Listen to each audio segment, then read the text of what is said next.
That's it. We're up. We're up and kicking. Yeah, good stuff. Here we go. Oh, do you know what? I have just put away 3 Fiona cans cupcakes, chocolate cupcakes. Oh. Like they were going out of fashion. Oh, num num num. That was very naughty, but very nice. So, what's happened since yesterday then? Anything good? Well, I got some sleep, and Steady. and that's about it.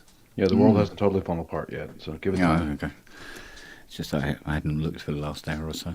I like your little owl in the corner. I didn't notice that till today. Yeah, that went up last night at some point. Looks like a little saw wet owl. If you've seen Yeah, it. it's that sad wet owl. Yeah. So, did you find your vape pen, Kent? No, I did not, and we still haven't. We keep looking for it, but nothing. Nada. Zero. Bugger all. Work that one out. It'll be in the garden somewhere. Or, However, or one of the dogs has buried it. Or yeah, I don't know what the hell's happened to it. I really don't know. I don't know where the hell it is. I give up. So, but yeah, so I got this new one this morning. It's arrived. Very flash with its built-in display. I was say if you touched it after you touched those little pigs in a blanket treats, the dogs might have taken away. Yeah, It do you smells know like what? They got 2 sets of them today, so they should be on their best behaviour, if anything. Yeah, actually, no, I've eaten the cupcake, mate. You're sitting there begging for nothing, honestly. No, you can be as cute as you want. Yes, you can. You can do all the floppy ears and everything. Not happening. Sorry. Done. They're gone. Oh, there's a face. I was really impressed with Michael Whalen. He's Oh, yeah. very talented guy. Yeah, he seems to have a good hook on the gear as well. Yeah, he's certainly not afraid of a massive amount of stuff in front of him to just tinker on. Yeah. Yeah, absolutely. It takes, you've got to be very comfortable in your ability to do a live stream with all that gear. He doesn't have imposter syndrome, that's for sure. Yeah. I did say to him about, the Quadra will be all right. I said, apart from maybe the monosynths, that might go for a wonder. The rest of it will be fine. The GX1, he said, he did say that, the synth on the top manual, it did jump out of tune quite dramatically at some point, which is probably just dirty trim pots. If I remember rightly, and I'm not convinced, but if I remember rightly, on the GX1, the top manual is actually an SY1, but the keyboard has wiggle. Yes, not after touch. Monosynth. Yeah, monosynth on the top manual. Yeah. I think it's either the SY1 or the forerunner of the SY1, one or the other. Did you say he had a GS2 in his studio? Yeah, he's got a GS1 in there. GS1, yeah. okay. Yeah, at home, yeah. I saw one of those at Stanford Karma. I think it's crazy looking. Yeah. So is it the whole keyboard that moves, or is it each individual key that moves? The keys rock side to side. Wow. If you rock the keys from side to side, and that's how you get your vibrato-y type thing. But that's fun to work on. Oh, they are huge and weigh an enormous amount. I was supposed to be old Apex Twin buzzed me and asked me if I would do his GX1. And I went, no, I can't get in the house. So I think Tony Allgood took it on. I think he went to put MIDI in it and stuff like that. So good luck. So with your new shed, do you have a bigger space to wheel in giant things like that? Yeah, because you've got those bifold doors now, so you can literally, I could get the Chrysler in there, no problem. Wow. So, and then, but the other shed that we're putting up today, what a farce! We should have filmed it. It was just me and Fiona just shouting obscenities at each other across the garden. So a normal day. Yeah, a normal day. It was really interesting. Because what it is, the shed part of it's not the problem. It was the base, and you had 7 pieces of wood one length, 9 pieces of wood another length, and you're supposed to make these 3 squares. We're looking at the amount of wood, and we're looking at the 3 squares, and we're going, okay, so if you have the long ones on the outside and the short ones on the middle, yeah, right, okay, do that. Go, right, we've got 2 pieces of wood left over. Like that. Yeah. Watch the video again. So the video is of an 8-foot, not a 12-foot. And and then she goes, no, all right, look, do it this way. And she go this way with it and go, right, how about that? I'm going, you've got 1 piece of wood left over. I mean, what if you do this? Oh, now we've got 3 pieces of wood left over. And she's going, all right, let me think about it. And she goes, she's recreating it with 2 different sizes of screws on a tea tray. And go, like that. And she goes, right, I've done it. And I go over and I go, no, that's not going to work, is it? She goes, why? I said, because it's only 2 squares. It's got to be 3 squares. And she's going, oh, for God's sake. And so we just started shouting obscenities at each other, which was fun, because we always do that. Sure. For a laugh, was to see who can come out with the worst one. And sometimes she wins. It didn't come with instructions. Not the bass. No. It's what they called they called it the, what was its name? Power bass. Okay. Right. So I have to say, if you want a clever, elaborate obscenities, the wildest thing I ever saw was the old. You can find it on the Wayback Machine, but it's the old insult monger swearosaurus, and they have international swearing in all the languages. And the Chinese stuff was some of the most elaborate, horrible put downs I've ever seen in my life. What was some of the things we were saying? Because she said something about. So it was something about this piece of wood. And she goes, look, if it goes there, and I go, well, it can't go there because now it's not square. It's going further apart. And she's staring at it, and I'm going, take all the time you need.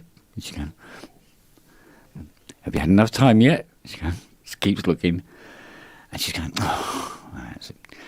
So I give her a cuddle and go, there, like that. And I go, you are so small in stature and intelligence, like that. And she punches me in the stomach. I go, ah, like, you know. And she's going, what was it she said? I'm trying to remember what it was. Oh no, it was something about what was it? It was something about the length of my dick, and anyway, because she was kind of all turning and walking away as she said it. I can't remember. I have to ask her what it was. But it was quite good because she was laughing for about 4 or 5 minutes with that one. But we got the bass built in the end, and we think it looks the right length. Well, it is. It's the right length, and there's no wood left over, unless you just lobbed one of them over the garden, like that, look the other way, sort of thing. So. Because we're going, yeah, we'll have this shed built today, and we don't. Also, so far we've got is a base and no floor on it, just the bit that goes underneath. It's like, it's just the frame. You just got the frame. Just this frame. Yeah, it was this frame. We were throwing these bits of wood around for hours. We couldn't get it to work. It would not work. Surely, a frame cannot be that complicated. You wouldn't think so, right? But wait, this is what turned out. A ladder frame with noggins. Right, exactly. It's 3 boxes, right? It's just 3 squares. But then she's doing some searching on YouTube. She goes, I found a video from that company, and it's of them assembling the bass. And I said, put it on, let's see it. So we're watching it, and we're there going, oh, 2 of the pieces of wood just go on the ends again. Yeah. Right, and it's for the then it's because where they got the floor. It's basically the wall plate. No, it's weirder than that. It's you got the floor, and they make so a 12-foot shed. The floor isn't 12 foot, and then they just put these 2-inch bits on the end, right, of the floor. So it's 12'4". No, so that it's 12 foot. Ah. That's the clever bit, right? But she goes, oh, right, okay, so, but when it sits on the base, it's actually designed that the 4 squares are not 12 foot long, they're slightly smaller, so that there is an overhang of the shed. Yeah. All the way around.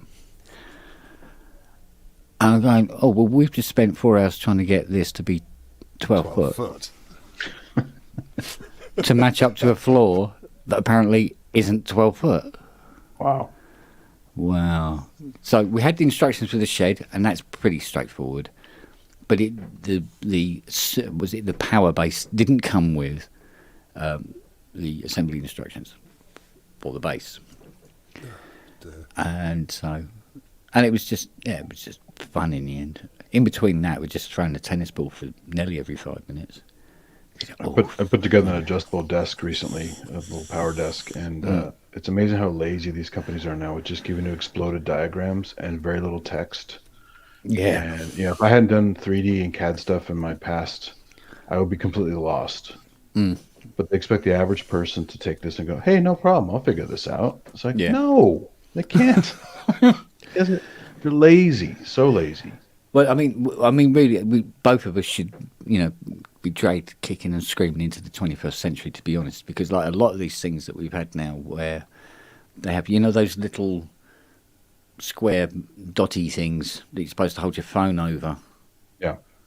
And all the information comes up on the phone. Yeah, the QR codes. QR codes, thank you. Right, well, we got loads of these. I haven't got a mobile. We look at it and go, I wonder what that says. But even so, they made it so elaborate just to do the most basic stuff. If you're going to bother printing any kind of manual or diagrams, just walk people through it. Well, I mean, like, for instance, the vape that I lost, it comes with this little manual. It's about 3 pages, little thing. This thing, it's a book. I'm not kidding you. There must be over 100 pages in this tiny, tiny little book, right? Admittedly, it's all the different languages, but I think it's every single language. But I think it also does Sanskrit, right? And probably has rune stones in the back of it or something like that, because it's so many pages. And I go, it's literally most of the box. There was this, and then this huge manual underneath it. I was like, what the hell? To put oil in, charge, sticking gob, push button. That's a page, isn't it? So, I don't know. I don't get it. But then you've got all the settings. Well, it's got 4 settings on it, but it was one I was looking at. It had a touch screen, but it sort of have to. It's on it because it was a tiny touch screen. But I go, why does it have to be a touch screen? Why would you want a touch screen of something that you hold in your hand? So they have those little 3D printer pen things where you can draw plastic. Yeah. And they also have a tiny touchscreen on those. And what the hell? It's so tiny. Yeah, but it's something, because it's something you hold and it has a touchscreen, it's just asking for disaster, surely. I don't know.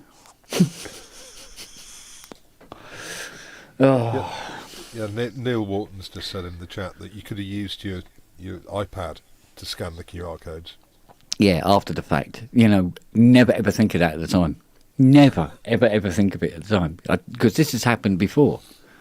with one of these code things, and it says, use your mobile phone. We go, oh, we haven't got a mobile phone. Or we there was have, a time but when we you don't know had to where it use a is. QR app, and then finally the photo app started adding QR action to Yeah. it. So. So, I mean, I do have a phone. I have a... What do I have? A flat one. What is it? Not a Nokia. It's a Samsung something or other on O2, I think. Bugged if I know where it is. You tried phoning it? Oh, it's flat. I mean, I've had it about 3 or 4 years. Oh, right. So it'd be flat in a drawer or a folder or, in a holdout Bible or something somewhere. I don't know where the hell it is, but ringing it would be a waste of time. But never think of the iPad. Because when people say mobile phone, you don't think of iPad, I suppose. So. But I'm very impressed with this one. Good. Yeah, I don't cough with this. Weirdly, Did you get it's a the same flavor oil. one? Or was it straight? This is the same, original Virginia in it that I had in the other one. But I can actually smoke this, and it's like fine. My boss at my last company used to have the blueberry one, and he would just do it at his desk, not caring about regulations and making clouds and stuff. And it's like, all right, man, just go somewhere else, will you? Yeah. I don't want to smell the blueberry. It's just... Well, Fiona's came today as well, but hers is it's about that big. It's really, really thin, tiny little thing, and it's no button on it. It's activated by sucking on it. Makes I've it seen work. those, yeah. Yeah. It saves the battery, yeah. And she said it was about £9, but it's tiny. It's about the thickness of a pencil. It's ridiculous. And she's bought lemon fizz and Lemon curry. yeah, and all these different flavours and stuff like that. And then original Virginia as well on top. She goes, yeah, just in case it doesn't work. I went, oh, okay. So, and she seems to be quite happy with it so far. And I'm all right with this one. I mean, I've had this now, I suppose I'd say about 8 hours, and I haven't lost it yet.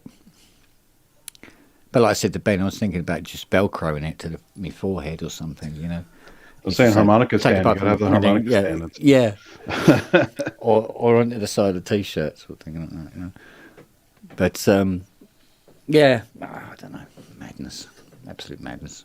I don't know how people choose the vape pen things, because I used to go to the local dispensaries at lunchtime with coworkers before the pandemic, and you just see so many brands, and so many styles of cartridges, and refillable things, and just it's just crazy.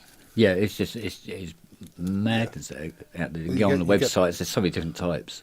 Yeah, you get option paralysis, don't you? It's sort of It's like when I said about can somebody recommend one, I couldn't find any of the ones that were recommended, but there was about 30 million other companies that were listed doing them as well, and they were all different in some way or another. And I go, I'm guessing there isn't a best one. There's a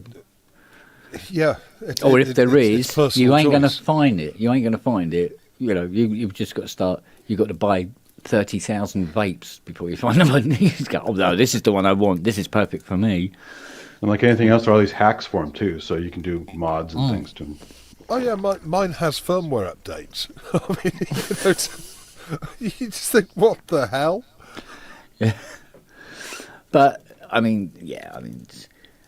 if this one, so far I found it to be perfect, apart from one tiny silly little thing, which it's not USB-C, and that's all.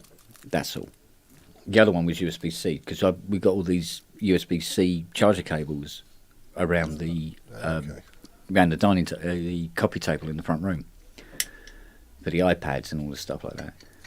But so this requires a different cable, so it'll plug micro USB. So you can break that one too.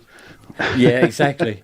But this one it does plug into the I can plug it into the PlayStation. It charges up at that, lovely. So, which we'll be able to do even more tomorrow when the new PlayStation arrives. Ooh. So, and I showed Fiona that game that I bought for her with it, and yeah, she's happy. So fun. I used to go to Macworld and some of those things when they had they just introduced USB vaporizers for like either room fresheners or potentially doing some light smoking. But it's just a matter of time I knew before they were starting doing weed and a bunch of other stuff with that. And you're charging your computer and Yeah. Evening, Wags. Afternoon. Yeah, there it is. I can't help noticing there's a world shortage of cameras. Yeah. I'm the only one that's bought a camera. Oh my god. It's very satisfying. So what's been going on in the world? Come on, what's been going on with you guys since yesterday?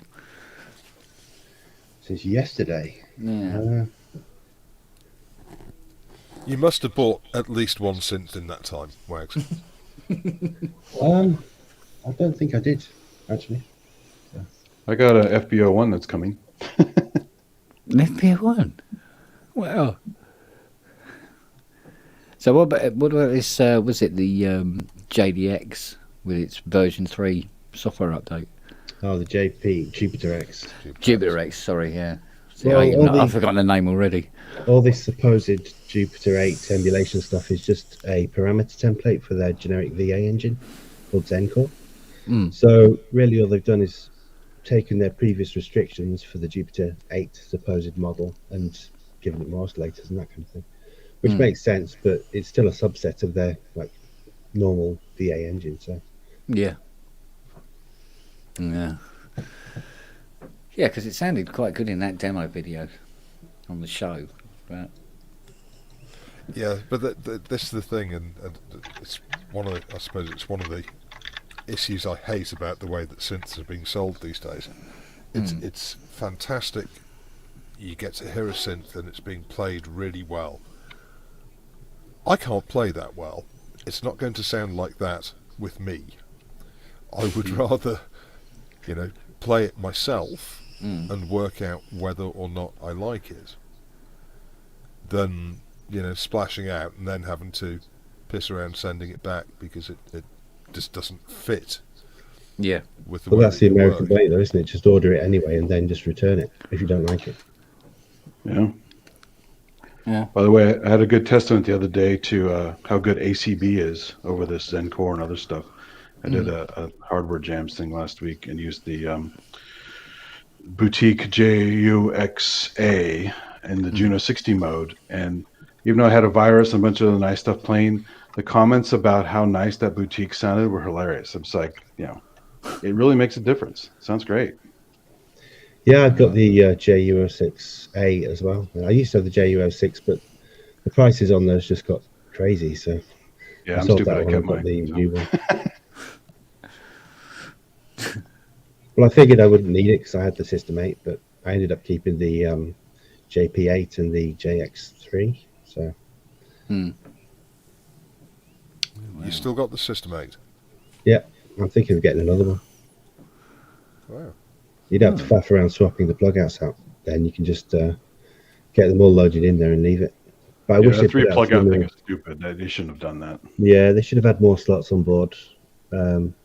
But with the Jupiter X, they're doing this thing where every 20 power cycles you have to reauthorize anything you have loaded in there with rolling cloud. God's sake.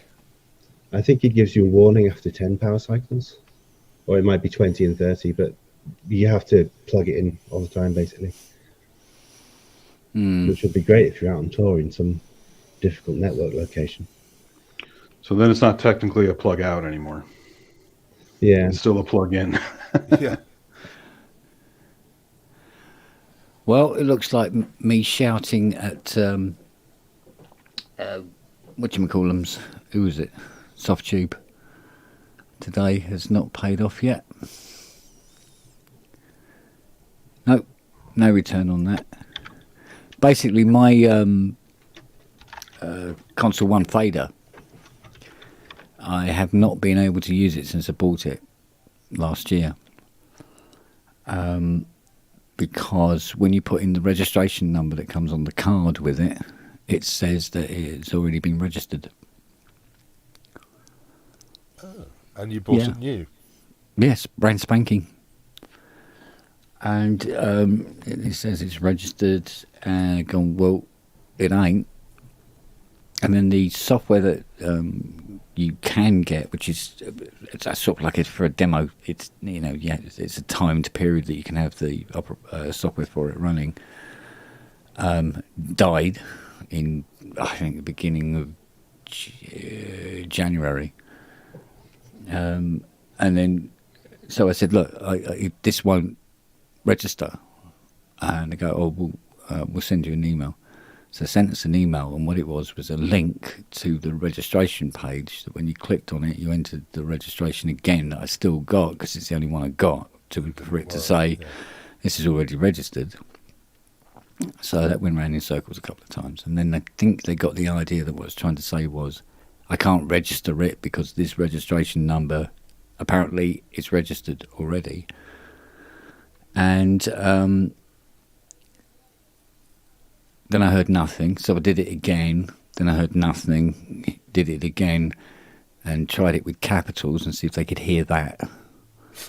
And they sent me an email, which sent me around to the registration page again. So I've sent them another email now, saying, "Look, just send me a code that I can put in so I can use that fecking thing." You're stuck in like a Groundhog Day. Yeah, it's just goes round and round and round and round. Sometimes it's slightly different if you make it slightly different, but it always comes back to exactly the same point at 6:30 in the morning. You know, amazing how bad some companies are. It's just terrible. Well, here's a comparison for you. When I got the mic interface, I obviously bought the two Behringer products, and I went and registered them, and I got an email confirming the registration of the microphone, but not one confirming the registration of the interface. And the interface was meant to come with some free software, Traction or something, and a bunch of plugins. And I was expecting the code for that. And I thought, bugger it. So I looked in my Behringer login and, showed that I had registered it. So I just raised a support ticket, and half an hour later they emailed me apologising and sent me the download link and the registration codes. And it was that simple. Their customer service is very good, in my opinion. Yeah, because I think well, it can't be. I think there's. I think they say, are they located in Sweden? Toss tube, aren't they? Never used them. I'm not sure I found. I think it's Sweden. So quite possibly an hour behind us, behind me. So they're probably not going to see the.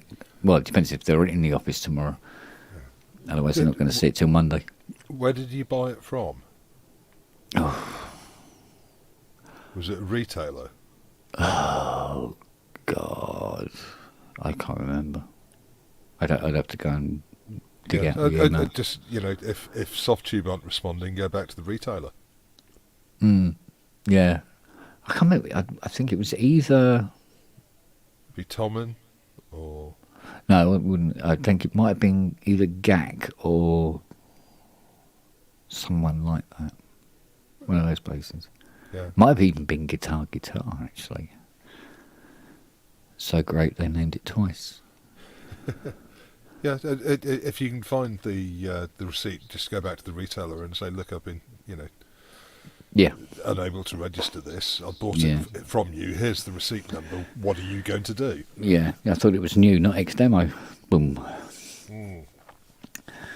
So it's been one of those sort of things where you go, it's just another annoyance where you can't quite get everything completely set up and done, because there's always one piece of gear somewhere on one of the desks that's like not quite done yet. You know. Just tell me you have a new platform now with a large audience, and they have to listen. So. yeah. People know me now. You do something about it. So yeah, you never know, but it'll come to fruition. I think eventually, in some capacity. You can just keep emailing them every day until they answer, I suppose, or just send me another code. Because if they want a photograph of the bloody thing sitting on my desk, I can do that. I go, look, I do own it. There it is, and there's the card. You know. Well, actually, Inky's just sort of, jogged something in my brain. If you buy a product, and it has to be connected to the internet every 20 reboot cycles or power on cycles, do you actually own it?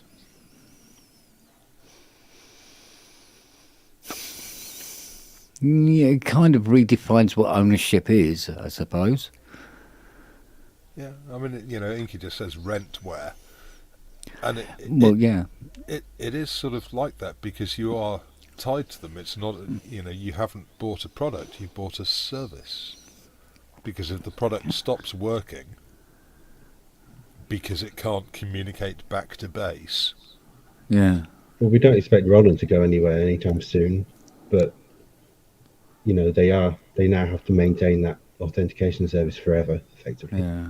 And if it's a smaller company, you can see them, Well, it's the same with Cubase, isn't it? Because I mean, they were able to drop the dongle by having the Cubase needs to connect with the Steinberg server at least once every 3 months. Yeah, anything needs authorization either once or ever, but it really needs that authorization to work is you don't own it. Yeah. I had software I bought in the old days of VST at Macworld. There was a Santa Cruz company made some synths, and I forgot to register it, and they went belly up, and I never had an actual code to even use it once. Yeah. So I had to find a crack somewhere. Yeah, it's it's the software equivalent of having to ask your next door neighbour if you can borrow his lawnmower. Yes. It may be your grass, but it's not your lawnmower, and you've got to ask for it.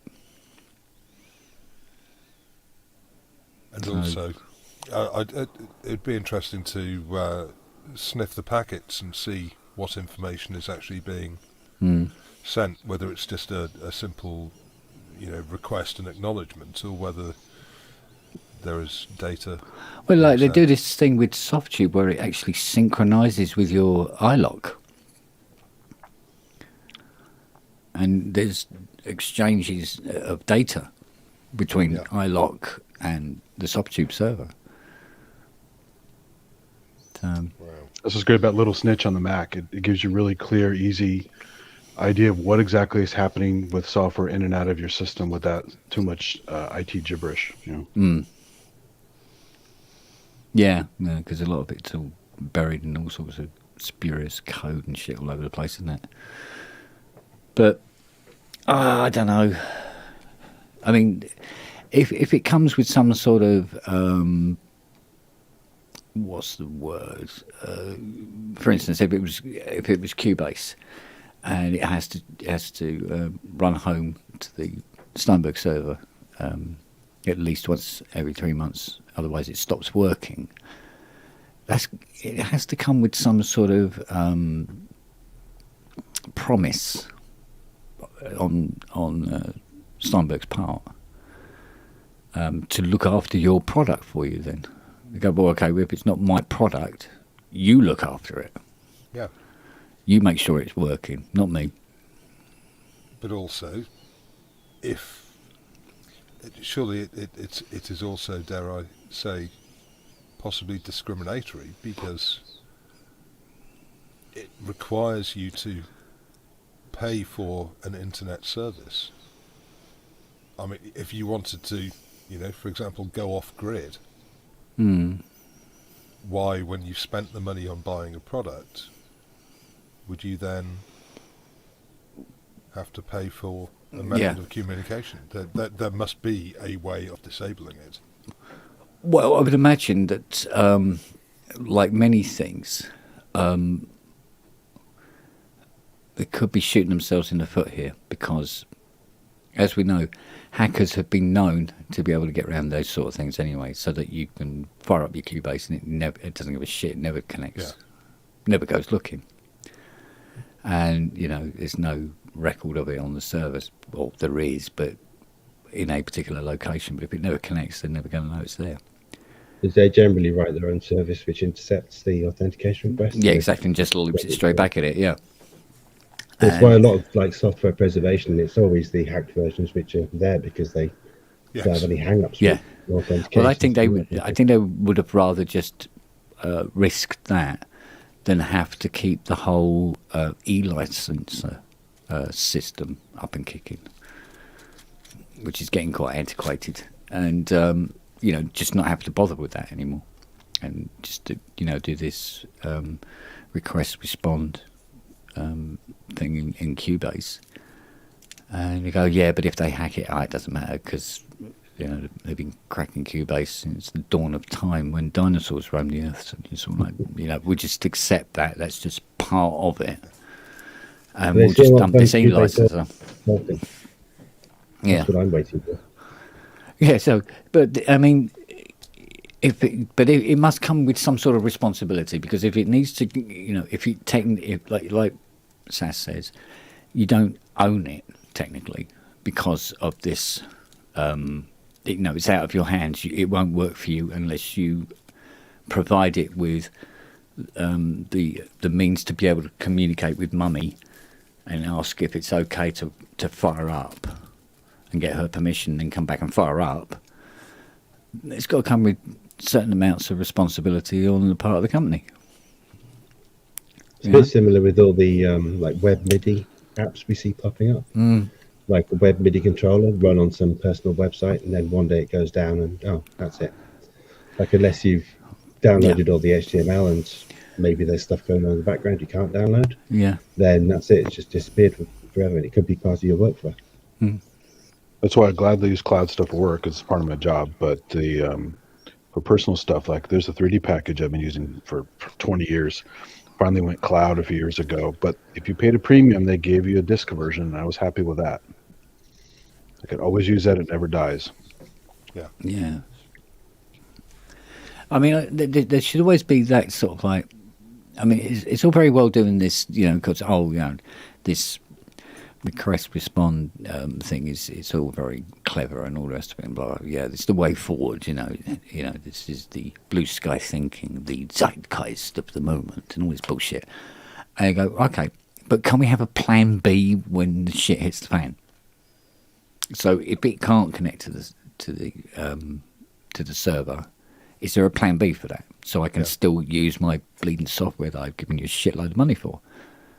So, I mean, even iLock does that downtime, doesn't it? So if you snap your iLock off in its there's a local USB copy socket, of it on your computer if you want. Yeah.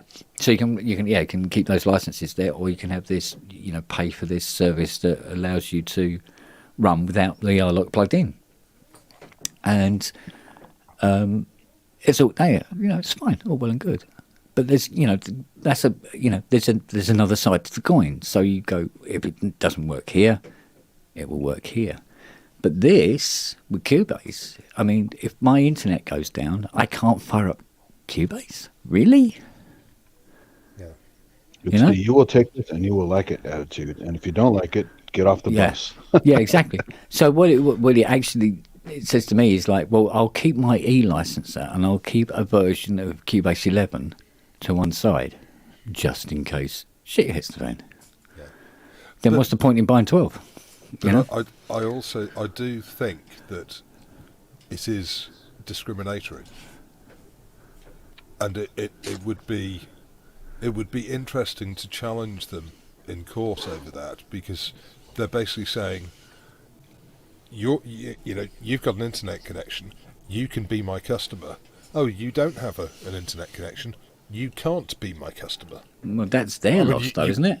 Well, no, but you wouldn't say to a blind musician, no, I'm not going to sell it to you. You wouldn't say, hey, if someone was disabled, no, you can't have this product. This is why there should be an alternative way of doing it. Yeah, like in that Model. respect, there weren't many people like Ray Kurzweil actually did that thing with Stevie Wonder, the speakable K250, so he could navigate and use it. That was a rarity. Yeah. Yeah. What have you been up to, Rob? Hey, Robert. Well, doing a show as usual. Well, Oh, well, right, okay. What have you been up to? Any exciting? Nope. Nope. How's the shed? The new shed is well, the workshopy one. That's all coming along nicely, but the new shed has just been just a nightmare. Trying to get that base to work. So, but we'll see. We should have it all up and kicking tomorrow, with the end of tomorrow. Or one of us is going to end up in a shallow grave. It's going to be one or the other. Sounds like fun ahead. Oh yeah, always fun. Trust me. No, it's funny because Rob was saying about doing a show tonight. Show, and he's one of the people who isn't here. Well, that fucker hasn't decided to turn up yet. Has Ty turned up at least? No, Oh. no. But if you start playing music, he will. Well, do I really have to? Yeah. He's probably just silently watching, waiting for you to start playing. Or Yeah, do we he's need hiding to in the do- bushes. Do we need to do a say bearing her 3 times? I'm broke. Yeah, And Yeah. we found someone Ty. yeah. Candle behind the mirror. Yeah. I'm sure he'll have something to say about that OBX. Yeah, well, yeah. They're not even trying to hide it, are they? It's quite ridiculous. We will potentially make a product, potentially in the future, maybe in 10 years' time. Who Yes, knows? yeah. Who knows? Yeah. I mean, there's quite a strong possibility that the Osmos would come out before that does. I think there's a strong possibility it might come out before the UBXA. Yeah. But we have seen hand-built prototypes of that at least. Well, yeah. One. Although imagine the company doing what they're doing, but not releasing copies of classics, just brand new stuff. Most people wouldn't give a rat's ass, right? Yeah. Exactly.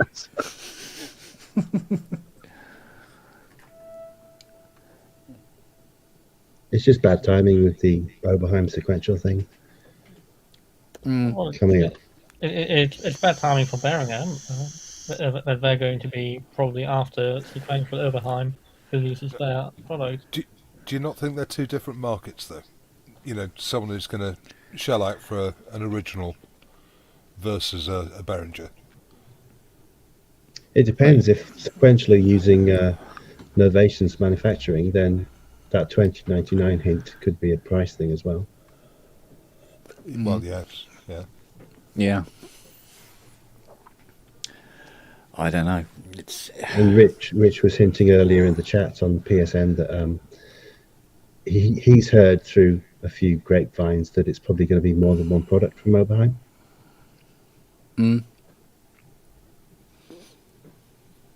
Yeah.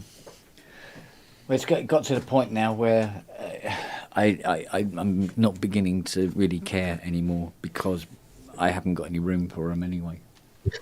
I'm done. You need to buy next door. Yeah, because after spending 6 months throwing stuff away, we just don't You fancy don't wanna filling it fill all up. up again. I just go, do you know what? Consultant, I don't yeah. care what it is. I don't want it. But isn't it funny how we probably have more choice in synthesizers now than at any other time? Oh yeah, by a country mile. There's so much stuff out there. It's ridiculous. I mean, but on so many different levels as well. Because on one time of day you go, all right, there was a lot of keyboards for sale and stuff like that, and bloody blah this. But now you've got modular. You've got like a plethora of Eurorack type modules out there and Well, stuff but- with the tenses, keyboards, plugins, plug-outs. It's Well, Behringer have just demoed their Space FX modular effects unit. yeah. That looks very much like the effects unit from the Odyssey. Yeah, $49. stereo.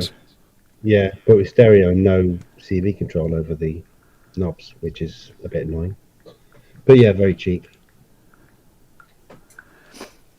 Well, I mean, it wouldn't be that difficult to hack it to have CV control over the knobs. Or put digital pods in instead of the encoders. Yeah. Well, at $49, I'd be surprised if they're even using digital controllers. I would suggest they're probably just using pots. Well, it looks like encoders. Might be pods, but still, either way, I mean, it's not very hard. But then you might as well just buy the chip they're using and put copy their ROM over and just make it yourself the way you want it. It's one pot and one encoder on the Odyssey, Right. so it's a mixture. But I mean, at $49, it's worth buying to hack it. And throw away. Or run over it. So you can say I've run over a synthesizer. But why don't they do a $99 version which has more CV control? Yeah. Then everybody's happy. Because that require forward thinking. Well, you remember they showed all their guitar pedals as a mock-up in Eurorack format, but they were all just Eurorackized versions without any CV control too. And more expensive than the pedals. Probably.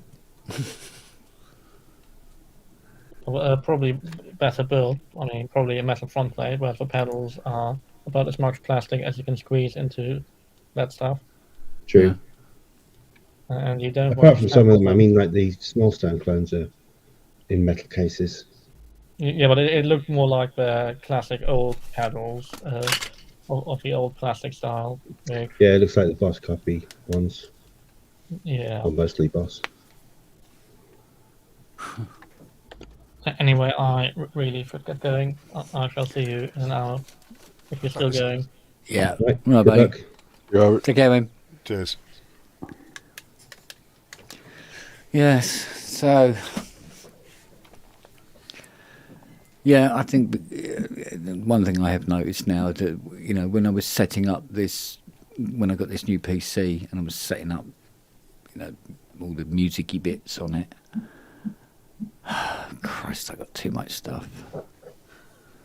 It's just so much stuff.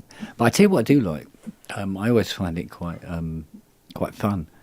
Like, for instance, today when I went to the Soft Tube site, I go, right, it's time to go to the Soft Tube site and give them a slap. And as I'm there, I go into my account and there's 2 instruments there I've bought and never downloaded. I go, oh, I better get them while I'm here. So it was a nice surprise. So, got the, what was it? Do you know what? I can't remember what it was now. Well, one of them was an effects thingy of some malarkey for the console one. And I think the vocoder or something, the other one. So, there you go. Well, I mean, I think we've probably all got kit that we keep and we're not going to sell, Yeah. but we don't use. Yeah. It's taking up space, but Yeah. it's there. I try to use a little bit of everything. I just don't have the damn time. Yeah. I think it's difficult to use everything all the time, but it's nice to have things there. Yeah. to At hand. be available, yeah. Yeah. When you feel like putting together some sort of signal chain. Yeah. Although I must admit, when I bought the Spaghetti Western library, which I think was a fluffy audio one, which wasn't cheap, by the way. I went, that's going to be handy because I wanted to do something along those lines as a little project. and I don't even You know do which some drive Adam it's the on. Ant stuff. Yeah, but it's not. I don't even know what drive it's on now. I'm going because it's one of those annoying floppy audio libraries where yes, it works in Contact. No, you can't have a panel. You've got to go to File and go to the drive where it's installed. And I'm going, where did I put it? Which one of the drives between C and J is it on? Yeah, it's like, I go, or did I put it in a folder? No, maybe I didn't. It's, too much stuff. I Bottom think line. someone needs to write an app that is like a local version of Google, but for all your drives, but stores an index on a different disk from your main computer. Because I tried doing an index of part of my disk setup, and I stopped it after 24 hours. Yeah. You can buy a Google search appliance. Yeah, how much? Actually, I have a standalone app I used to do that with, and I got tired of doing it because I had too many discs. Because I was cataloging all my DVDs, all my CDs, all my everything I ever made, burned or whatever, and I didn't have time to do the project. But you could make a catalog that would literally fit on a USB stick that you could take anywhere and always know where all your stuff is. Yeah. Yeah, that would be fantastic. Well, I build a virtual directory once a night using Symlinks, so everything is indexed via that virtual directory. So I just have one kind of file path to drill down through. Yeah, but you see, I'm the kind of person where if you've got 3 drawers, there have only been socks in all 3 drawers. That'll do, and I make the rod for my own back all the time. I go, I'll put it on that drive, and then just forget about it.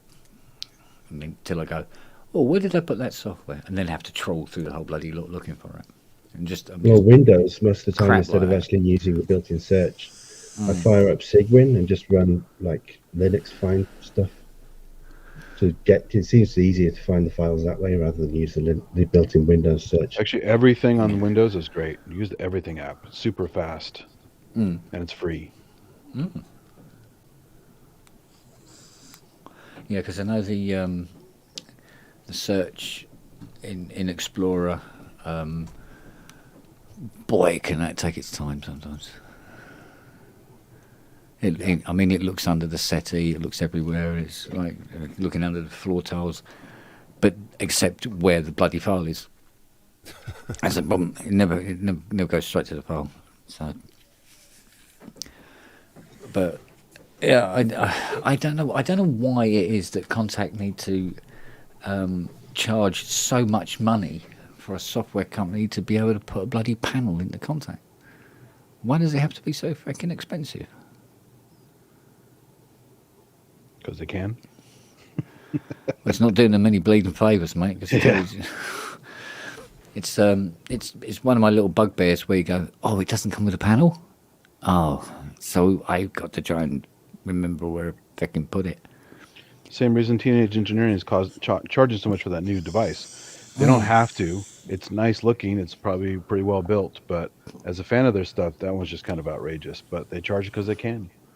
Yeah. But that's like I was trying to say on the show was that, it's kind of like a style thing. It's totally about style. All their stuff is like that. I mean, look at that lamp they made. Before they did anything else, they made lamps and other kinds of stuff. And then they got into Don't they have a stuff. Bluetooth speaker for a similar price? Yeah, the OD11 speaker and that weird radio thing. So they're clearly designed first and It's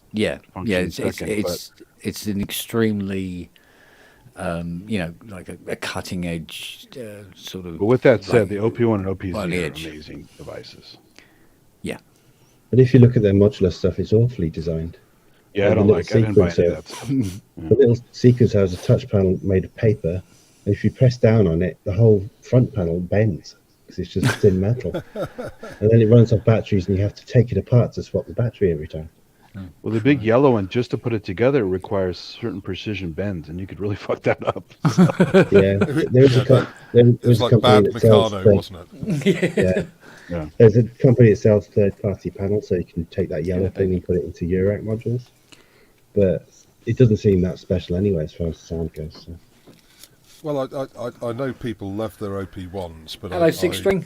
I just don't get it. Hey, Hello, how you doing? Even our if time. And Ty's gonna show up for sure now. Oh, let me just mute the YouTube thing that Ty forgot to do last night. How is everyone? yeah, battling on. Yeah. Cool. I thought Let's do I felt sorry for Kent being the only one on camera, you see. So I thought I'd better come up and try and even up the numbers. I know. I was feeling sorry for everybody in the chat that I was the only one they had to look at. At least they could have looked away if there was somebody else on it. They go. They go. It's like being at say artist exhibition. There's one picture that's just really fucking ugly. Oh, Yeah. Kent, don't be so down on yourself. I'm good at that, mate. Don't worry about it. So I thought Ben did really well tonight again. He was Yeah. obviously He's still done it 3 times now. I very, think. very nervous, but he did, Yeah. did well. wasn't quite as nervous as last week, and most of that was brought on because he'd never actually had control of the show before. But yeah, it's no, he did, but he did just as good as he did last week, if anything, and he's just a little bit more confident about it, and he was fine. He was fine.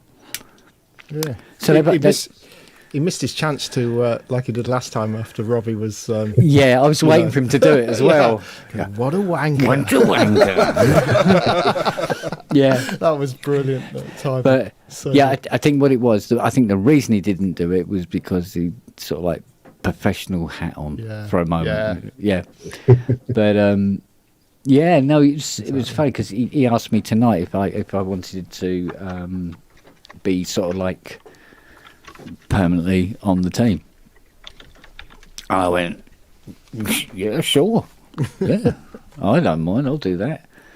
He goes, he says, because I can give you, you know, like the administrative things as well, so you can do stuff, you know, with pictures and stuff like that. I said, mate, I wouldn't know how to do that anyway. Don't worry about it. You're just handing me tools, and I have no hands. Basically, don't forget it.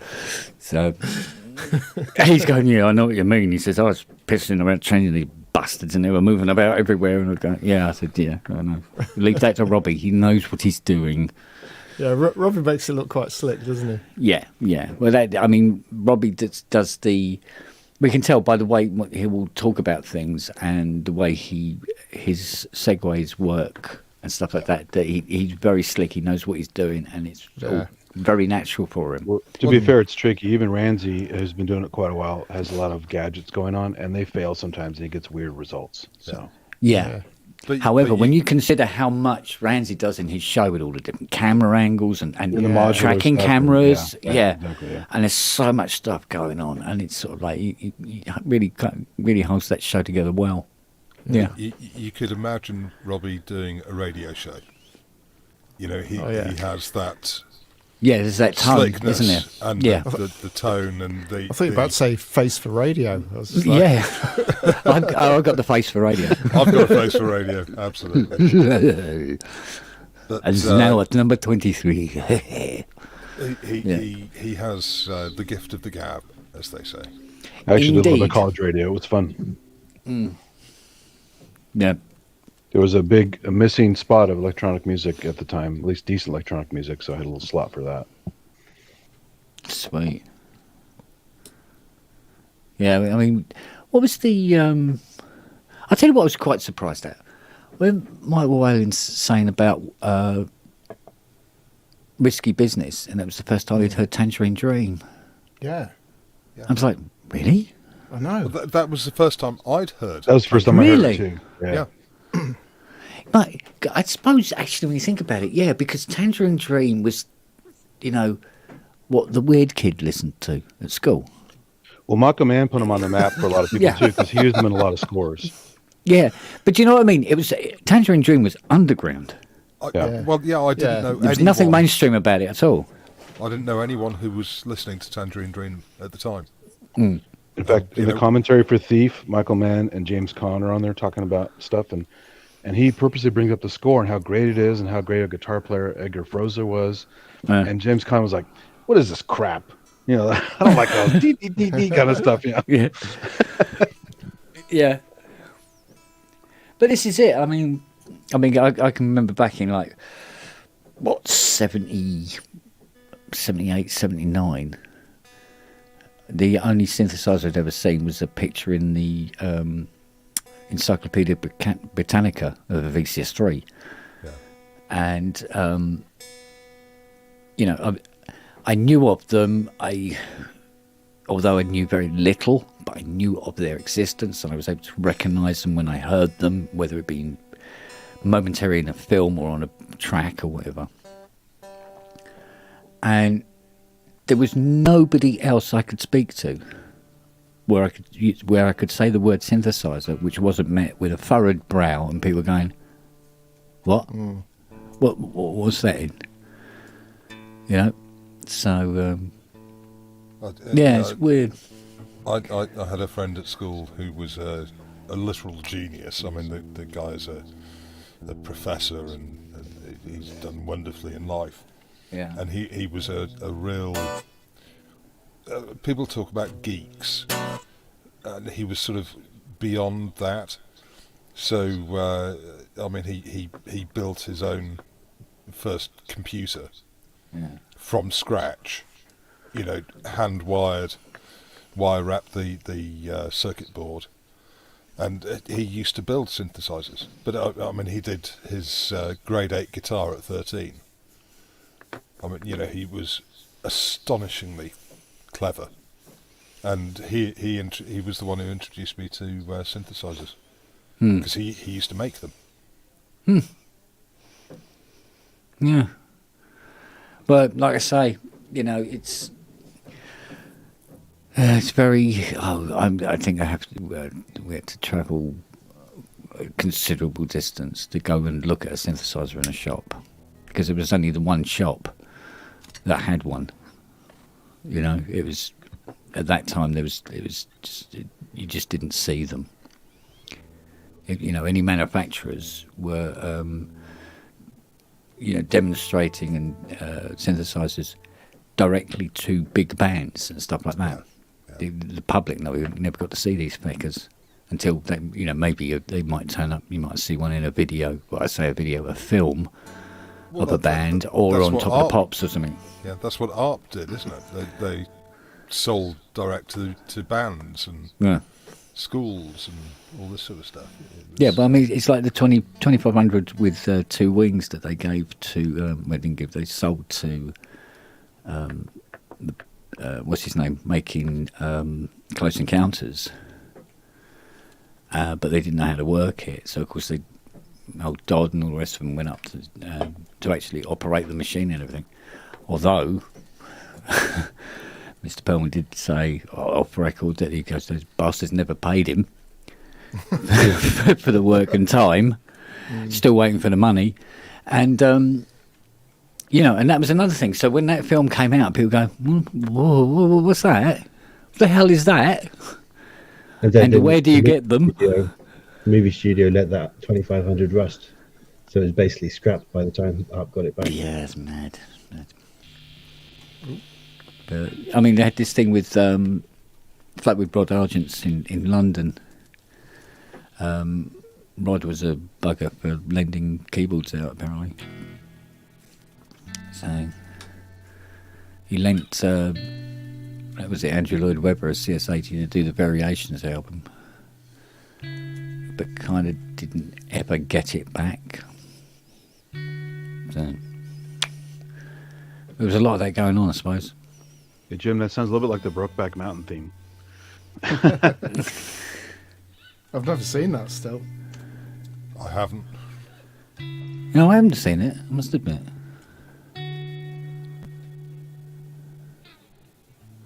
I've seen it. It's not much of a cowboy film. We got a lot more traction with that music when they did the fake trailers with TNG and a bunch of other stuff.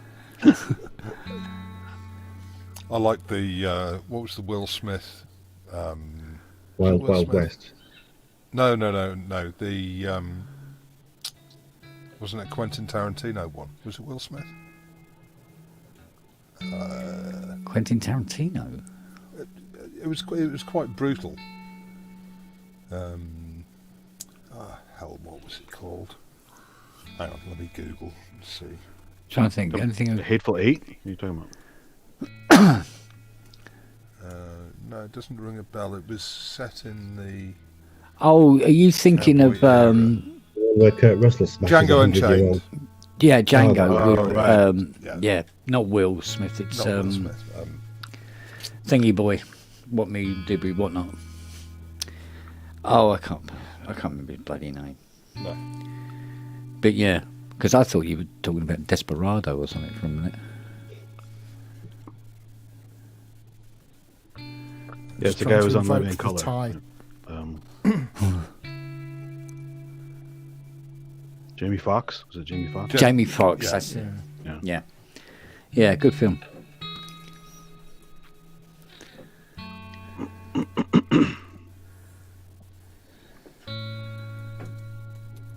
Yeah, but growing up, like I knew I wanted a synthesizer because you'd see them on music videos and stuff. But Yeah. when you actually went to buy one, you basically got Yamaha PSS stuff to play with. Okay, We did have a so, big, we did have a big music shop in Leeds called Fox's Music, and you could have a go on anything. So I played on like the expensive 2,000 quid stuff and whatever.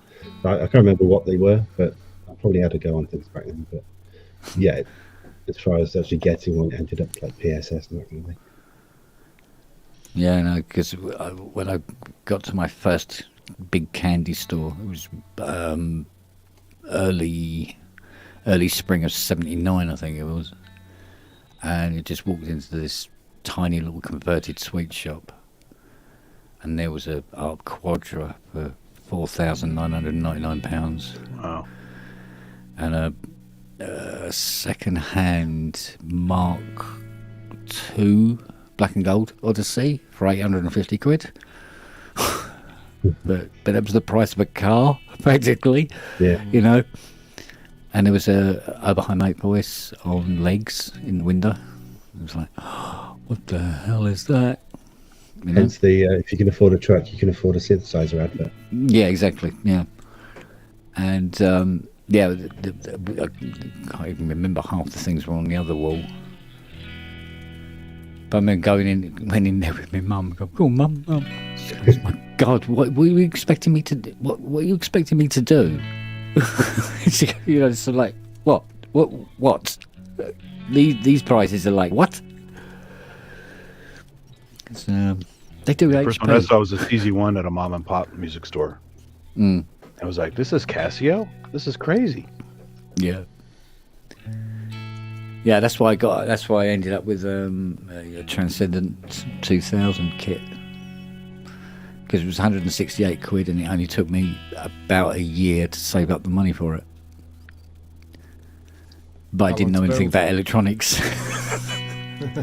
So I gave it to a BT engineer to put together for me. And it took him a year.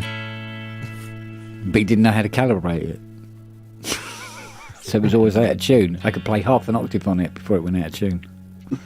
By which time, my mate Richard just went out and bought a Wasp. By then, he'd go, hey, look what I got for 168 quid. I mean, and you got two VCOs, and it stays in tune.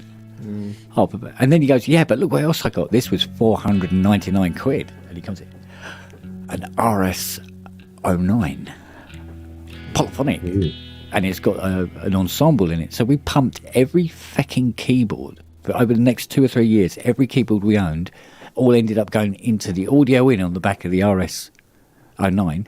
So we have this big ensemble sound. It's a nice sounding chorus. It was This a one they used on beautiful Mr. sound. Crowley. Old pass. I think it's on That's- Mr. Crowley. No, But it that's It was a it's on the unique. live before Mr. Crowley, but I think it's the VP330. Oh, it is? Yeah. Okay. Yeah. I saw a video of one of those songs. They played And then for a long time CS80 ago. as well. Yeah, Not the VP330, the RS505, I think. that's it. Yeah, it was Yeah, some yeah, kind of yeah. RS. Yeah.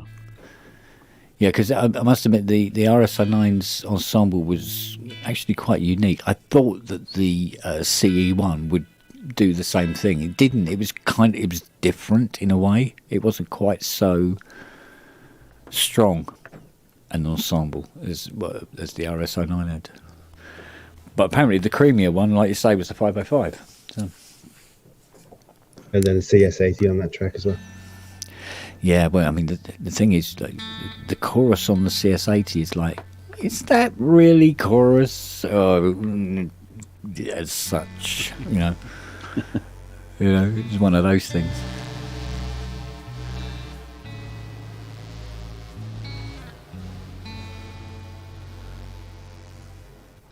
Does that pedal work off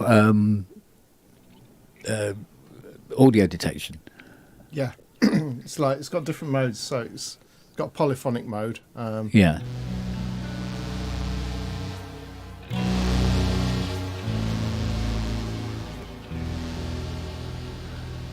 Sometimes Because electroharmonics pedals that do synths. Yeah. The it's B9. like that, but yeah, this is the Meris Enzo, which is just mental. Or the Korg Miku Stomp. That's my favorite. I've not seen it. I must admit, it was picking up the polyphonic quite well. Yeah, Because I know a lot of them that just really don't do it very well. yeah, and it's got arpeggio mode like this, which will just go on forever.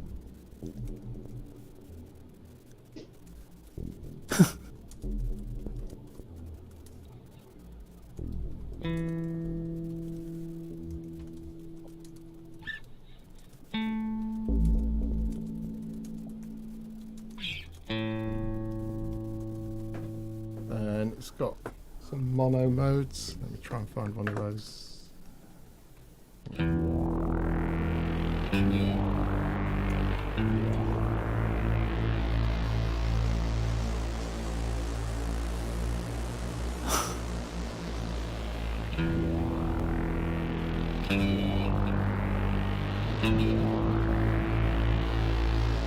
That is pretty clever, I must admit.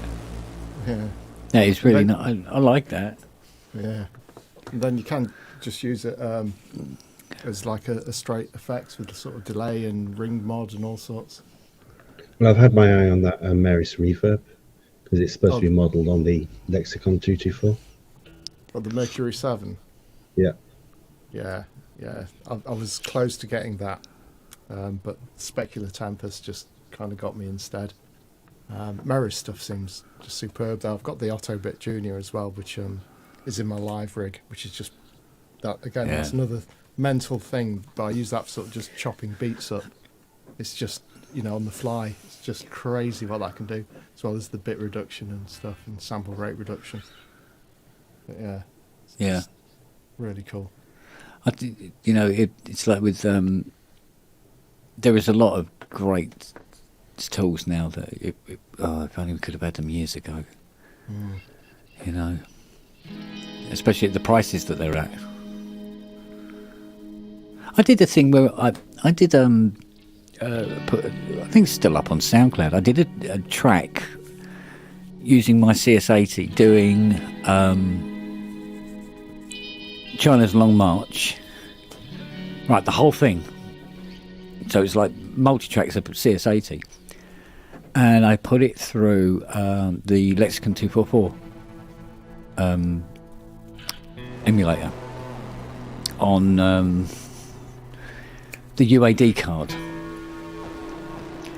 And it did. It authentically sounded like the original recording, right? As well, to my ears, right? But then when I lent Vangelis my 80, and we were having a chat on the phone and everything, I said to him, I said, I did a version of one of your tracks that I put up on SoundCloud if you want to have a crack at it. I said, don't expect much, but, And I said, I even used the 244 Lexicon reverb. And he went, I used the 480 XL. What? He goes, no, I used the 480 XL on that one. I've got, and this is the beauty of today's technology. I'm able to go back to Cubase, swap out the 244, put a 480 XL on, match up the levels of that, done, record it again, upped it onto SoundCloud. Sorted, I prepared it. Whereas back in the day, it'd be like, okay, guys, drink your coffee, back in the studio, here we go. Record it again.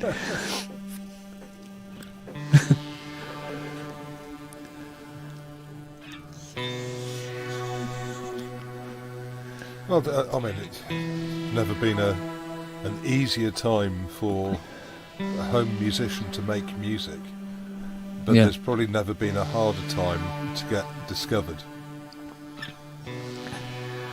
I wonder, though, if it's as hard to get discovered now as it's always been.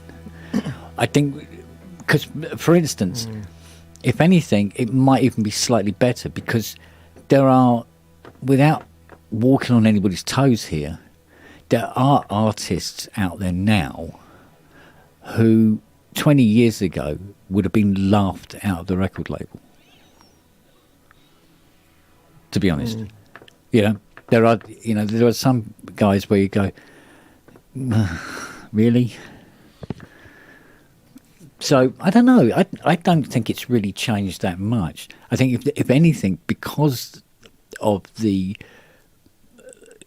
prolific nature of software and everything, that it's become so available to everybody. I mean, of a really high quality gear. The only reason it might be difficult now to get noticed is because you're in a massive crowd of people all sounding roughly the same. Or just on the same level. You still have to have some talent to go beyond the tools. Yeah. You know. But there again, you see, now we've got this thing where you have these different styles of music that have evolved. And some of them have evolved around not having any playing talent. Yes, true. But may have a ear for sound. Lots of so you can have, so you can have atmospheric stuff, and as long as it moves around and it sounds pleasant, and it does well, even though there's no musical expertise involved, it's still, music, So it's a much bigger playing field, and it's really crowded, Yeah, so, but that's it. I mean, how the talent really has to stand out to be noticed. There aren't the music venues that there used to be in the likes of the 60s and the 70s, and there'd always be an A&R guy hanging around at the back. Yeah. And almost like open mic nights for bands. And you'd get bands from Liverpool going down to London and spending a week in London playing, X number of venues. But in a way, you think about it, that's now what things like Pro Synth Network and shows like that are doing. They've taken that place. Yes. Haven't they? And they will promote people. Although, admittedly, there's a lot of the things with these shows is you've got to get the punters in, so the guest has got to be relatively well known for some reason or other as well, so to draw the folks in. What there should be is also shows, well, I'm sure there are, but there should be more widely available shows, as it were, which are almost like open mic night. Well, I mean, the Hardware Jam group, but take that to a different level, right? So do it more like, say, how the Tube would have done it. Yeah. Yeah, Hardware Jams is fun, but it's restrictive by design, so it's a challenge. Yeah. So if you could take it a little bit further, which is have it as a showcase rather than... exactly. Yeah.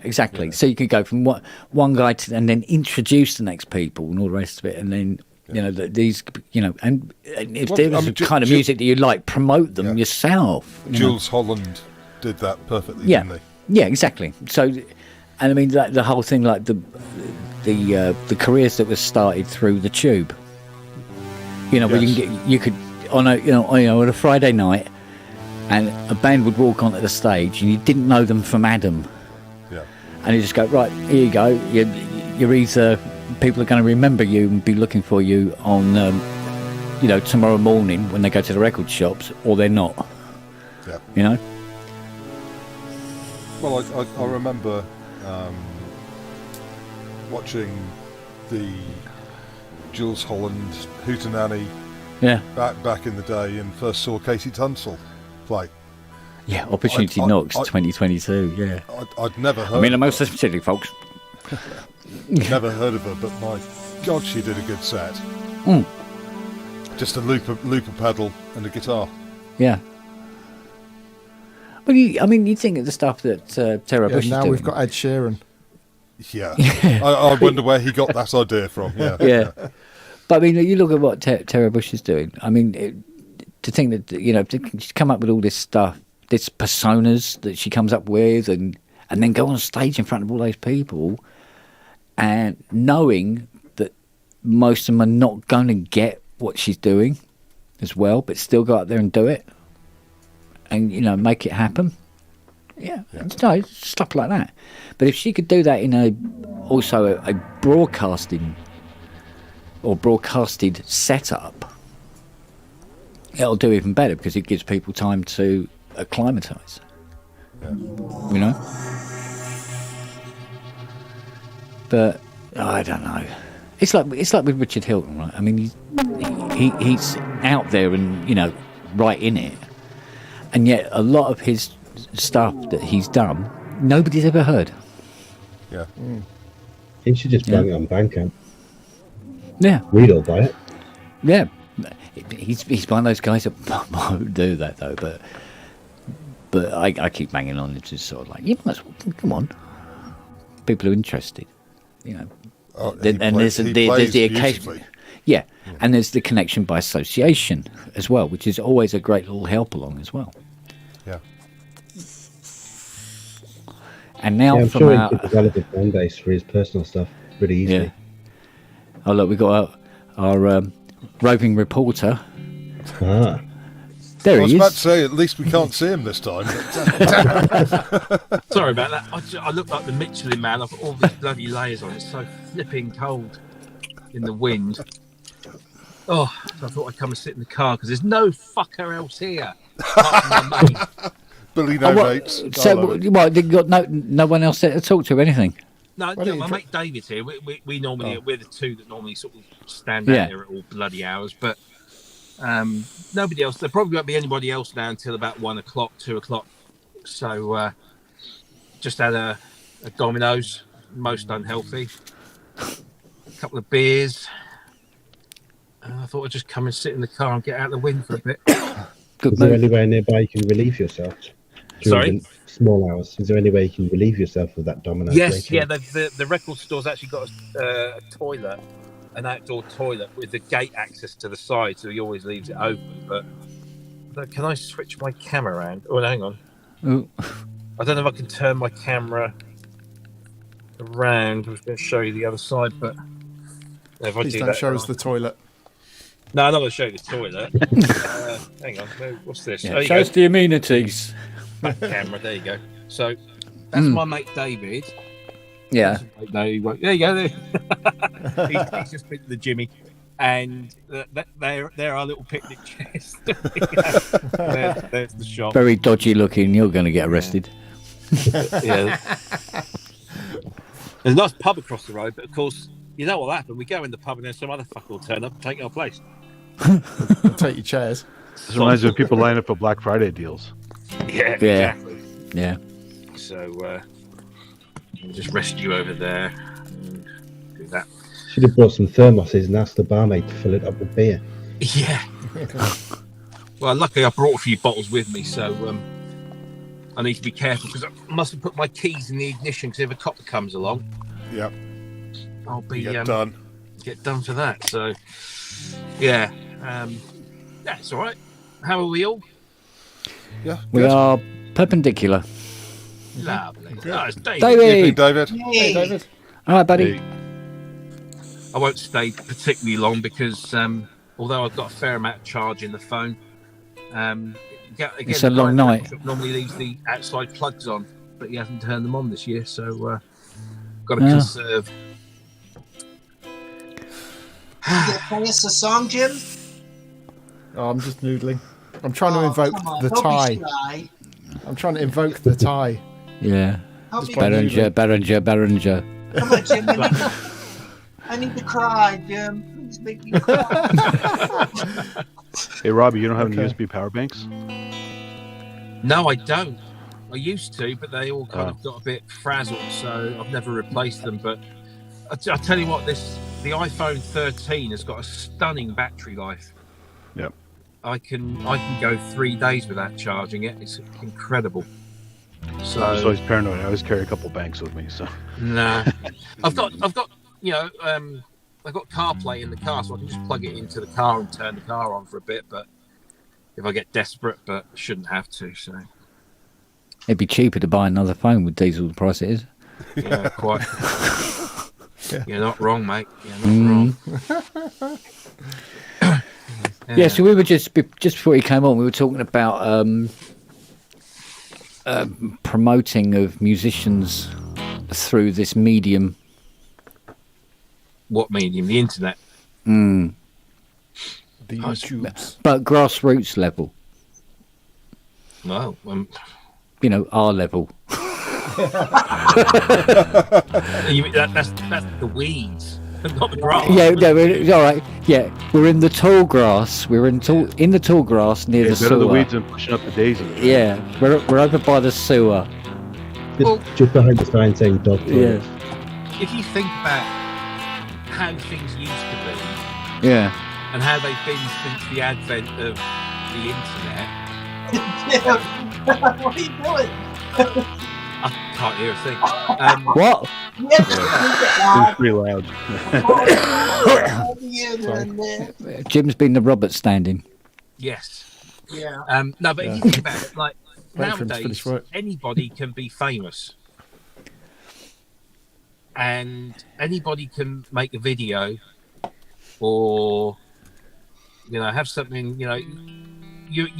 You're totally in control, and you don't even need to be famous. You can be completely in control of your own output through services like Bandcamp or similar.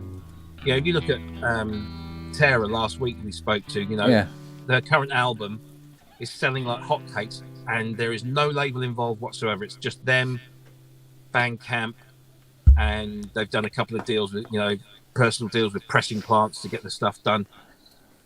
They've done it all off their own back. I mean, it's not easy, but it's way easy. I mean, when you and I were kids aspiring to be pop stars, it would never happen. No. We didn't have the equipment to make the music. We didn't have equipment to record the music. We certainly didn't have access to anyone to distribute it or market it or manufacture it. It was impossible. It was literally impossible. And now, any single one of us in this room, and some of us already have. I mean, I know Jim's released stuff, and I've put stuff out digitally. I've never done anything physical. But any one of us can put out a physical or digital release, be it streaming, download, or whatever. And if you're clever enough, you can market it enough across social media with no issues whatsoever, and you'll cover your costs and maybe make a little bit more on top. You might not get in the charts, but that's not everything. I guess, the question is, what's success, right?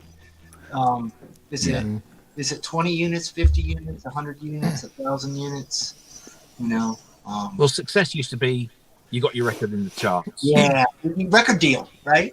Yeah, you got a deal. Got played on the radio. Yeah, that was you success. you could make a living either through an advance or, but that's the whole thing's changed now. You still, if you want to get in the charts, you have to use a label.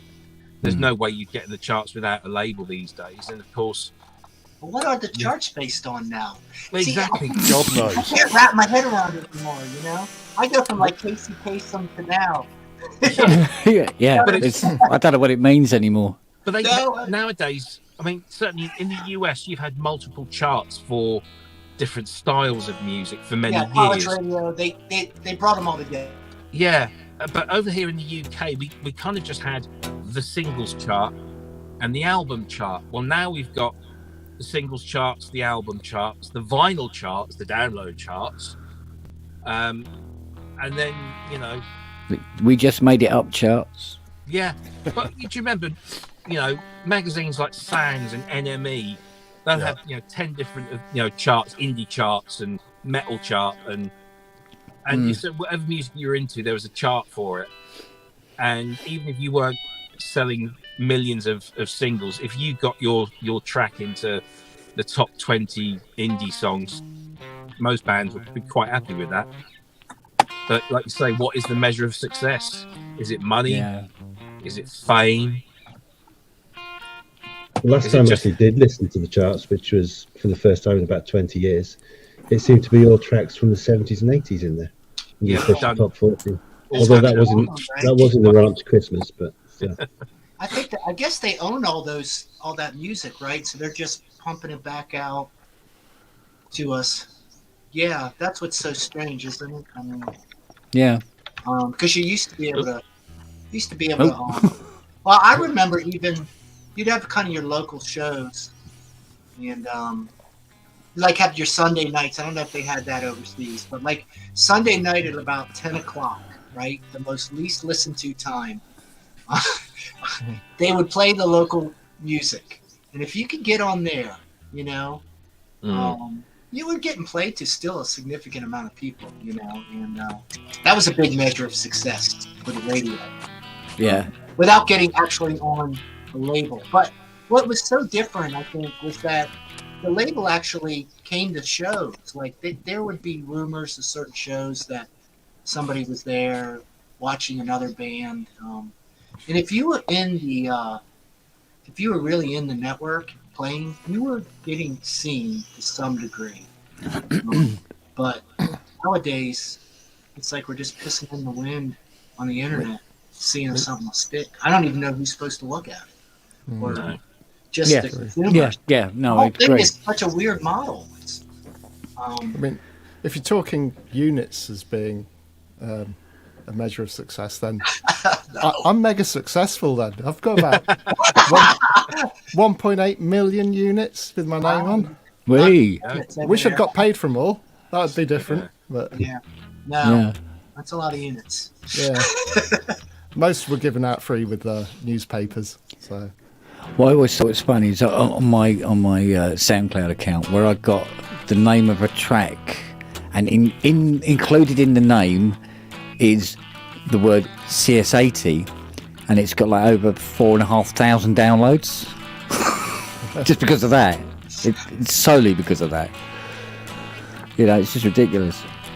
There's always, because everybody's got an interest, there's going to always be a hook on something or other, whatever it might be. But I don't know. It's, I think the older generations too, which most of us fall into, if not all, I think we're still kind of obsessed with the pop song and still wanting to. Yeah. I don't know. That's my gut feeling. I know that.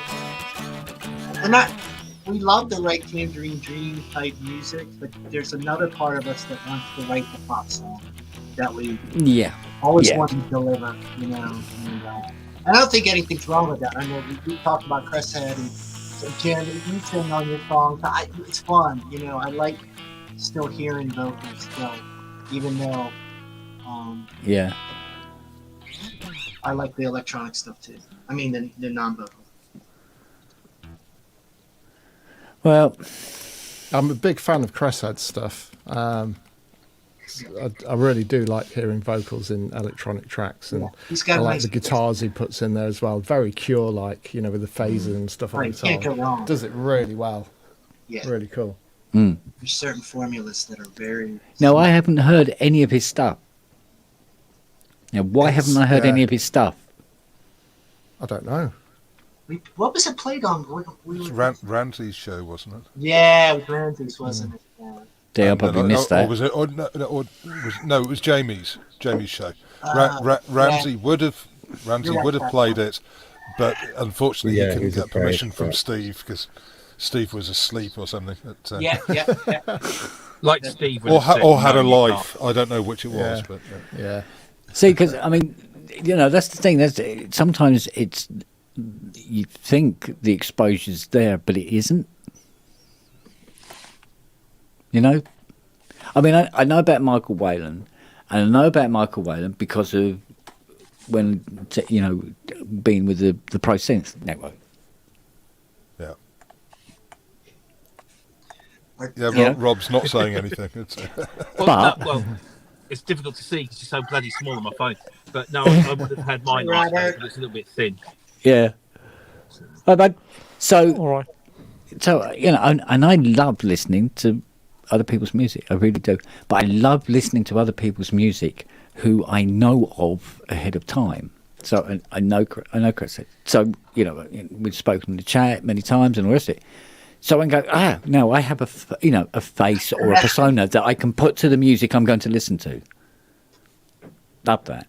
No, I agree.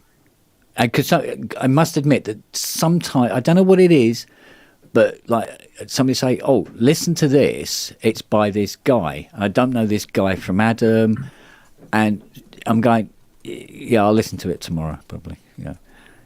No. Instead of going, oh, come on, let's have a listen, because you've had the interaction with the person. So when you have somebody come on a show like Pro Synth or Doms or Rances or whatever, and they talk about something they're doing, you go, oh, I can associate with it. I mean, I've bought albums of people that I've seen on shows, and 9 times out of 10 what really, really will sway me, especially if it's music that I might not really be into, is they go, oh, they got a dog. Nice guy, I'm buying their album. Yeah, literally. Because why not? Well, you've got to have some hook, so, and he's sort of like, nice guy, I want to listen to his music. Yeah, no. Do you know what I mean? So, whatever works. But unless I have, it has to be placed in front of me. I don't know whether I'm unique in that or not, but so I had no idea about it. In this particular example, Chris has done any music at all. And he has a cat. And he has a cat. Oh, he has a cat. That's it. No, see, animal owners. And he has a song about a cat. No, I don't. Even better. So, yeah. I wish I could have a cat, but I'm in rented, so. No. I'm missing nothing. It's terrible. Yeah, hair, fur balls. Yeah. Curtains. Yeah.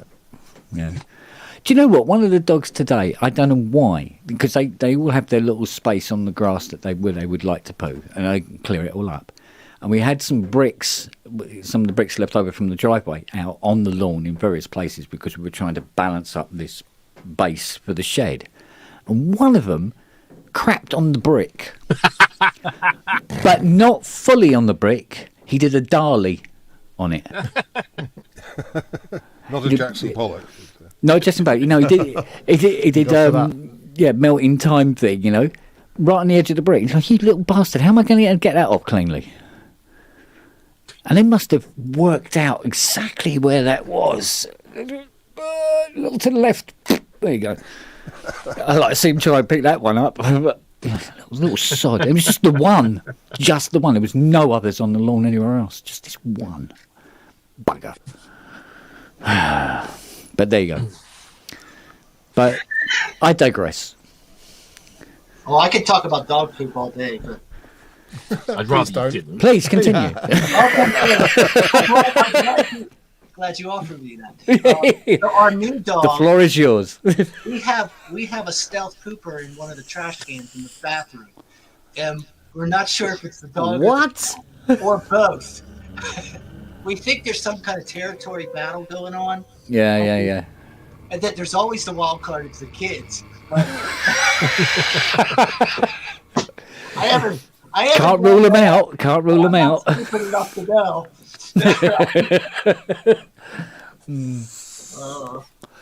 Wait, see, now you got me interested now. I want to hear what Chris's music sounds like. Hit me up. Send me links and postal orders, whatever. Whatever it takes. I'll dig out his YouTube channel for you. Yeah, it's just search for Cresshead on YouTube. You'll find him. Yeah, Nothing else that makes you have to get. So, I mean, one good thing is I think a lot of people are writing again because there are a few people listening.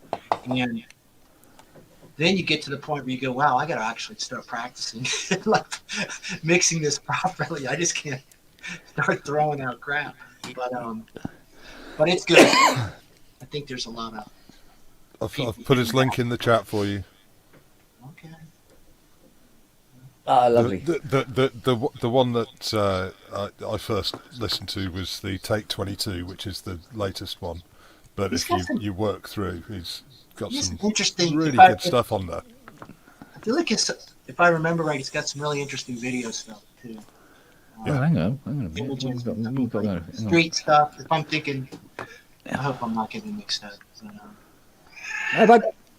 Hi, good evening, All right. one and all. Yeah, good, yeah. Yeah, sorry about that. When it gets to the end and it puts the next available guest window, it's just off the bottom of the screen. I can't see it's there. I have to see the little, the little scrolling thing appears to indicate, oh, there's somebody off the screen. Bloody thing. Bigger screen, maybe? No, I don't think it make any difference, to be honest with you. What's at top, Keith? What's the blue thing up there? The rack. It's an AMT8, isn't it? It is. It's a MIDI patch bay, 8x8 patch bay. Why did they stop making things like that? Because Apple took over Imagery? Yeah. I've still got a T4 that's working as well. Well, I've got the MIDI man as well, whatever it is. What's it Some of called? the stuff is really well made, isn't it? Jeez. MIDI Sport, MIDI man, 8x8 under there as well. I got a rack, but half of it's. Oh, I gotta put some shit on it. Still got spaces. It's always nice. That's killer. You got spaces, they got to be filled. I know. It's almost No. Modular space. If you need airspace, then for some stuff, and you definitely don't want to fill them, like the old Roland stuff in that rack. you know what? You definitely need a space above and below. No, I agree with you. I was gonna say I have the I think it's a Dep 5 and the STE 1000. Yeah, I've got two 3000s and the Dep 3. They're so fun. Get some, Tim. I can see your eyes getting big. Or if you ever use the Procasti, those things. See, that's getting into teenage engineering territory. I've got a MIDI face 16 by 16 thing recently. It's 16 in, 16 out. You're right. Yeah. Do you have a Procasti, Robert? No, but work-wise, I have on many times. From one hire company, they're like, if you hire a vocal reverb, I would normally go take two off a shelf, thank you. Yeah. My first time I used them, I did the foolish error of racking them both on top of each other. So the problem is their air inlets are below, and there's a fan at the back that spits it out, which I had to find out the hard way in summer. Where I was just like, what is this weird digital clicking that I'm hearing? Why is there no vocal reverb? The percussive was always getting very warm. Could that be the thing that I'm hearing clicking there? Yes, indeed, it was. It was. It was just. It shut down, and for some reason it was clicking on the AES, which clearly this is not how your unit should shut down. That you have some weird digital clicking noise. But anyway, I'm not going to complain about that. It did at least notify me that there was something wrong. And it survived. Good. The opening night on that show we did with one Procasti removed in the front of a rack with some longer cable sitting sideways. Funkalogic DD301 Digalog Dynamicator. I think Paul Artola made that up. 100% certain. Yep. Certainly sounds it. I got into these Delta Lab Effectron units. They're like 8 or 12-bit digital delays. They're great. You never have enough delays. They're so cool, man. They're so much fun to play with. I just use whatever guitar pedal happens to be close by hand. I think I've got a TC Electronic delay, and the one with the two buttons, have a nice metal front panel. Those ones. and you can well, I've got quite a few TC pedals, and you can plug them in and download famous delays by people. And Oh yeah, the flashbacks or whatever. yeah, that's it. Flashback. I've always It's a thought tone print, doesn't it? Yeah. A TC thing you could load. I think they call them tone prints. Yes, that's it. Yes, that's it. Tone print.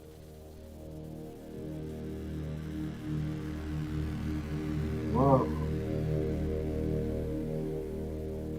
I think it's Jim, but it might be wrong. It was. It's not me. Don't take offense. That's a nice bass sound.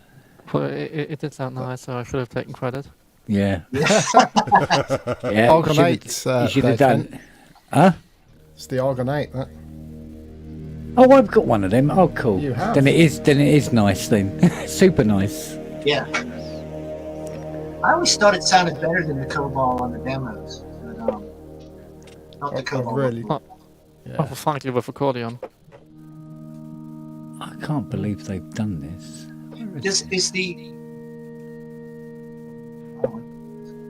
Is the scope and the argon related as far as the No, the Sculpt's virtual analog, isn't it? yeah, More closely related to the Cobalt, I think. the Cobalt, right? That's I the think version. the Craft and the Argon are probably more closely related. But I hate this thing, but I can't sell it. I can't do nothing with it. But it does sound nice. yeah, That sounds more like an organ, Robert. That is that accordion that we've all made fun of over time. yeah, it Right, sounds lovely samples. actually. It sounds nice, but it doesn't sound like an accordion. Well, this is actually me cheating a bit. So I recorded it at 192K and then just resampled it down so this is just taking one octave at the top and then Nice. resampled the rest of the notes down. So that it actually avoids contact shitty pitch shifting. Are you shitting me? What's that, Ken? What? I've just found this free plugin of a Transcendent 2000. Really? Yeah. What is it, for full bucket or is it what is it oomph? No, not oomph. Tube ohm. Special guy. Would It's you by pay for it? TN Audio.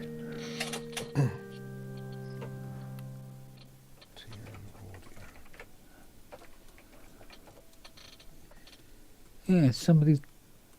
Yeah, it's an analog subtractive plugin by TN Audio, the Transcendental 2000. Well.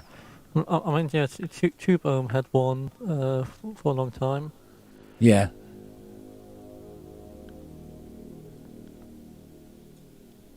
Which actually, their hardware synthesizer they make, the Genie, that's quite a fun thing. Oh, they've got quite a few things on their page here as well. They've done all sorts of bits and ball. The little button chord organ on there as well, for God's sake. Yeah, I go. It's a Transcendental 2000. 2000, yeah, just downloaded it. Oh, you know, guess in they're silver. based on Hull. Very pretty. They're using X-Way. Karoo.net. So It's, they're based in Hull. I wonder how shite that is or good. Can you also set the build quality of whoever built it? Terrible, acceptable. Soldered by an idiot, yes. Yeah. Oh my God. Right. Oh, are you gonna let us have this or not? No, I don't want to buy WinZip. Fuck off with WinZip. Well, where is it? Oh, there it is. Up there. Oh, for Christ's sake. We're going to get there in a minute.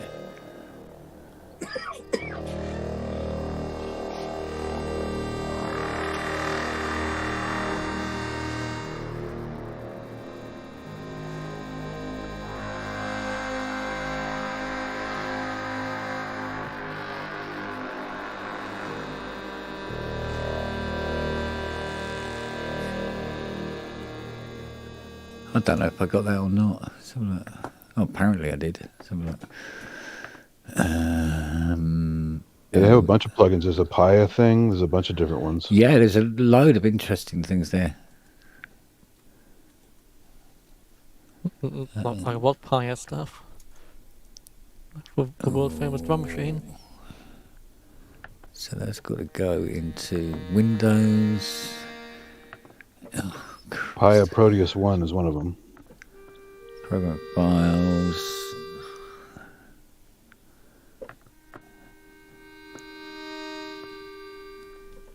Yeah, the CS5 also.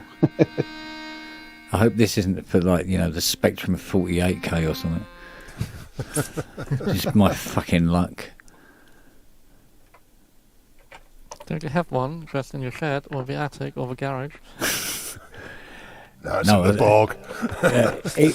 I don't think even I've got anything that old computery here now anymore. Or have I? I might have actually. No, let's not go there. VST plugins, please. Yes. Bush. Copy. Thank you.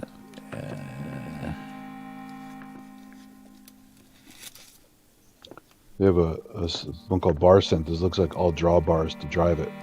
Use your finger. Yeah. But it looks like something that it didn't need to be. If you know what I mean. Yeah. Yeah, just because, right? Oh, this is interesting. Why should that suddenly come up? Let's go with it.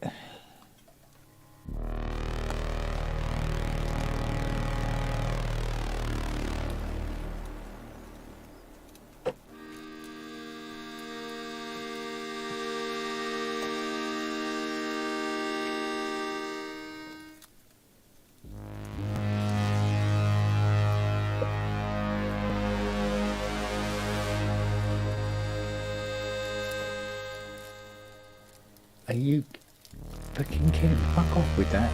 Right off.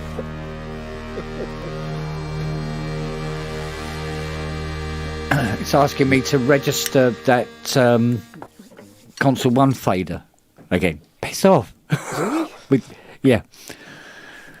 No, is go away. console 1 happy with Windows 11 or is it just the Windows? Yeah, it's 11? absolutely fine. What it is when since I bought this thing last year, I've been trying to register it on the Softube site, and it says it's already registered. And I keep telling them it's already registered. Yeah. And what they do send me in the end is an email sending me to the registration page again, and thus the cycle continues. Yeah. So now I've sent them a shouty email, all in capitals. And we will see how that progresses. Did you use Google Translate to translate it into Swedish as well? Yeah, trouble was I couldn't find what the equivalent was for Stuffler, which is the problem. Otherwise, I would have. Yeah, Stuffler should be served cold, not like Revenge. Revenge is very cold. Stuffler is just sort of a little warmer than that, but like the fresh-driven snow. I can tell you Tom 10 stuff or Tom 10, which is Santa stood in the garden. Oh. Everybody's got to know something, mate. I'm like, let's face it, everybody's got to know something. You don't want to know my Russian. How about Mimi nataka chakuli yangu, which is Swahili for "Mother, is my tea ready?" Why do I know that? Brilliant. Might be important one day.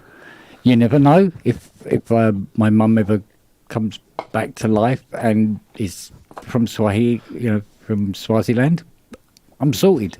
I won't go hungry. When I first started in IT, I wanted to make some shirts for work, just to promote we had a new group that was starting up because it was almost no support when I started working there. Yeah. And so I made a shirt. I went around because it was like a UN at work, people from all over the world. And I collected all the phrases for "my computer is broken." And in Farsi, it was "Computere man harab ast." Oh, yeah, it even sounds like that as well, doesn't it? And Harab must. Yeah. Ast. Ask. Ooh. Well, Transcendent 2000 has not shown up. I wonder, please, Uncle Cubase, have you by any chance blacklisted the motherfucker? Let us see. Is it a 32-bit plugin? It might be. It is, yes.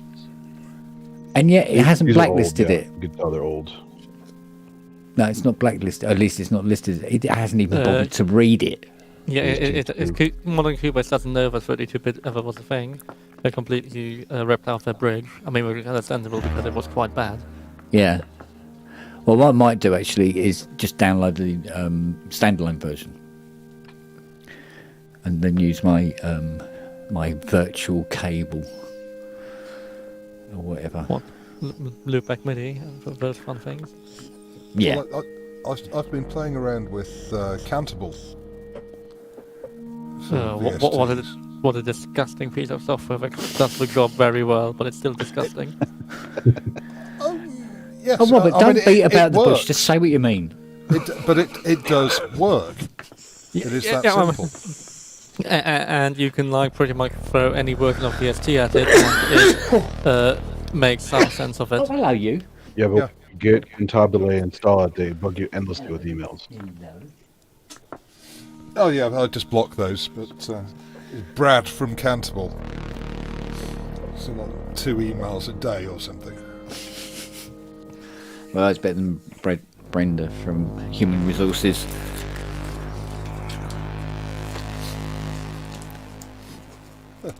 Right, I need to fill my coffee cup again. Go fill your cup. I'm going to fill me cup, lad. Aye. Ooh.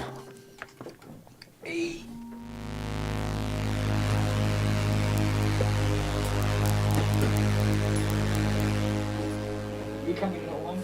Neil Wharton in the chat has just ordered a Korg Prophecy, so he's going to be quite happy. Yeah, I've got one of those too. I just need to pick it up. It's on the other side of town, so it's kind of a walk through the woods. Whereabouts in Switzerland are you, Wagyu? Lucerne. It's pretty much bang in the middle. Cool. Wow. So do you speak Swiss German then, or? Only really for shopping. I mean, my employers used to be UK based when I moved here, and then now they're American. So, right. And my wife's Japanese. So. Yeah. Okay. Yeah. A lot of Swiss do speak English anyway, don't they?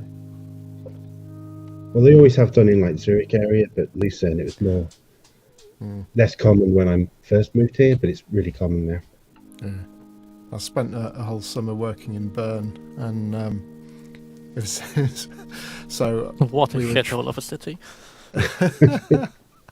We were training these Swiss technicians, and so there's obviously all the different languages, and we didn't have a translator. Normally, we would have a translator for working internationally in this job.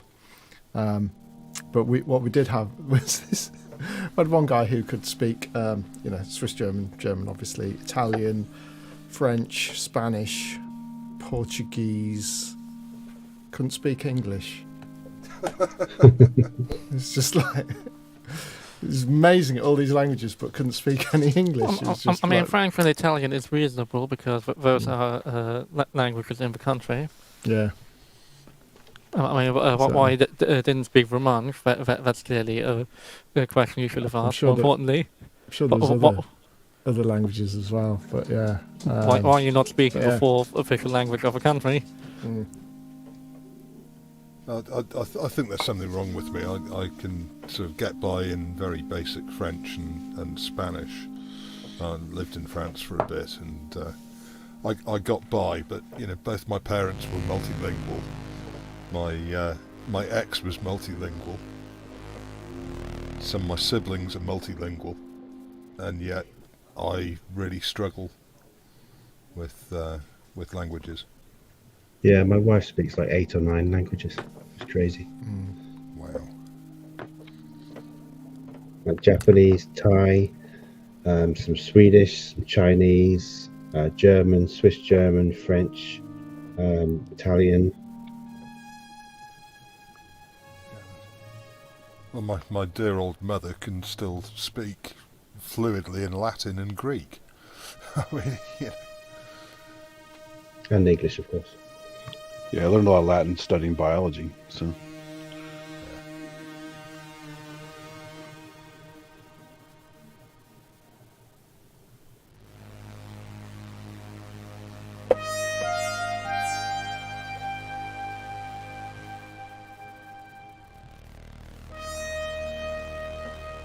Just wondering what that stuffed toy is I can see over Keith's right shoulder. So, like a Humpty Dumpty or something.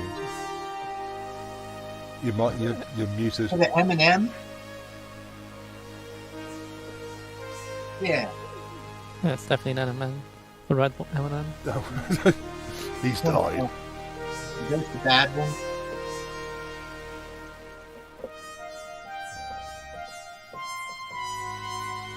So, how did you end up in Switzerland, Bagu? It's my wife lived here when I met her, so I ended up moving. Oh, okay.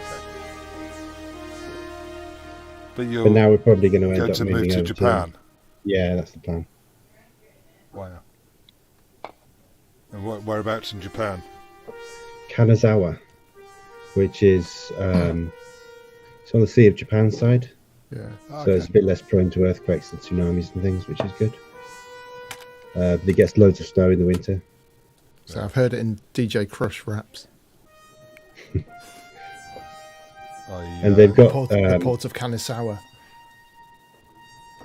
They've got bullet train link to the city now, so you can get to Tokyo in about 2.5-3 hours. Wow. Yeah, it's.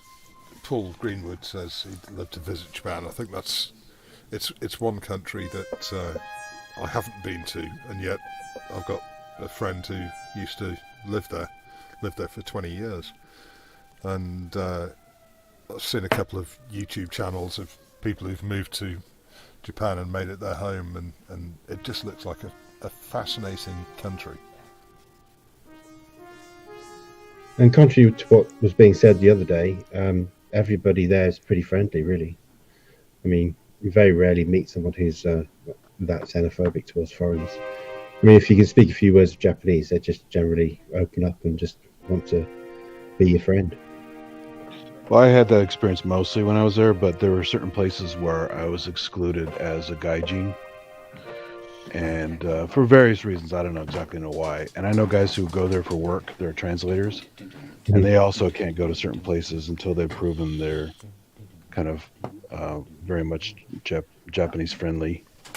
Kind of almost like a racist kind of thing. But I didn't take it personally because everyone has different opinions on stuff. But. And if you have like tattoos, you can't go to the hot springs because that's kind of like a yakuza. Oh yeah, they got to cover up the hair and all that kind of stuff too. So yeah.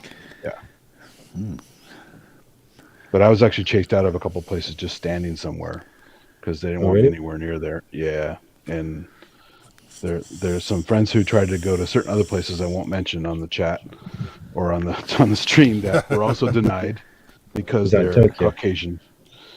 No, different places. Different smaller places too, but because they speak fluent, they were able to talk their way into certain places. So. But yeah, everyone has reasons for stuff. So Dave been eaten by his cats.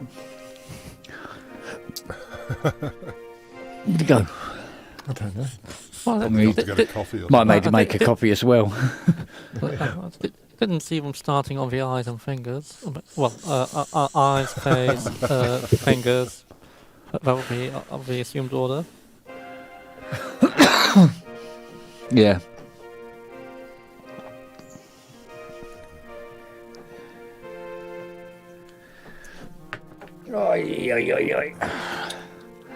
Well, now I'm vaping. I'm trying to work out what I'm going to do with all this extra money. Synths. or modular. Bigger house for more synths. Another shed. Yeah, not another shed. Oh my god. Clearly, you should have gone for a 2-story shed. Do you know what? I'll be honest with you. For about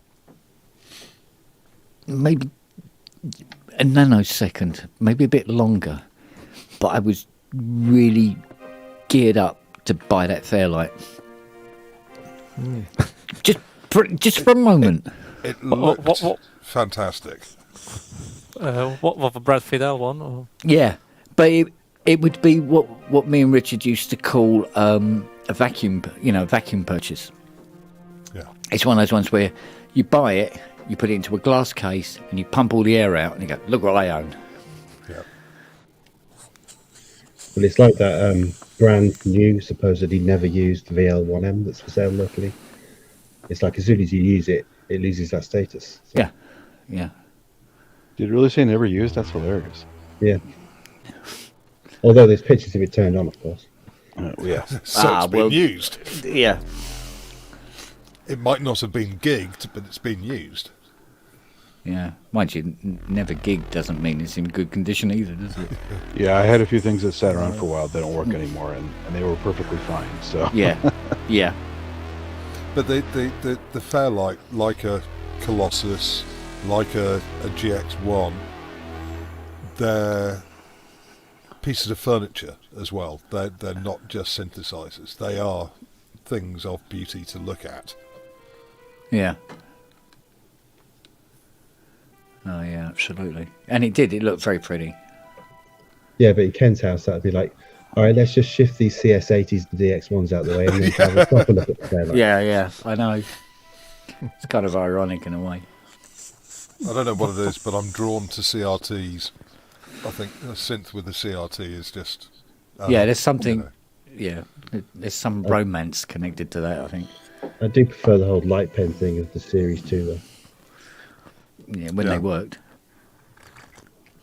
Yeah, I mean the graphic tablet also had its own issues, though. And then if your graphics card needs to scale at the other end, then the graphic tablet no longer aligns on the Series 3, which is where it becomes really annoying. Yeah, well, I don't know. There was a few things I wanted in the past. The thing is, these are desirable now, but are they still going to be desirable in 20 years or 30 years? You know, Fairlight probably. It looks so striking that, because from a modern art point of view, it will always be desirable. Yeah, as objet genre, yes, it's. You've been drinking. I actually just bit my tongue. Yeah, just reverse those last two, and you were right. No, I was definitely drinking last night. So yeah, you're definitely tripping over something. Yeah, I'm drinking coffee tonight, so there's no worry of that. Objet d'art. Yeah. But in terms of would there be the demand at the sort of values in the future? I mean, if it's fully working. But we're fascinated by these things because of the nostalgia. We remember them. We know the tracks they were played on. It was part of our history. But a generation or two generations ahead of us, it's not really. The art of noise wasn't as groundbreaking for them as it was for us. Well, they're idiots. Oh, sorry. Well, it's like how many 20-year-olds who, when they're 40 and have made lots of money, would buy an E-Type Jag, for example? The ones that love music, I think, they'll go back like a lot of us tried to do, right? Find the best of the best. Yeah. I think that'll still happen.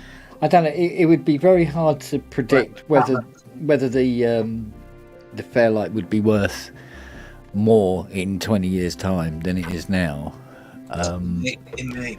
But in the same breath, I mean, why would somebody want to pay, an enormous amount of money for, a traditional 1820 samurai sword? It's kind of like you're into it or you're not, and age and rarity tends to create value. Yeah. The only problem with a lot of that stuff going up is that a lot of the people that would actually lug it out to a show are kind of the kids. Like they'd find some old thing and that would be their thing, right? Yeah. Yeah, but it's also there would be this thing also of this transition between vintage synthesizers and then antiques, where it's not about what it did or what it sounded like. It's just that status symbol. It is an antique, and is sold as as a rare item and nothing more. Nothing to be like a Fabergé egg or a Chippendale kitchen cabinet. Yeah. No. Because like go, well, why would a 20-year-old be interested in a Chippendale kitchen cabinet? But somebody who's gets a hard on for furniture, it's going to be right up their street. So there's no way of telling really. But once that transition between the musical instrument for itself and what it stood for, and then it just being an antique, then who knows? It could go through the fucking roof. In 40 years' time, they might be worth 1.2 million. Just don't know. Yeah, it's if the right people decide that it's valuable, then it goes off like it's very bizarre how that works. Yeah. But that Fairlight does have provenance as well. Yes, the name, and the fact that it's tied to Terminator movies, which will probably still be watched in 20 years' time. Yeah. Well, I think even. Unless Skynet forbids you watching those movies. Yeah. Well, I mean, one of the things that we tend to gloss over sometimes when we talk about how much something was worth when it first came out and how much it's worth now. When you talk about things like, look, take the CS80 as an example, right? The CS80, price of a 3-bedroomed house, okay, massive. And then slowly over the next 7 or 8 years, its value went down to sometimes as little as 150 quid. Okay? And there it languished as junk in the eyes of many, many people, right? But now you come to the 2000s and suddenly there's interest in them again. Now, the people that were buying 80s off of us in early 2000s were not in their 40s. They were in their 20s. Yeah. So do you think the internet has played a part in People were, like some of these things were if you didn't know, you did not know, right? Yeah, exactly. It's a Google search away. Yeah. So the internet happens. Right. And the swell starts. And then there was things like where they made that computer game, for instance, of Blade Runner, that was not a brilliant game. It was a point-and-click thing, but it had the Blade Runner music in it. It looked good. It was a good-looking game, but it had the Blade Runner music in it, and a whole generation of people going, "What the fuck is that? And where can I get it?" And then through obviously the internet again, do a little bit of tapping, and you go, "Oh, it's that dirty great big old thing. Oh, and it's dirt cheap. I'll have one of them." And suddenly the price starts rising again, and next thing you know, you got £48,000 CS80s. Yeah. Well, those books, right? The book, what was the other one that recently Mike and them did? Oh yeah. So I know gems in it. I know for a fact the collector. I was sitting there watching a collector get him to sign it, and was looking at that book, and I said, every one of those synths are going up, right? Yeah. So that's sort of like the internet, though. It's the same concept, right? We used to have books and magazines, right? And we would. So all those, for a long time, nobody was showing any of those instruments, right? We just were not. They were. I always tell the story. I remember my brother having an ARP Odyssey. He wouldn't let me play it, but and we had a big age difference. He was a lot older, but man, when he played that thing, I didn't know what it was. I just knew it was this orange and black thing. Yeah. Made the weirdest sounds, and I was like, man, if I could have got my hands on that sucker, Yeah. But I was like, that thing's cool. But it kind of like went to the wayside until about 15 years ago. I always say things like the Slim Fatty came out. Some of these synths, Moog brought some of these back. Sequential, which is what DSI then brought back those, and then all of a sudden we were all kind of like, wow, man, let's check this out. And then we were like, it was blowing our minds. We were like, man, this stuff sounds, is it me or does this thing sound amazing? And then it just took off again, Because when audio kills with his bad gear show, he'll often show something isn't quite so bad, and then the price goes up. Yeah. You can almost tell, if you really want to be a collector, which I don't by any means, you can feel it sometimes with certain gear. I mean, like the Oberheim stuff, it was kind of in a way, it was a no-brainer when he came back out with that stuff. I was like, boy, if I was to collect, clearly this is something to collect, right? But I just didn't want to go down that route. And honestly, those SEMs that he made, they're really big. They're kind of an awkward shape for a studio to be, Yeah. It's like I'm going to have this but they sound great. kind of dubious conversation at some point with Daniel Miller about his vocoder. That the fact that there is no keying facility on this vocoder, and what you do is you have tuned bands, and it makes sense that when you listen to the record and what they did with it, they weren't playing a keyboard as such to do the autobahn thing. They were just moving the sliders up to produce the chord. And that's pretty much all it does. Well, have you then also checked out the album before when Ralph and Florian? Well, I mean, first on the front cover you can, or on the back cover you have a big picture where you can actually see that vocoder. And then you can also, I think it's the last track of the second side, Anana Symphony, where you can, I mean, yeah, it's clearly a vocoder, and that is the only vocoder you can see in the picture. That is actually, that is pretty much just one chord that it's spoken through. Yeah. But I think there's some other stuff where it sounds a bit like maybe the flute is triggering the vocoder. But then again, it could just be the Synth flute going through that. Yeah, but it's literally just the audio signal going to whatever they tuned it to. And then using that as a carrier signal. Were they sort of tunable bandpass filters then? And just a series so of it them, and then... sort of like a tuned graphic, if you like, you know. So, and then once that, you set that, and whatever sound you play through it will play that, whatever tune you set, whatever chord you've set it to, or whatever tone it's set to. So it's going to be, it's a collector's piece. You wouldn't use it. But that's not the only reason why Daniel Miller bought it. It was the craft of vocoder.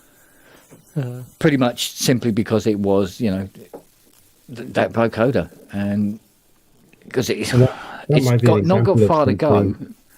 That might be an example of something which does just keep going up and up and will be, worth millions one day. Because there's nothing, there's no alternative, is there? Well, he gets people offer him stupid money for it now. It's not even repaired yet.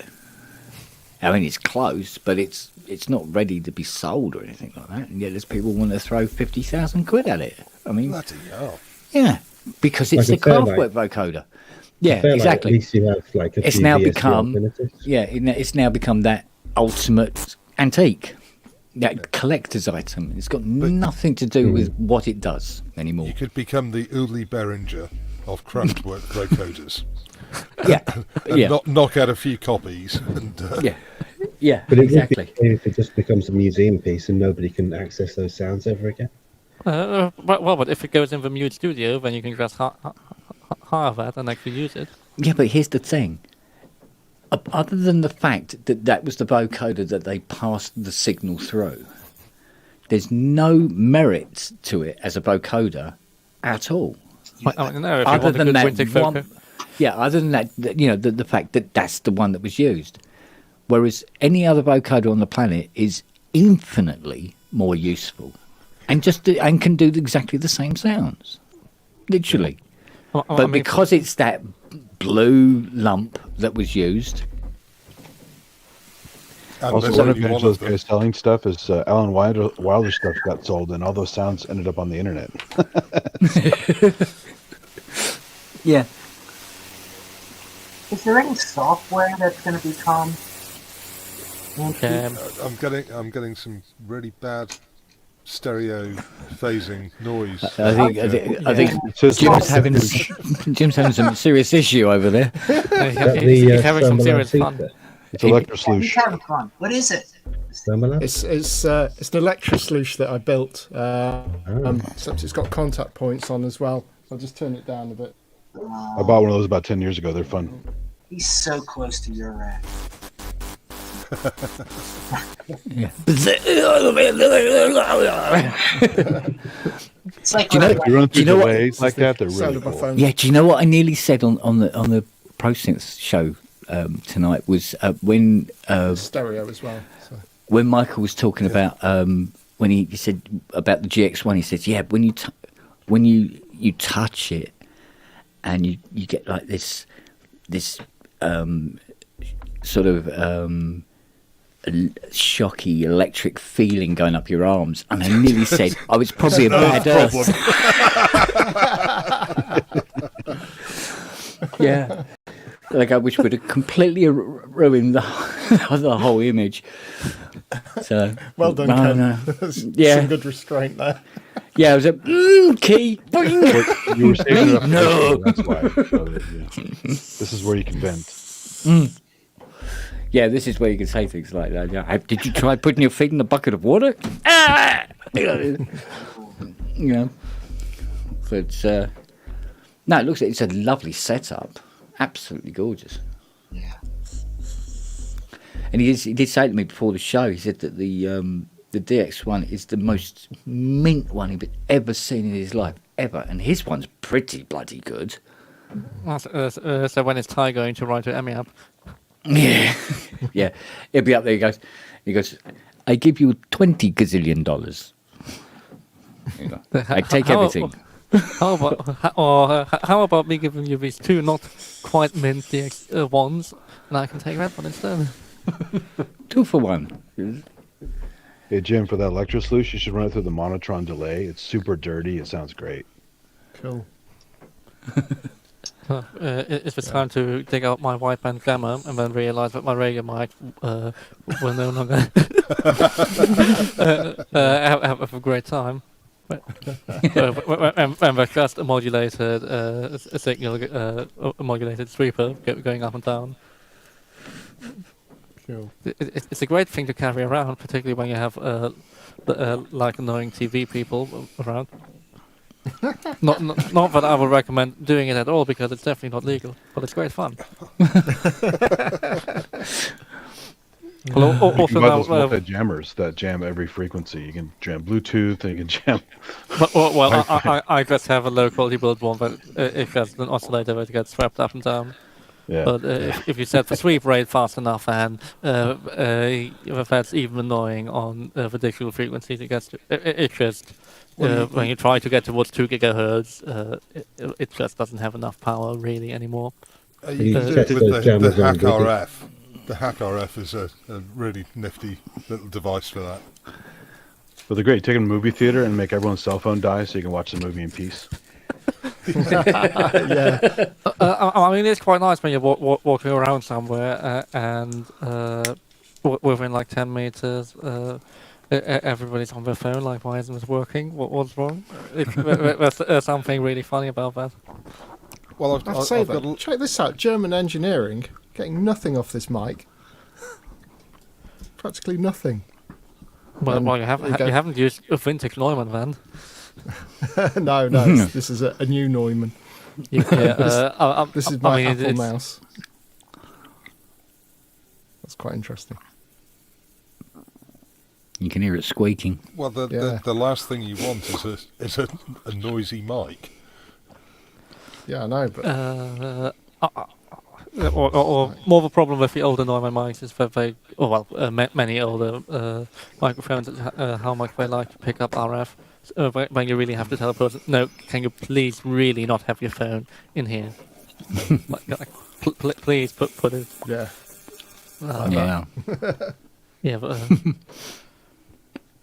Or when you guys, or when you can hear before the ping comes up on the phone, you can already hear it in the control room. Yeah. Yeah. Yeah. That's Sass's about to phone be does that. a display message. Yeah. Yeah, Polymute's good for that. I think my phone only did that once, didn't it? I used to do it quite a bit. Perhaps with your. I haven't That heard it was with this probably new with the other mic, mic. With the other mic. Yeah. Yeah, this mic's so much better, honestly. Yeah, Good I think choice. so. And it was Yeah. cheap. It doesn't sound that cheap at all. Well, it's the Behringer TM1, and I think it's based on the because Behringer owned Tannoy. It's based on the Tannoy TM1. Right. And yeah, I mean, I really can't fault it. I mean, the quality of capsules, I mean, even really cheap capsules in China nowadays are amazing. Or if you know the expensive Manly microphone, the older version that used to be because Chinese capsules. I mean, I think they had to throw out like 30% to get the quality they wanted. But apart from that, if you can live with that, you can get some amazing capsules. Because most mics just use the same 1-inch capsule, don't they? Yeah, I mean, you just have the luck. You have the luck of a draw at that point, because whether you have a good one or a bad one. If you have a good one, then you might have an amazing microphone. If it's a really bad one, then you might want to throw it out the window. This is not a Chinese capsule in here. No, it's an overpriced German one. Yeah. It's worth it. Absolutely. But, to go back to the subject of vintage synthesizers, this vintage book from 1995 comes from a series in German Keyboard magazine, which I believe started in about 1990, about vintage synthesizers. And where each monthly issue they would do have one in there, and then that became in 1994 two books. What is it? Oh, actually, 1987 they started that column with a mini Moog. But it's quite fun because this is basically synth jams before synth jams. What do we have here? Oh, the pig for Robbie. The X5 Yellinghouse programmer.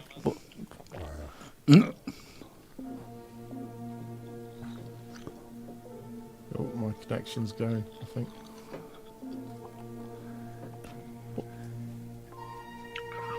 There was the Keyfax Omnibus was pretty good too.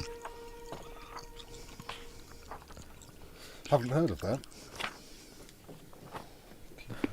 It's kind of hard to find now, but it's kind of like the A to Z books. Right. But a hell of a lot cheaper until he just started reprinting them. And of course, I bought one before he reprinted them, and they were expensive. Bastard. What do we have in here? A Gleeman Pentaphonic, not clear. The only thing I learned about the Gleeman Pentaphonic from Martin is that you have the two high road connectors on either side. One of them is mains power, the other one isn't. If you plug into the wrong one, then you have a dead Gleeman Pentaphonic. Good design. Very good design. You're using the same connector, not keyed on both ends. Oh yeah, found it. Keyfax Omnibus Edition by Julian Colbeck.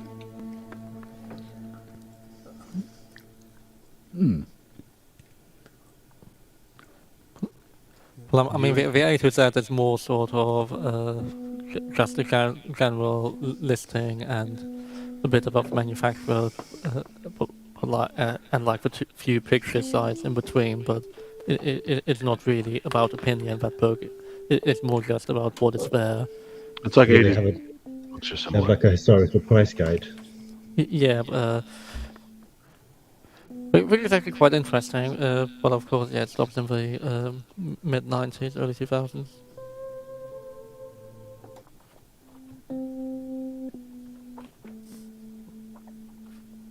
That's interesting. What's that, Kent? I'm getting the going out of tune thing in Cubase again. Right. But you're going to love this. It's not the Hydrosynth that's going out of tune now. It's the BST instruments that are doing it. Right. Okay. Wow. Yeah. It's time to shoot myself in the head. Roll back to 11. Or just it's more like to be something connected on MIDI. So if you in the MIDI insert effect put a MIDI monitor, does it show anything interesting? No, it doesn't show anything interesting. But what is interesting is if I run the tuner in Contact. What's that? It's, even though it says A3, you go, well, you're not playing A3, are you? What the hell?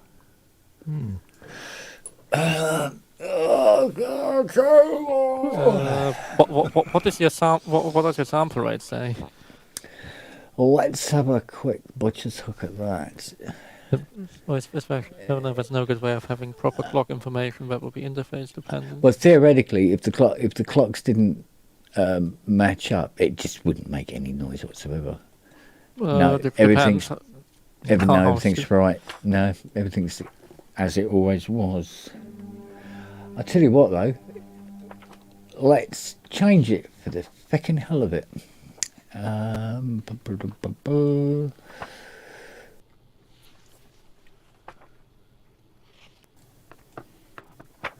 Right, there we go. 96. Yes, what? Is Windows now complaining for StreamYard? No, oh, hang on. Ooh. Oh, goodbye, Cubase. Will do. It was nice knowing you. Gone for a walk. Oh, what we got here? Oh, you had an issue, really? What a fucking surprise you are. What it didn't just close for fun. I think it did. I think I can hear it fucking sniggering from here. Okay, I can't guess the synth from behind. Oh, it's hard to see, but let me make this full screen. Hang on a sec. That's from behind. Yeah. Has to be the EMU modular, doesn't it? It could be. Well done, we're good. Because there's two types. There's one that worked off sound cards, and there was one that was actually built like a modular. The sound card one was a nightmare. That were like only the first 5 or 10 apparently on the big massive ones. Yeah, no, I had one that was that's the one that I was talking about on the show where every wire in it was green. Every single wire. Positive rail, negative rail. Maybe the person who wired it up was colorblind. No, they just had the one reel. They just had the one reel of wire to go, oh, this will do. Carries electricity, doesn't it? I mean, at uni we had an 80 amp line to one outlet where it was 2 black wires, just one with a piece of red tape either end, which of course is legal, but it's still very nice when you're debugging. That thing, and also no earth run. So the earth run was just from the conduit and the trunking. Yeah, it's what you always want at 80 amps. What could possibly go wrong? Yeah, this must be an early EMU modular still though, because it has the potted modules, and well, some of them not potted in epoxy, pre-SSM. Oh, that's interesting. And that's set to 96. None of the VSTIs are working. But they could just have to resample if they can't do another sample rate. Then they just under the VST spec have to resample themselves. Yeah, I think that's probably where we've got some issue. Let me try. Well, Will Joseph is saying only update to the 0.5 versions of Cubase. The 0.0 updates are for beta testers. Yeah. Oh, it's that one I'm still running 9.5. Not even 0.1. Just Yeah, because I put the update on. Actually, that's what I wonder. Actually, I'm starting to think now. Now that it is 12.01, thinking, issue, issue, my friend. Let's try something that's done. Let's try something a little more modern. Hang on, let's call up something. Do they have a bug report list to see how many other people are suffering? I don't think the servers could handle it.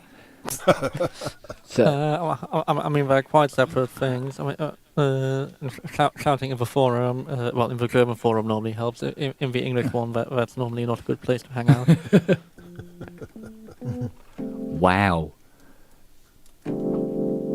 Even the modern stuff. Like, yes, what? Well, how about fucking working? No, can't do that. We're Cubase. What we do is we sit here and just fuck off everybody. Oh, okay. Right, that was well worth the money. No, Studio One. Stop it.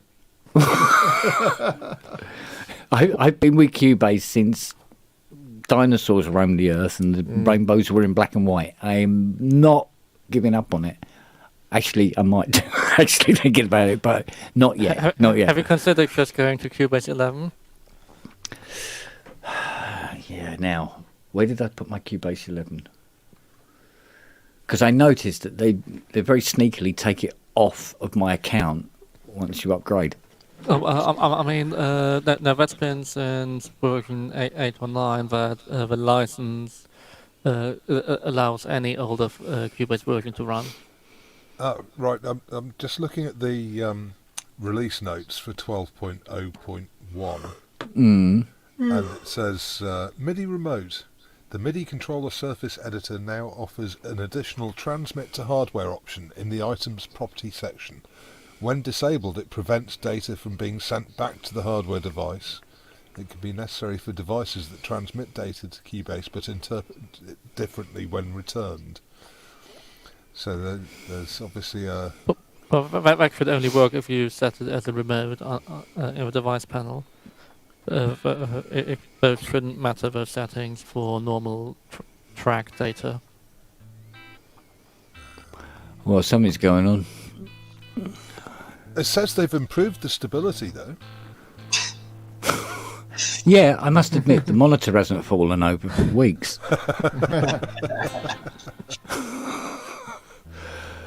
Okay, we're going to give this another crack. We click on that. Yes, okay. Right, we select. Getting Cubase. Now I'm like, oh, jeez. Yeah, it's like, really? Yeah, now I'm like, not feeling it anymore. Yeah, I'm not enjoying this anymore. Right, okay, let's have a look. Something modern, but useful. Pad shop, okay. It's got to like its own bloody plugins, hasn't it? He said laughingly. Let's try... Major. I don't know. No one would have believed in the early part of the 19th century.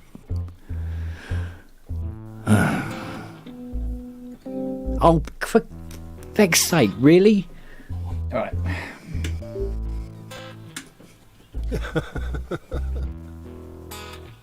Got zero fucking MIDI going on now. Right across the board. Thank you. Anybody?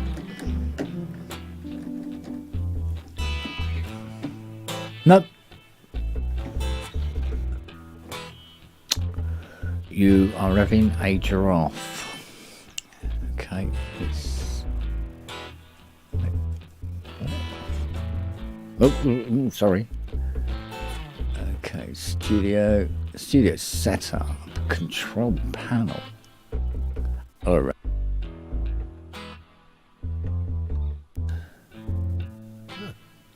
So David's got himself a new crapple. What? New crap. Yeah, my buddy just Oh sold me yeah. his 2017 iMac. You know, everybody's getting the M1 stuff, so Oh. 2 terabytes, man, it's pretty loaded. I don't know. It's huge though. What's 27 inch? What's that, Robert? Please don't 27 tell me inch, it's terrible. Well, you said it's a 27 inch iMac. Why are you complaining about it's huge? I don't know. Oh, This felt. You are joking. Anyway, This will not receive Ah. MIDI information if it's set to 96k. What? Yeah. That's what I just thought. what was it unhappy? When it's set to 48, the MIDI works. When it's on 96, it won't. What is that video that's unhappy, or is it just Cubase in general? I don't know. I've lost the will to fucking live here, to be honest. It's ridiculous. But it's out of tune. The joys of hardware over software. At least we learned that it doesn't change that. So let's take that as a positive. Right, okay. Where's my remove programs? I'm done.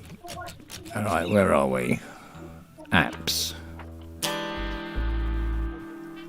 Boogaloo. Apps and features. Features. Yeah, this is a fucking feature, mate. Right, let's have a look. How ridiculous, man. way too much crap. Yeah, I got native. No, what was it? Native Instruments Complete Ultimate 13 or whatever it is. And when you go to the programs in the add remove programs, it goes Native Instruments for about an hour. I just scroll through them all. You go, really? You had to list every individual instrument? Well, yes, that's how it works because for individual programs. Yeah. I'm surprised you guys haven't summoned Ty with all this playing. It's not working. You must be asleep. Or he's enjoying the music. Yeah, that's it, exactly. Sorry.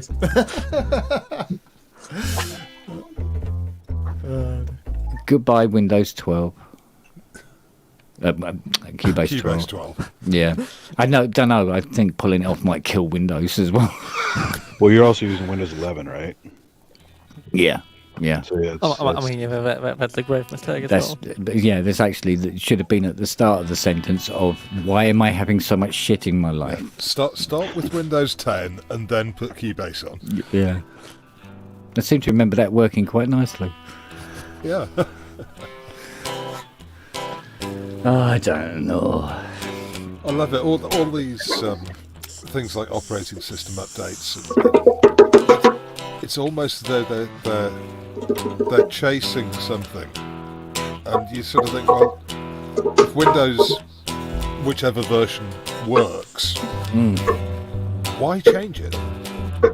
What are they improving? yes, but guess what? My last two drop-offs were because of SCCM pushing out patches to my computer for work. Yeah. And a lot of times those will blow up my machine, and I've had to re-image just from a dumb Windows update. Are they still doing patch Tuesdays or Wednesdays or whatever? They still it do, was? yeah, but this is managed through SCCM. It used to be called SMS. Right. And I handle the server side stuff, and we also blow up servers occasionally too. And so it's, That's something to do, isn't it? it's ridiculous. They don't do QA anymore. The world is the QA, not the company. Yeah. Well, we used to. Whenever a patch came, we had a full test server environment that we would apply the patches on first, and then we would run that environment using. We still do that, but we can't account for all the variables, all the different servers and different apps on there, and SQL, and Oracle stuff that we have to deal with, and all kinds of other stuff. It's a nightmare. Yeah. You can't possibly. These Windows servers. Yeah. Are they Windows servers? Yeah, but in this case, I was just talking about sometimes my laptop, Windows 10, gets blown up by the stupid patches. So Why are you putting patches on it? I have like any possible updating disabled in the group policy. Because to have NIST authentication or NIST approval to have a secure company, you have to patch your shit. You have to patch it. Yeah. Yeah. Otherwise, you lose business. I'm just glad I don't have to touch Windows servers anymore. Yeah, they're annoying, but they're a known quantity of annoying, but they're still annoying. Oh, for fuck's sake. So are you purely Unix now, Wags? Yeah, it's all Linux stuff. Yeah. Although there is Microsoft SQL running in AWS RDS, but that's not too bad to deal with. And it's a very small couple installs. Of course, now to use Cubase 11, I have to put this back in. It's so much superior. But it works. How many times did this nearly go in the bin? At least you didn't lose it. Yeah. Yeah, that's because I don't vape off it. that's the only fucking reason I can still find it. Right, let's try that. Right, I'm going to go, guys. Okay. Oh, dear. Cheers, Jim. Cheers, Jim. Nice seeing you. Hey, Jim. Yeah, you too. I'll see you on the next one, which will probably be tomorrow at this rate. Probably, yeah. And I'll be still here trying to get this fucking thing working. Yeah, exactly. It's a collective tech support. Yeah. Tomorrow we're looking for the Vape. Yeah. Yeah. Yeah, it's got to be around here somewhere. Everybody look. Cool. Take care, everyone. All right, See take you it, buddy. soon. Bye. Bye. Oh. Yeah, it Right. won't be long before we're RDPing into Kent's PC. Right, well, this should be interesting. See if this Cubase Pro 11 fires up. I recognize those sounds. Those are on some Tangerine Dream tracks. What? Ones you just played? No, those are Tangerine Dream No. tracks. This sound definitely isn't. It's on a couple of them. The 80s stuff. No, this is the sound I made out of what's the original sound source? Water spray, garden hose, core, PSEM. So that is just a sound effect from a library that I took and made a patch out of in Contact. I can't place the track, but there's at least one or two tracks that have that type of sound on it. Well, I mean, there's some of stuff this type in sort of the Legend soundtrack, I think.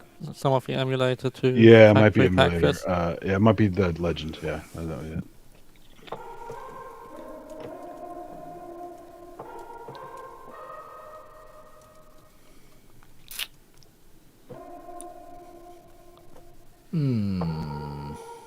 Yeah, it's definitely familiar sounding, but I can't place it. Yeah. It's not Exit. It's not Logos. It's one of those guys.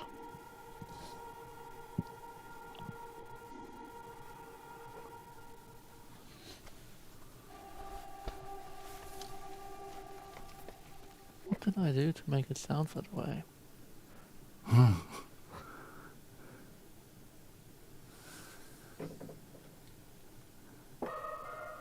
Yeah, running up that hill. Does sound like that, yeah. Yes. That's from Homegrown. Yeah.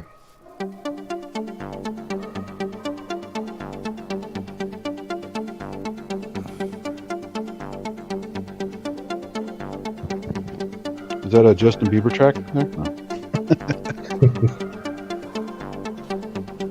Oh, now what's wrong? Oh, okay. It's nice stereo Is that bouncing me? on that. Well, it's not me. It's not me. That's probably you.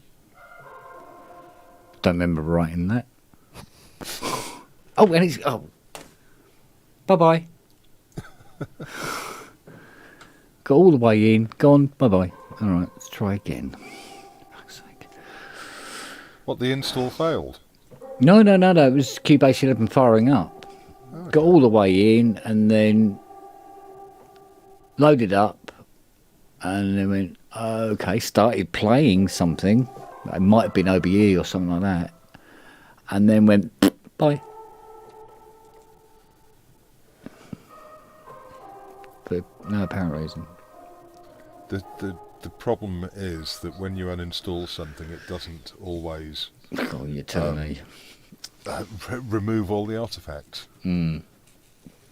Well, it's sort of intentional that if you were to change your mind, that you wouldn't lose your settings.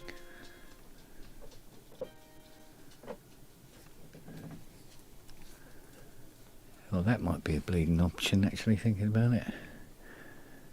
Yeah, let's try that. Disable program preferences. Every single one of them. Bye-bye. Piss off. Right, there we go.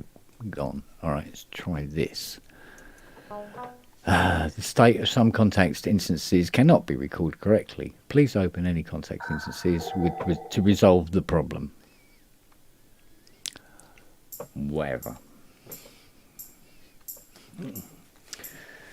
I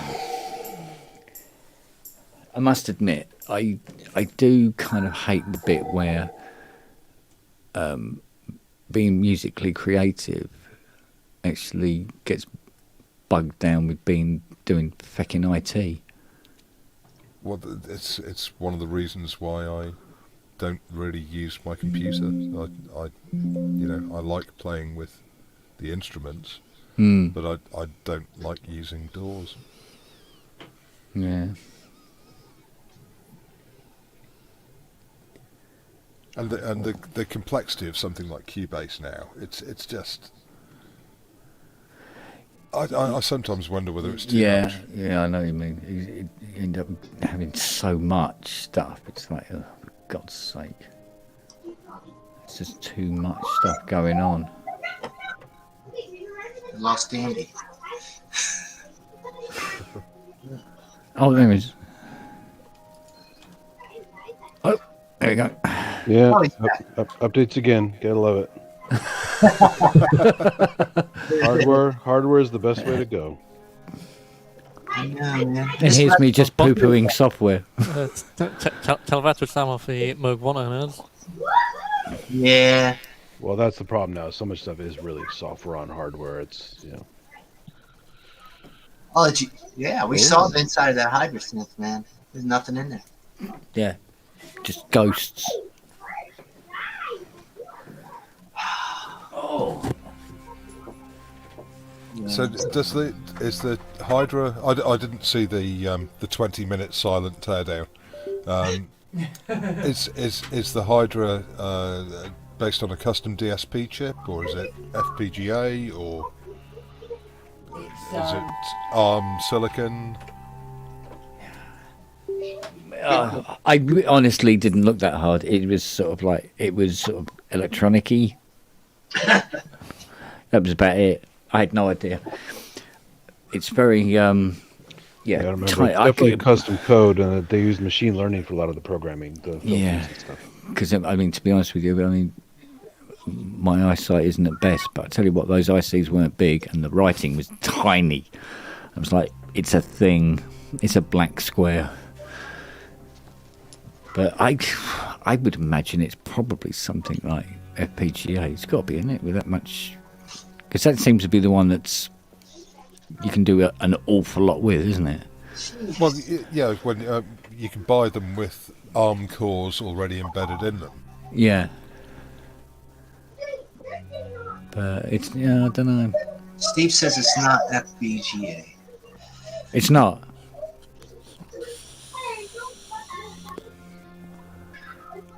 Do you know what it is, Steve? Yes, Steve. Come on. Yeah. Because to be honest with you, if it doesn't stand that tall and have 3 legs, I don't know what it is. It's not a dinosaur either. It's not a donkey. It's like, come on. It's not a 12-volt regulator. Is it bicycle repairman? Look at him screw. Look at him fix. Actually, Quest had rolling chips on FPGAs either. Versus some other rebranded CPU. It'd be fun if it was a Raspberry Pi, wouldn't it? I love bicycle repairman. I quote that all the time. No, we found a company that makes those BMC and ESC2 chips for Roland. They're just quad-core ARM processors. System on chips. Yeah. That's very interesting. Why is that not working? And oh, Jesus, software. Hurry!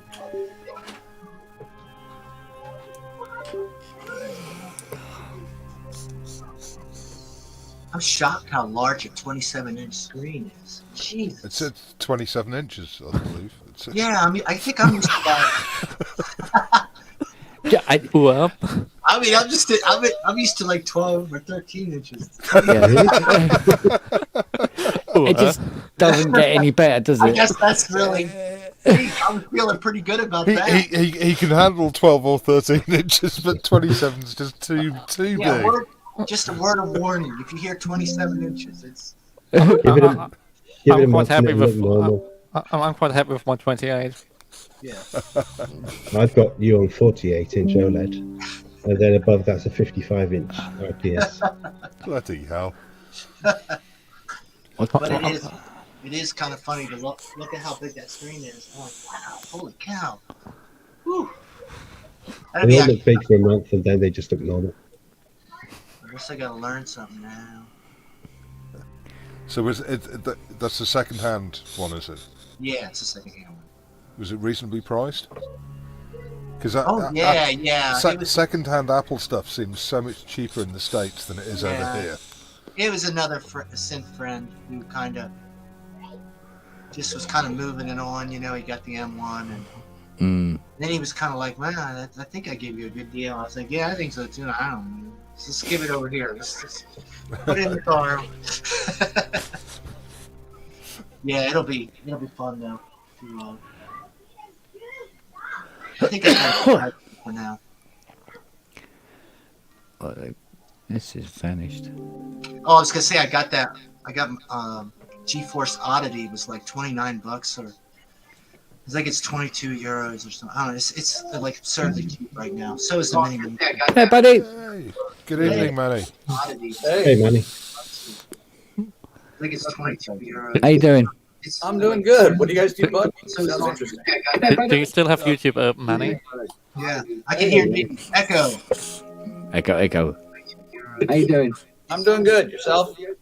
Long day. Haven't gone home yet. Ken's back on the base. Yeah, I never got out of home. Work follows me around. Haven't gone home yet. Ken's back on the base. Yeah, I never got out of home. Work follows me around. Have you still got the original YouTube browser tab open? Well, that'd be a headphones job. This is becoming an art piece. We're getting a lot of echo. That better? Yeah. Yes. Excellent. Yeah, it seems to work. I don't know how to run this shit. Come on. Well, you're in good company then. Yeah. Going the club. We're learning as we go. Yeah. So how are things, Manny? Wags and Sass, it's up your end. Every Friday I get to sit here while we run all our network and server backups. Oh, nice. I get to sit here and just watch the dial go around. Which thing's catching fire in different parts of the room.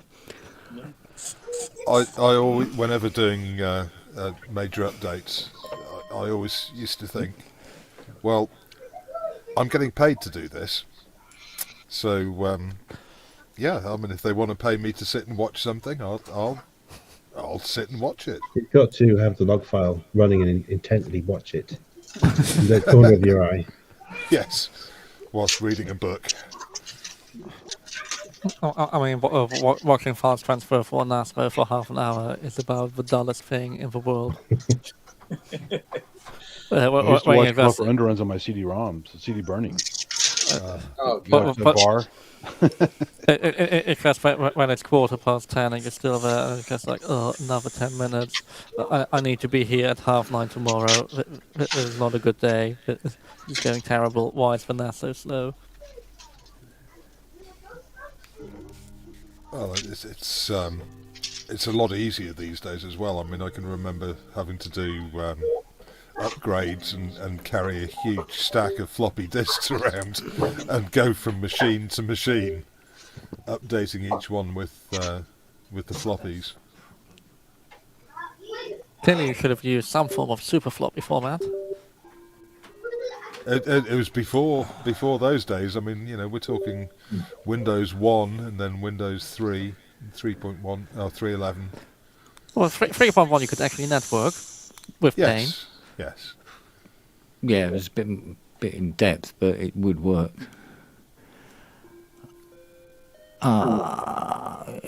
Especially that COM9 protocol. It was used to have to feck about with. I've got an entire library drive completely disappeared.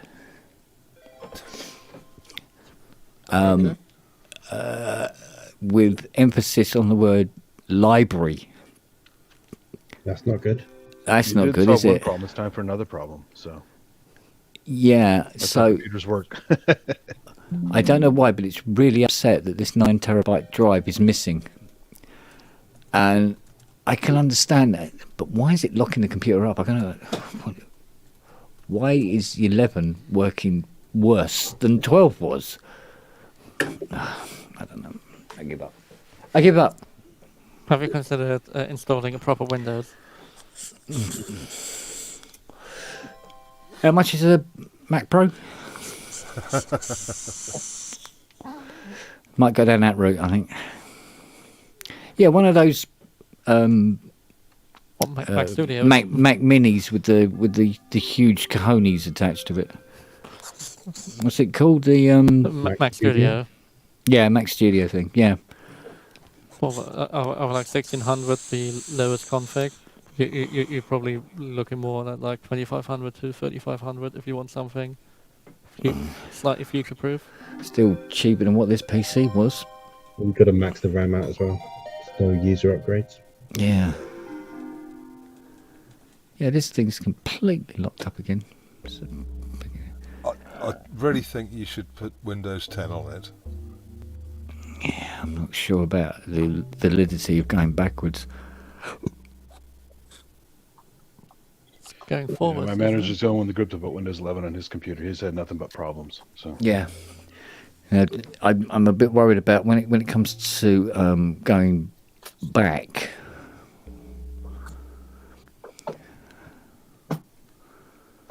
I'm trying to remember whether my Windows 10 was a account download or a hardware disk version. I doubt it was a hardware disk version. Meaning effectively I don't have a Windows 10. Well, if that's downloaded from anywhere and used for user code, use a serial number. Yeah, where's the serial number for Windows 10? you should have a Cronus set it up and do your restoring your images from that. Yeah. Yeah, on Macreen. It's going to be a shitload of pain whichever way I do it, I know it is. Have you got a backup of your old Windows 10 setup? No, it was one of those sort of like, oh, Windows 11, let's go for it. And it was, and I went, oh, let's do it. And as I did it, went, should have done a bit of groundwork first, maybe. So from there on in, it was fingers crossed. And it hasn't worked out. And it went from fingers crossed to middle finger, right? Yeah, absolutely. Especially if USB was involved in it anywhere. But I've noticed in the last couple of weeks or so, the reboot times have become extremely slow. That's not a good sign. No. When you consider that this is a 16-core 5 gigs, wow, it should be shifting a bit on an i9. You know, it's like, it should be just, hi, what do you want to do today? As soon as you push the button, really. Yeah. And it bloody ain't. So, I'll probably just wipe the drive. It depends on your programs. I helped a guy set up a Mathematica server for serious number crunching, and he could only address so many cores to it, and wasn't really as balls out as he thought it was going to be. I mean, when I first got the PC, I offered it up to Lightwave.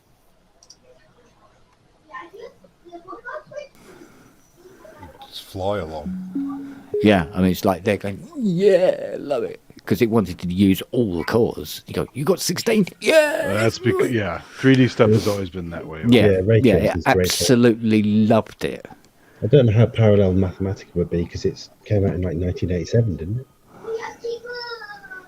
Obviously. Yeah. Yes, but for Wolfram Alpha, they must have really optimized it. If you're offering something like that for free, the base engine, which is still Mathematica, they must have. Yeah, he finally got it patched a little bit better, but it still never. He had to run like 2 instances to use all of his cores, basically. Yeah, I think the multi-threading did turn up eventually in Lightwave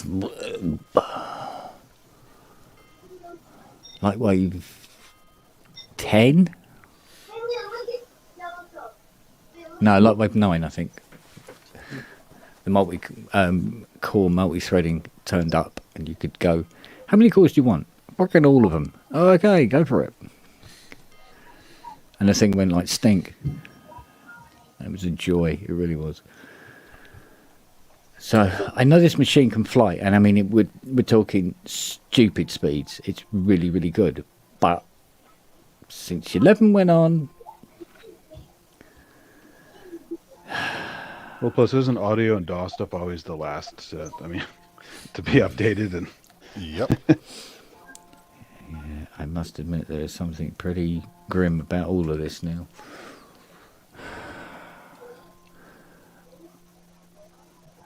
Oh, okay, what I'll do, if I fire up 11, make it crash, there you go, that didn't take long, and now disable all the preferences and deactivate all the third-party plugins, and then delete the program preferences as well, wipe it, because it doesn't matter, because if this doesn't work out, it's all coming off anyway, and we'll see what occurs. But when your DAW detunes even a digital synth, it's something wrong. Something seriously wrong. Well, it's just like if it's not MIDI information, then it's. Well, cheers, Manny. Cheers. See you guys later. Oh, Hi, buddy. Take care.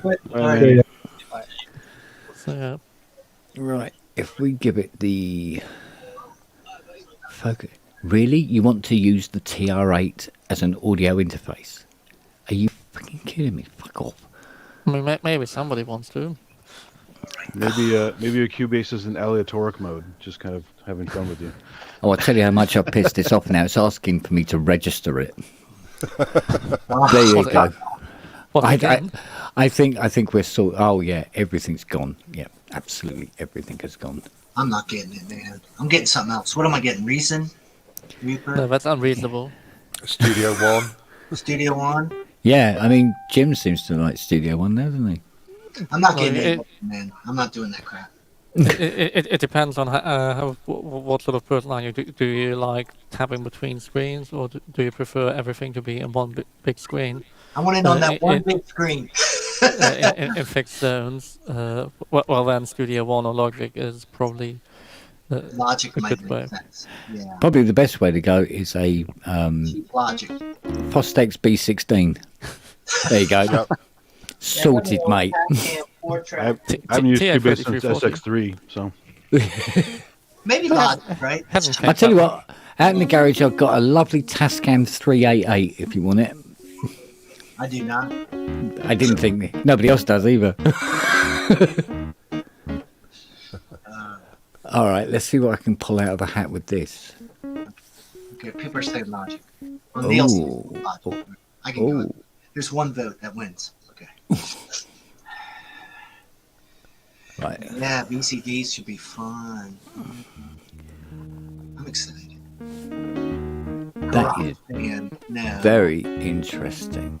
That is very, very interesting indeed.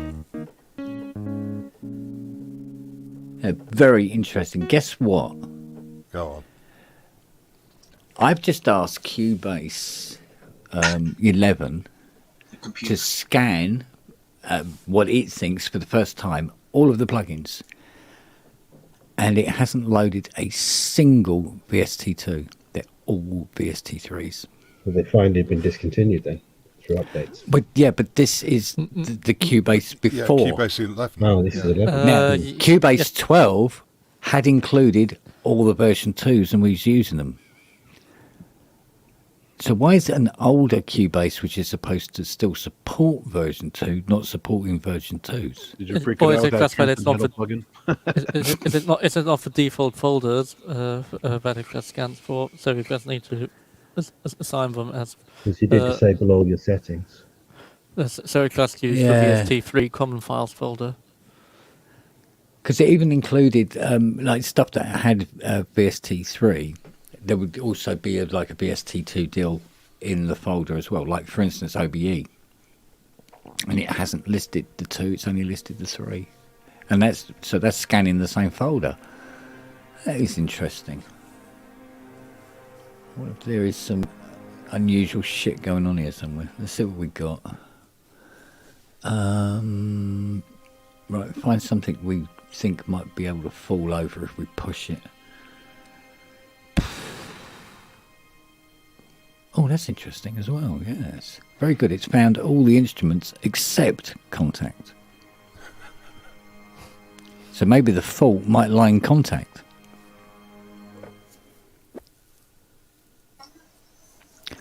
That would be interesting. All right, I'm going to give it a big library to deal with. Which we're using VST3 Contact 6 or VST2 Contact? Oh, well, with 12 probably VST3. Native Instruments has avoided VST3 for like 15 years, so who knows them doing the first foray into VST3. Yeah, that's what I mean. It'd be really funny if it ends up that the reason it wouldn't do it is because Contact itself was the one that was causing all the bloody problems. Well, Contact does do MIDI output, and the way Cubase receives internal MIDI is sometimes a bit weird. But that was only because how they worked for VST2. It's in tune. Well, you can't have that.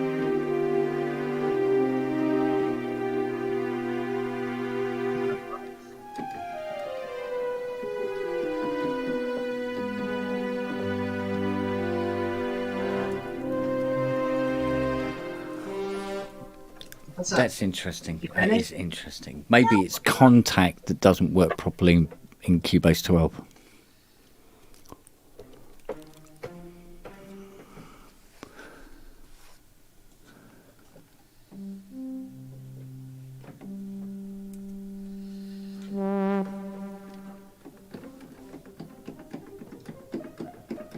You said there's some tuner that was reporting an A3 earlier. Was that a Contact tuner? Yeah. And it was reading A3 as not being A3.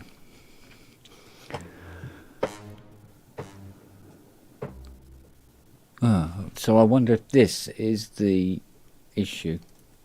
Something to do with Contact. That's weird, though. Isn't anybody else complaining about Contact being an arsehole in Windows 12? Is there? I don't know. I haven't looked, to be honest. It's quite possible.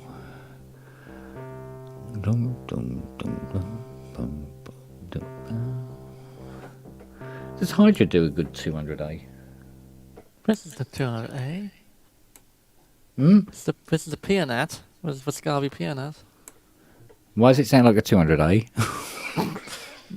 Because a Pianet A sounds a bit like a very hard player tube whirly.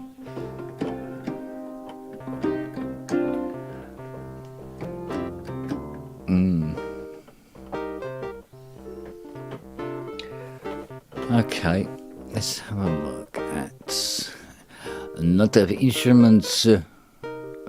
We have many. We got to native access and voila. Where the fuck is it? Yeah, I have selected it, but it is not here. Oh, here we go. Right.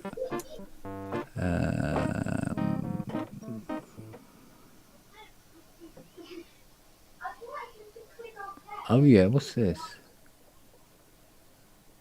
Oh, you are kidding me.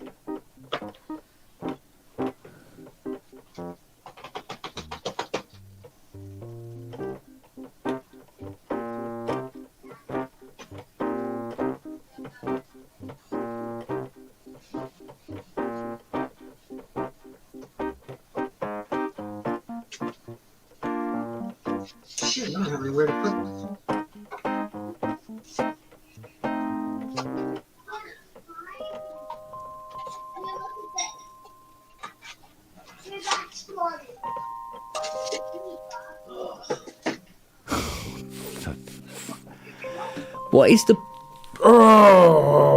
What is the point of having a piece of software, right, that constantly monitors the server, and when updates become available, it downloads them and updates your software for you, if it's not going to do that? According to this, Contact 6 got an update. According to this, 2 months ago, that stops detuning. And Contact, amongst other things, it also now comes with complete, I grant you, complete support in Windows 11. Also fixed the list is as long as Arnold Schwarzenegger's Nigna. It's got you took a hydrogen apart because of that bug. Yeah, the thing is, right, so with native access, I have native access, it runs in the sys tray. When updates become available for the instruments, it goes, oh, there's an update, let's update the instrument. Please wait a minute while we update this instrument, or whatever. So Contact 6 has been updated. Complete Control has been updated so that the Mark 1 Complete Control will work in Windows 11. And I spent a day trying to get that bastard to talk to fucking Cuba. And it's... update all? Yeah. Why don't you? You piece of shit. We'll see how this works. see how this turns out. Updating software that won't update the software? What the fuck?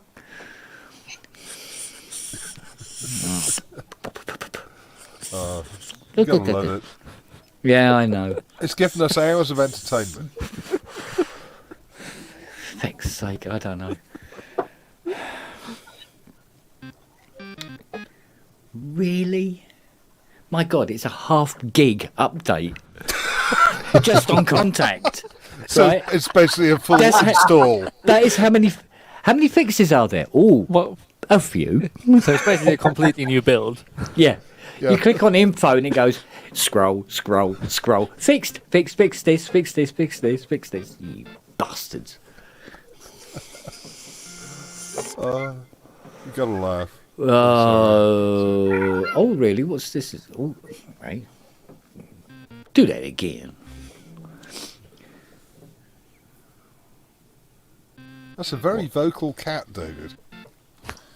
It is. Yeah, we had a tortoise shell that was like that. You go to bed and then it wait until about 2 o'clock in the morning, come to the bottom of the stairs and go, meow, meow. Meaning, please come downstairs, lift me up because I'm a very old, frail cat, and put me on the side so I can eat some food. So you come downstairs, start bollock naked, pick up the cat. Come on then, pick him up, put him on the side, and he goes, yeah, but not that food. You go, here's some fresh food. Yeah, no, maybe later. Put him down. Go back upstairs, and then he's meow, meow. No, fuck up. Yeah, 22 he was when he finally went, bless him. But my God, he can. But he would. He'd wait until everybody gone to bed, and then suddenly, I want to do this, and I want to go there, and I want to go out, and I want to be able to have something to eat, because you couldn't have the cat food on the floor because we had 9 dogs. Yeah.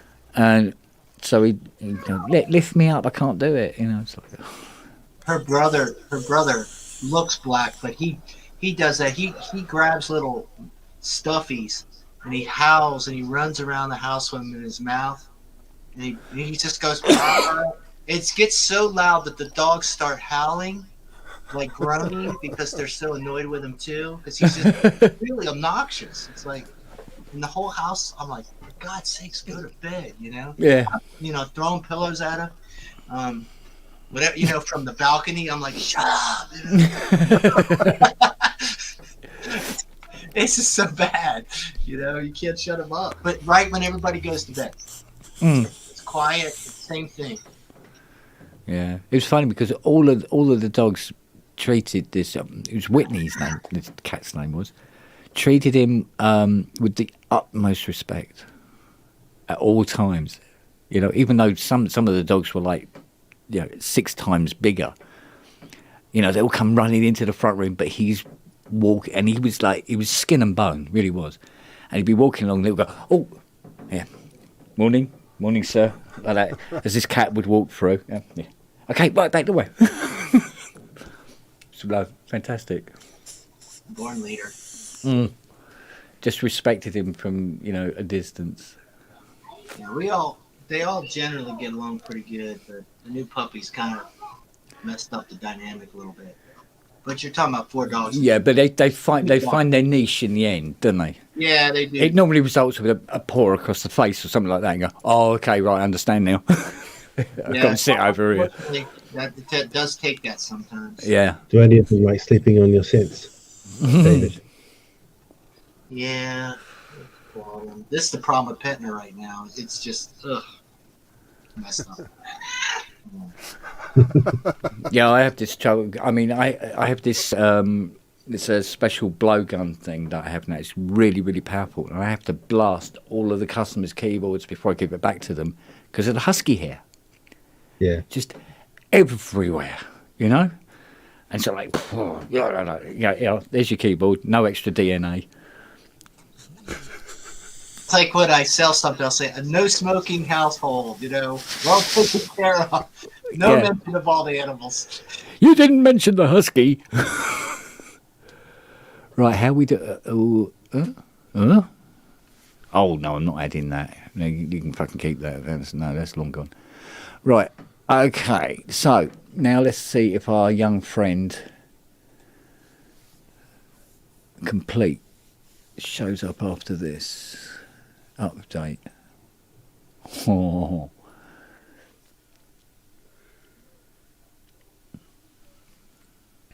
Oh, that's a long scan. Found 1 new instrument. What would that be? It'd be fucking Contact, wouldn't it? Yeah. Okay. Let's have another crack.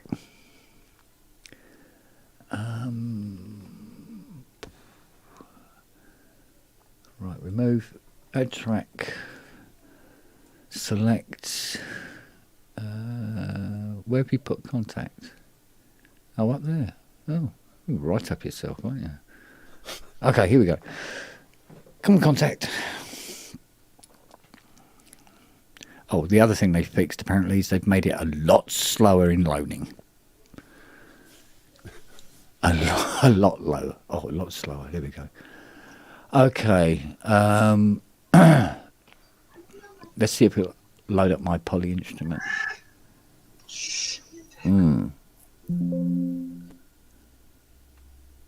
Okay, there's my poly instrument. Okay. With all my lovely, lovely samples that I've built up over the years. Thank you.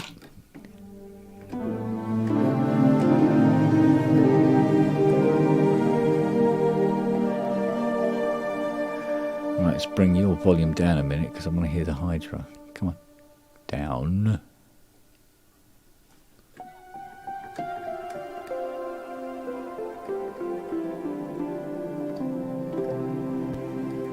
It's in tune. Oh, select a different instrument. Yeah, it's just almost taking the piss, isn't it? Oh, it's gone out of tune. Yes. Oh. Oh, what? That's interesting.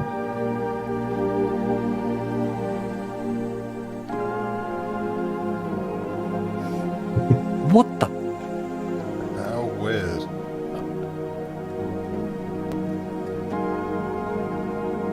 Come back.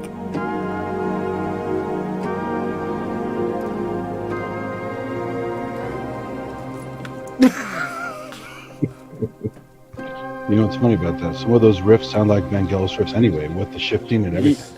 Oh, yeah. Oh. What was we now like Opera Sauvage? Yeah. It's now even... What the hell's that? Oh, it's not even correlating with what I'm playing anymore. It's not... I mean, it's not even close. So, give me an A3. It's about an A3 though. I'm now getting 3 different tones.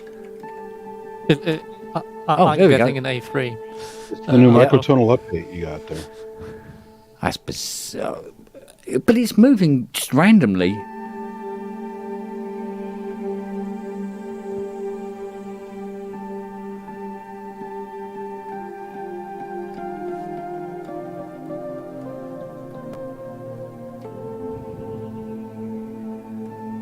Oh, now it's back in tune.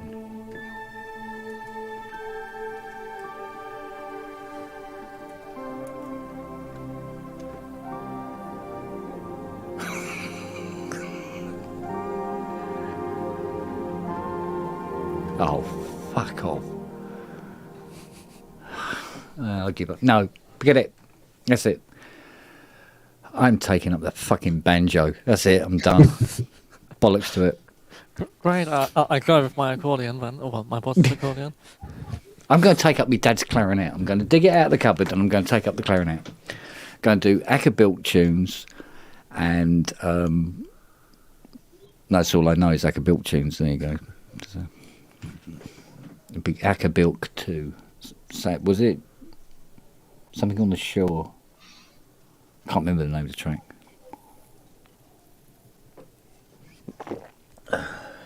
Well, I don't think in 30 years I've ever had a MIDI tune computer related problem like that before, moving around completely by itself. You should get that Roland V accordion thing. We might have a new style. Yeah, I mean, I even tried it where I tried it with Modal this morning. What was the other one I did?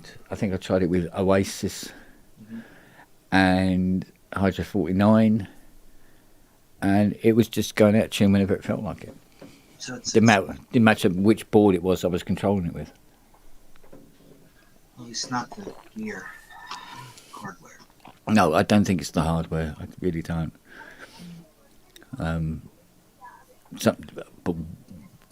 why it's detuned? It's like, what?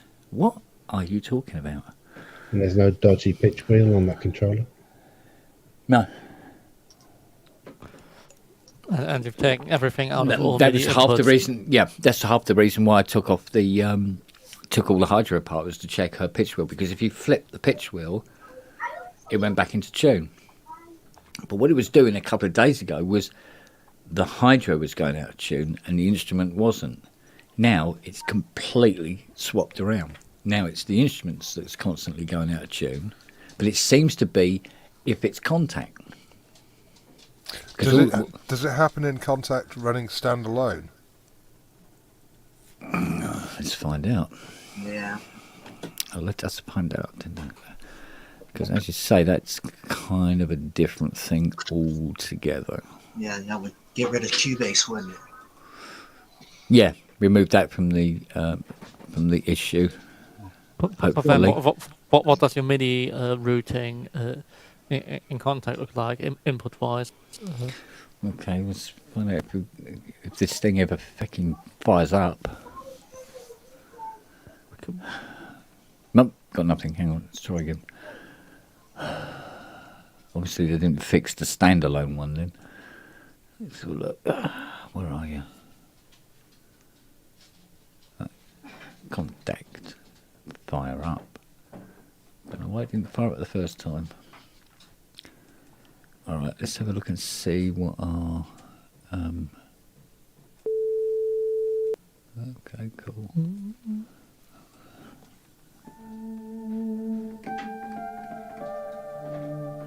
So it's now the same instrument. Let's have a look at the 440. Alright, Pickle. Good girl. Just checking where the little tan man was. He's always here, as you know. Let's have a look at what that's assigning.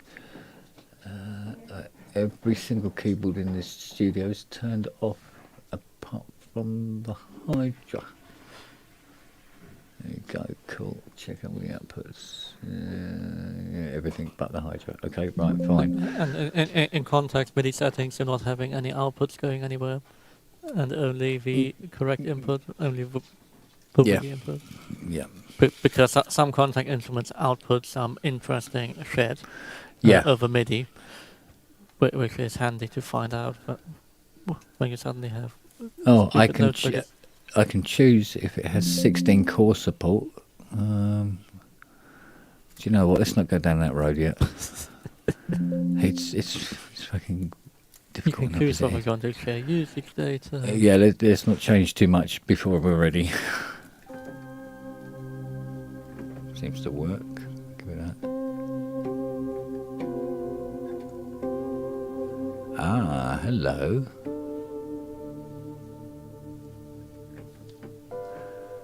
We don't have anything working. There's no MIDI at all. Let's have another look. Let's see. Inputs from you. We'll turn you on to port A. Okay. Ballon.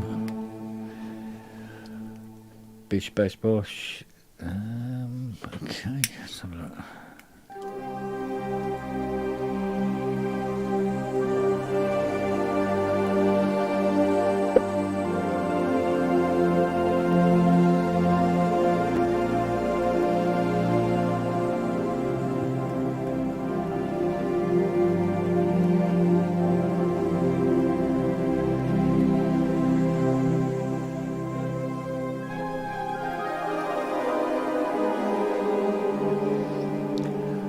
Try a different instrument. Let's remove all of that. Let's go for something with a panel. What have we got with a panel? Let's have a look. Let's try that. Whatever that is. It's not Woody, Robert.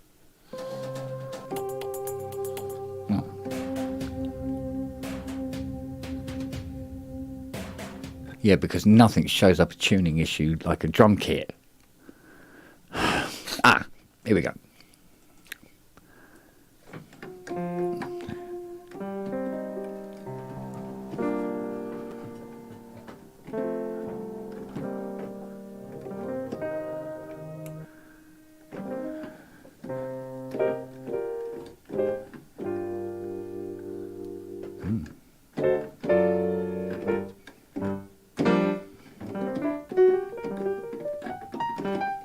Not going out of tune, is it?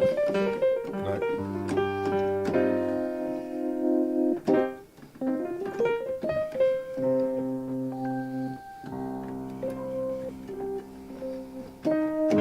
Yep.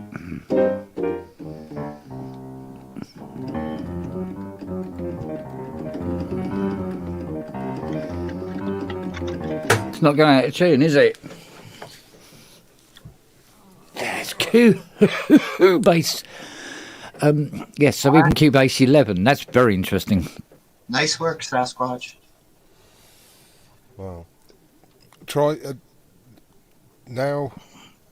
Contact has been working standalone. Fire up Cubase again, and pull up Contact again. Right. We are honing this down, are we not? Yeah. So what the hell is Cubase doing? It's causing these... I picked a fucking terrible time to give up glue sniffing.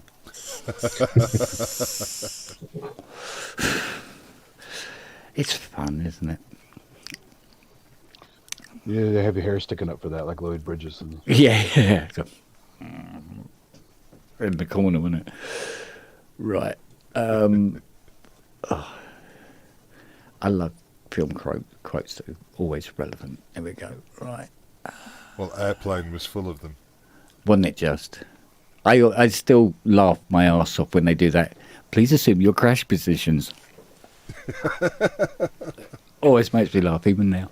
Well, that entire HBO show, Dream On, was based on film quotes from history that were relevant to the moment. Was that the one with music in the episode? Dream On? It was a John Landis produced thing for HBO. Mm. It was 92, 93, something like that. Because I remember watching a program called Dream On, and we watched it because there was nudity in every episode. If you look up, I can't find it anywhere else, but Daily Motion has a bunch of Dream On clips. Because they only put season 1 on DVD, they never put the other seasons out.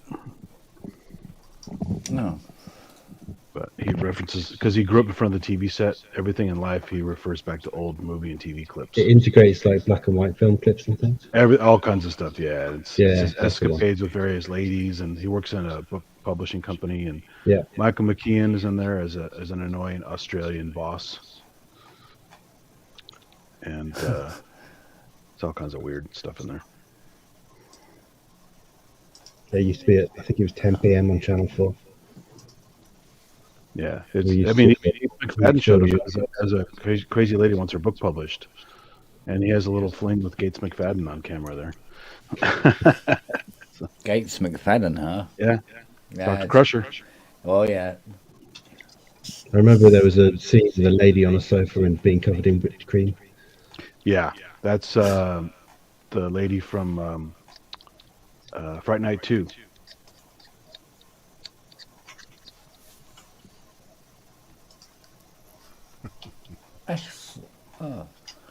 Interesting. Instruments that don't turn up in Contact when it's in Cubase, but do when it's in standalone. So that's Cubase ignoring them then. For whatever reason. All right, let's try. Actually, we'll go back to the instrument I had originally.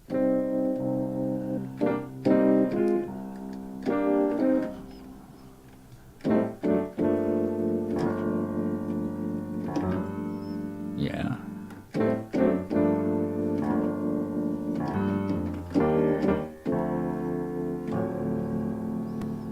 Yeah.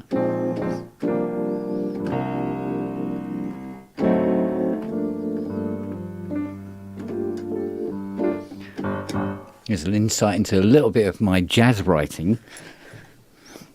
It's not going out of tune, bitch. Go out of tune, bitch.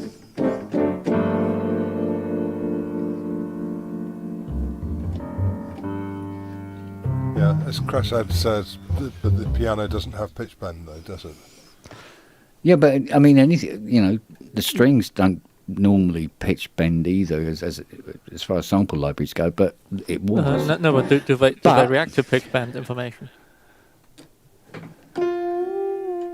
Oh, okay. So no, it's not actually. So well spotted. Well spotted. Let's find something that is reacting to pitch bend information. Good points. Good points. God, there's so many conventional fucking instruments in Contact. No, that might work. Hang on. That's not.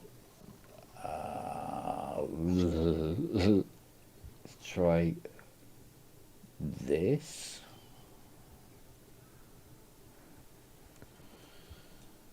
Yeah. What? Yeah, I don't want a lesson. Just load it up. Thank you.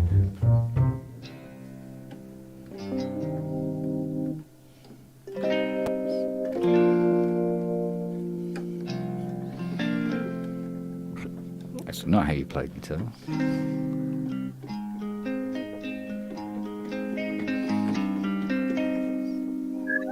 Still in tune. Oh, there it goes. Can if you contact multi-script, open a MIDI monitor, does that show anything exciting?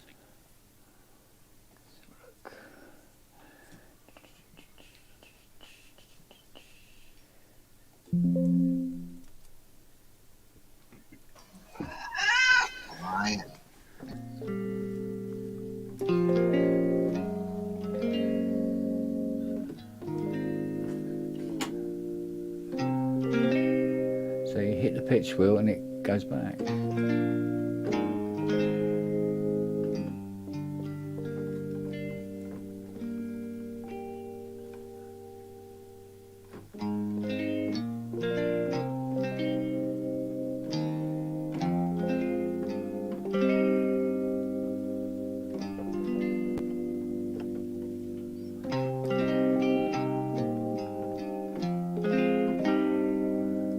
Go out of tune. Now that I'm watching it, freaking thing, innit?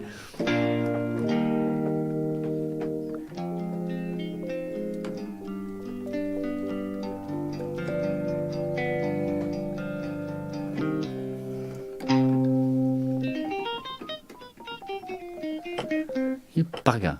No, it won't do it. Oh, do you know what? Hang on. Try moving the pitch wheel. Then load a new instrument.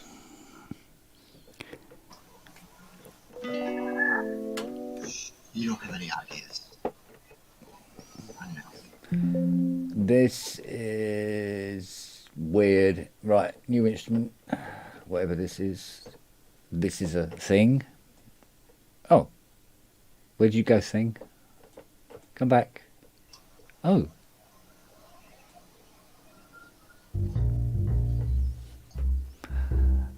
I loaded a new instrument and it seems to have killed it.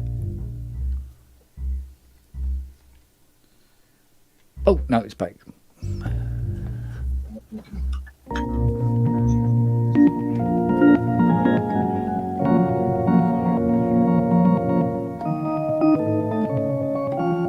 Is that a tune?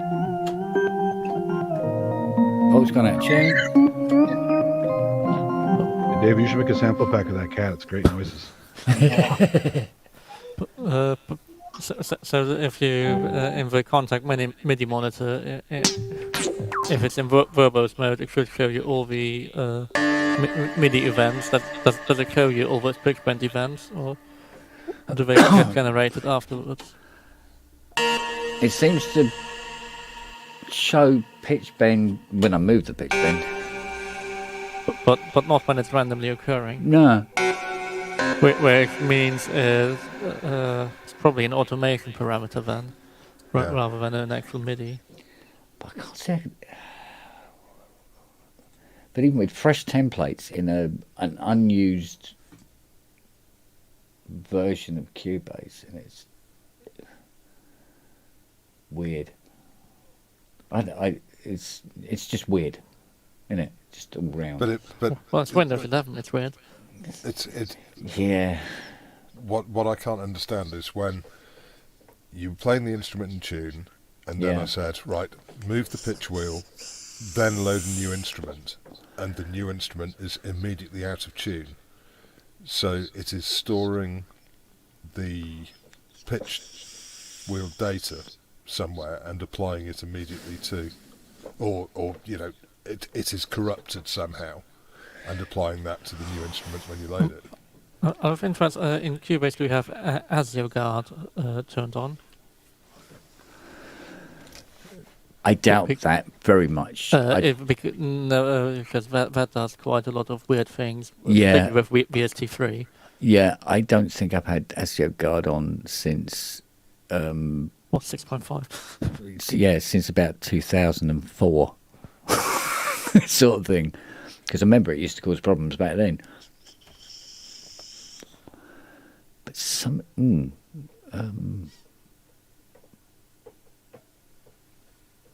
No, it's. I don't get it. I don't get it.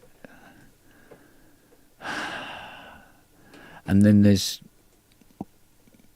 Yeah, no, it still doesn't make any sense. Why I got this problem all of a sudden that I never had before. I think I'm going to have to dump this Windows 11, aren't I? Yeah, I still blame Windows 11. It's not ready for prime time. It's something not right. Although I've had this Windows 11 on for a considerable amount of time, and this has not occurred doing in the all same that stuff, time. doing the same functions. It's been absolutely thoughtless for months and months and months and months. This occurred a few days ago, and now. When did it last update? Yeah, Windows updates come now secretly. You don't know when they're happening. Yeah, no, I didn't know. If it has, I haven't seen or heard about it. Yeah. Since Windows 10, you have no control of that unless you know how to do local policy or group policy. Yeah. So there's no telling how much messing around has gone on. But how would it be interfering with this MIDI pitch bend stuff? Mm? It just seems a bit unlikely. Well, because MIDI is handled by Windows rather than any other access. So Windows can interfere with it. What about Windows 11 drivers for your MIDI interface?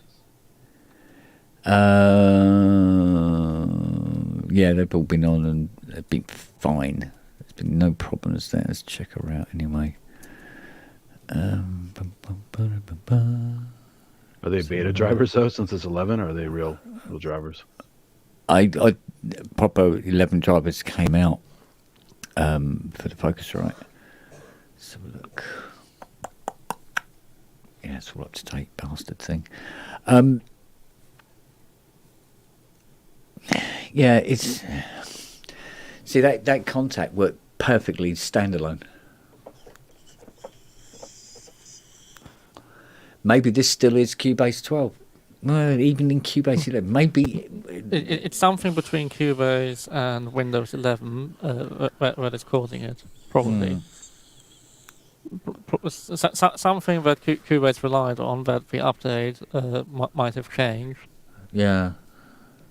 See, even uninstalling Cubase 12 doesn't mean that Cubase 11 has remained unharmed, does it? There could be some shared dynamic link libraries in here somewhere that might contain the bullshit that's been going on. Now it's affecting Cubase 11 in the same fashion. I don't know. You could fire up Reaper. See if hang on. happens there. I've just found a post that was made 3 hours ago on the Steinberg forum. And it says, "Hi, I've recently got a new rig, Windows 11, and I'm having intermittent issues with Cubase 11 not detecting notes or data from my MIDI controller. The MIDI controller is a Hydra synth, so no drivers per se, but it's fully updated and is showing as a device in Cubase, and for the most part, other than this happening intermittently, works perfectly." Yeah. What's that cat posting? Yeah. Subliminally. It's only three hours ago, so there are no updates on it. But you said Contact was getting those drops too, as well, right? Internally. Well, not a standalone though.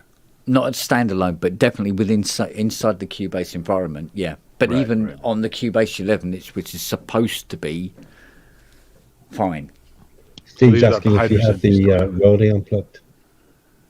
I've had the Rolly unplugged, not plugged in. I've had every single piece of gear in the studio turned off and just had, a keyboard, whichever it be, whether it's the Hydra or one of the others, just one keyboard on, just one MIDI input, and it still does it. Really weird. Well, Reaper's free to try, so you could try loading Contact in there, maybe. Yeah, but Reaper is bound to work. Unless we say very big of a website, do not use Windows 11, stay away from Windows 11, under no circumstances do that, otherwise it's bound to work. But if Reaper works, then why would it be Windows at fault instead of just Cubase? Well, no, it's between Cubase and Windows. if it worked before the update, but Windows had done something that Cubase no longer liked. I seem to remember reading somewhere. I can't remember. For the life of me, I can't remember. Mind you, I can't remember my name most days. Is that there was no successful way of going back to 10 from 11. That's why you image the system drive before you update. Yeah, it was something to do about the way the file structure is done and all this sort of stuff. So you can't go back to 10 with a simple, please go back, revert back to an older version. And what you actually have to do is wipe your fucking C drive and start again, which is... I could probably dump a disk image of the whole thing, but then I'd have to start picking through it, picking through the bones, trying to find all the bloody bits and pieces I want. Bugger. I think what would be helpful is capturing the MIDI data. Yeah. Actually, where is my... hang on, let me fire up my aux. Come on, aux, you old girl. There you go. Let's have a look at you. Right, let's set up your map.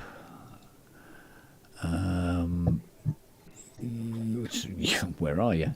Oh, there you go. Good girl. Right. And...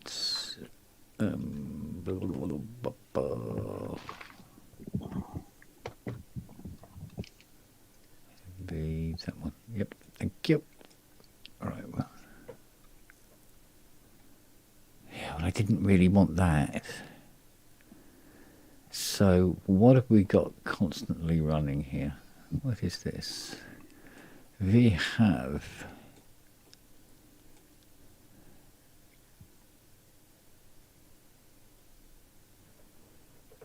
timing clock events.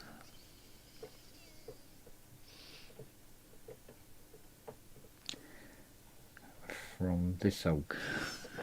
That's interesting. Why isn't that... It didn't pick up on the data coming into Cubase. Right, so we got timing clock coming out of Hydrosynth constantly. That's about it. Nothing else going on. Steve suggests doing a screen share so you can see the monitor and stuff. I'm trying to think. Yeah, hang on a sec. How does one go about this? Oh, yeah, okay. I think I can figure this one out. Hang on. With skill and precision. So the studio is live. Yeah, okay. Add it. Yeah, I don't want that. Probably don't want that either, do we? Oh, I don't know. Hang on. Let's see if this goes.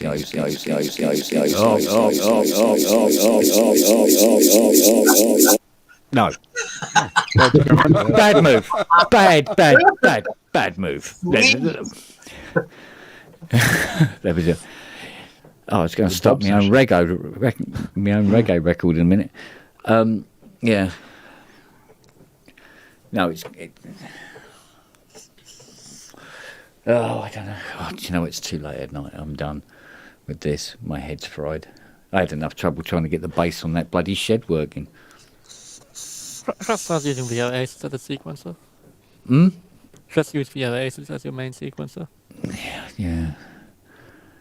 Well, if there is some sort of issue going on in relation to whether it's Hydrosynth, Windows 11, Cubase 12, or any Cubase, but whatever could possibly be causing this weird and random thing all of a sudden, because I've been using the Hydrosynth with Windows 11 since I got it, and it's been absolutely faultless up until a couple of days ago, and nothing else has been touched. So obviously it's some sort of update or something's gone on and it's all gone to hell.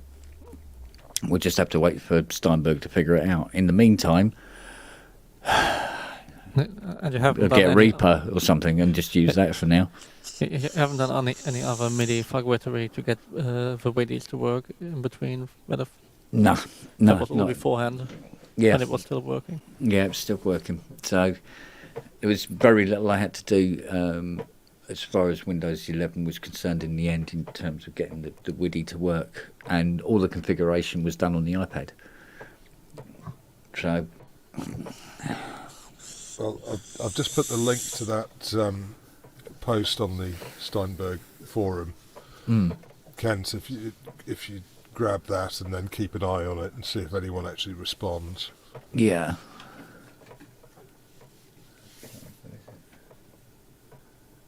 Interestingly enough, I can't seem to click on it. When I go to click on it, it goes show. So it does that, but won't let me click on it.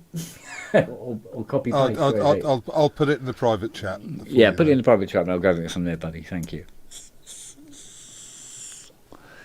Well, I mean, there's a lot of hydrosynths out there, so yeah, it'd be interesting to see.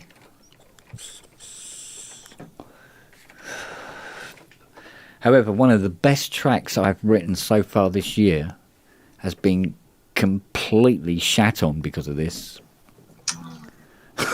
And it would be. I'm doing this. This track is really coming together beautifully, and it was like la la la la. What the hell? What the hell? So I don't know. It'll get resolved one way or the other. What's the Michael Whalen gig like, Andy? Oh, he's not even listening. Uh, You good? It's cool. Yeah, I've got it running on a different microphone yet. So. yeah, I want to check that out tomorrow. Reminds me of a K-Boog concert, with all the stuff around him. Yeah. Yeah. Yeah, it actually almost looked like the old 1979 or 1980 Yamaha catalogue front cover. Yeah, so that was a very sexy catalogue. I remember that. Well, that EMAP museum sounds absolutely fascinating. Yeah. Or MEAP, rather. Yeah. Yeah, it's a lot of unique, beautiful pieces in there. They must have paid an arm and a leg though for that. For old what's his face's Modular though. Yeah. Is it the real one or the clone one? Apparently it's the one. Yeah. So I mean, unless they got it from his estate, or did they get it before his passing? I think it was sold off afterwards. yeah, that wouldn't surprise me. I mean, lots of rich people in the world. Yeah. Well, it must have. They must have jumped on that as soon as it turned up. Now I seem to remember hearing his favorite Mini Moog.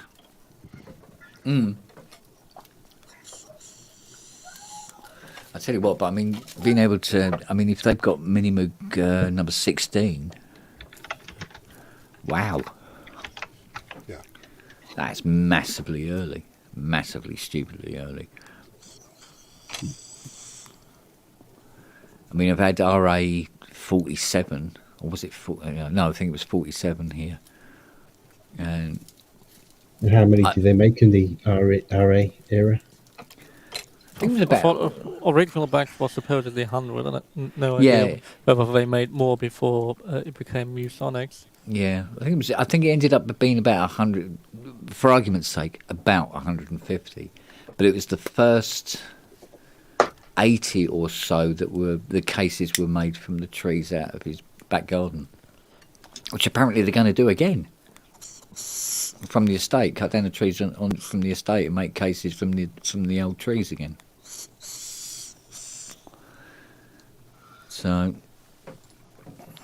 it was lovely wood though. But those RAs, those really early RAs, if you put a 1979 Mini Moog next to it, Wanting shit brown. it's not this. It's you couldn't be any further away from what from what the RA sounds like to the very very last incarnations of them. Totally different sounding machine. Totally different looking machine. Yeah, different colour. Yeah, it didn't have that cat sick painted all over it. That's for sure. Don't know what the hell they were thinking. And that wood, the wood they were using on the very last cases, was really soft, and it was like snow white wood. It was like really really white wood, and that's why if you stained it, it made it look like it was pine. So they we'll paint stuff on it. So because the old stuff, it was more like, it looked like mahogany almost. It was so dark, but it was a hard, smooth. It sanded beautifully. Whereas the late ones, they go all fluffy, all the fibres in the wood. So when you try to sand it smooth, it still feels like balsa wood. Yeah. It really, and it doesn't treat well. Hence, just spray it and then spray it with lacquer or something afterwards.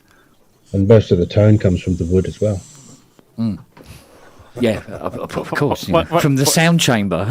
Well, it's very important for the sustain. like just look at it.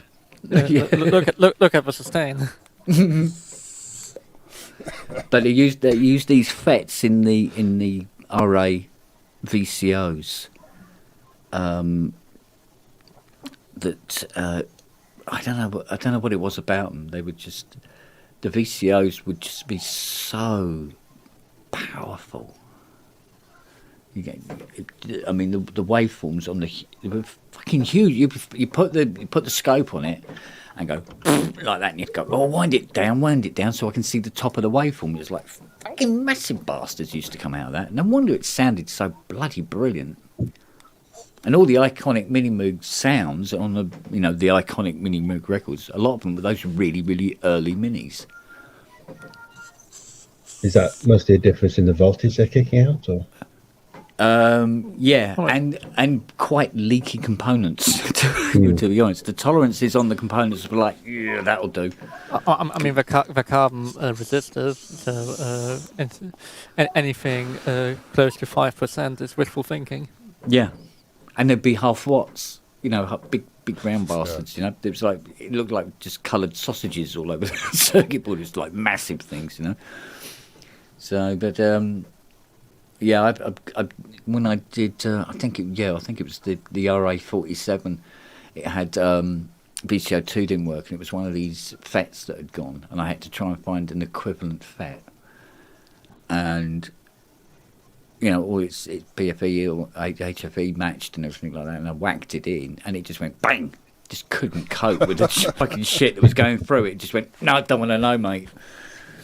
So I eventually found dusty drawer somewhere where a guy had one of these. I'm trying to remember the code number on them. It was a really weird code, and he had one. I went, please, can I have that? And I whacked it in, and of course VCO2 fired up, and it's like, okay, we're done. Because if that VCO2 had sounded slightly different from the other two VCOs, the guy who owned this particular Mini Moog would have probably hung me where I stood. Because the only way it was coming back it was perfect. Okay. What a tie.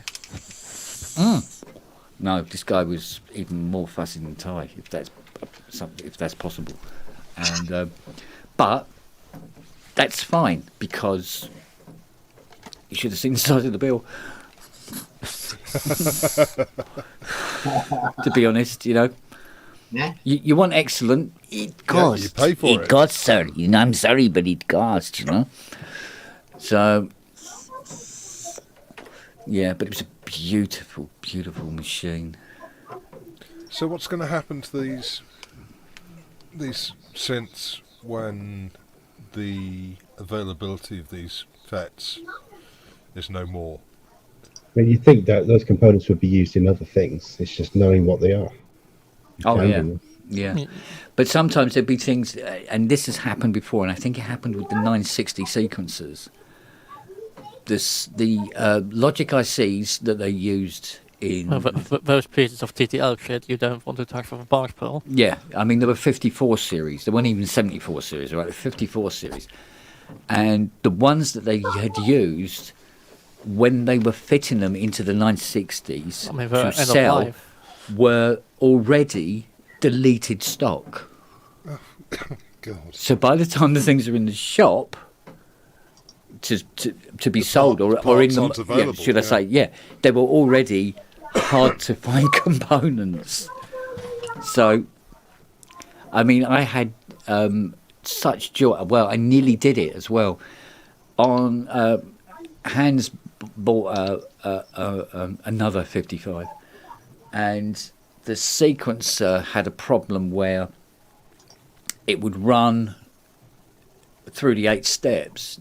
Well, you'd think it was running through the 8 steps, but what actually happened is when it got to step 7, I think it was, it didn't play it and jumped. Right, so it was a 7 step. It was like, oh, this isn't good. But if you adjusted the pitch or the timing for step 7, it did alter it, even though it was still jumping. And it was because this chip was like screwed, and it was coming out, the data was coming out of everything all at the same time. And we go, okay, well that is so screwed, we've got to find that chip. And it was a SN54 something, 181 or something. It was just a mental, sort of like, you look in the catalogues and you go, well, it doesn't even list the catalogues in 1960s, it's not in there, And, you ask around, you type Google, and for the very first time in my life, when Google come back, it was an empty page. It's go, no, nothing. That's a good sign, isn't it?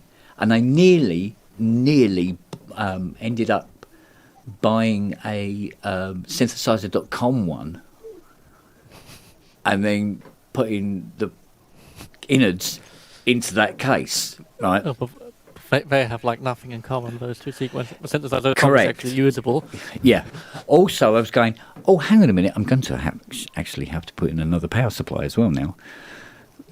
Because that doesn't seem to work on the same power rails as well. So that's going to be a problem. So I go, no, that's not. I phoned up Hans and I said, look, should we do this? And he's going, well, if you can't get the part, I said, well, you could always find another 960, I suppose. But I said, that sounds a bit wasteful. We need to find a way of doing this. So on the hunt, 2 different names.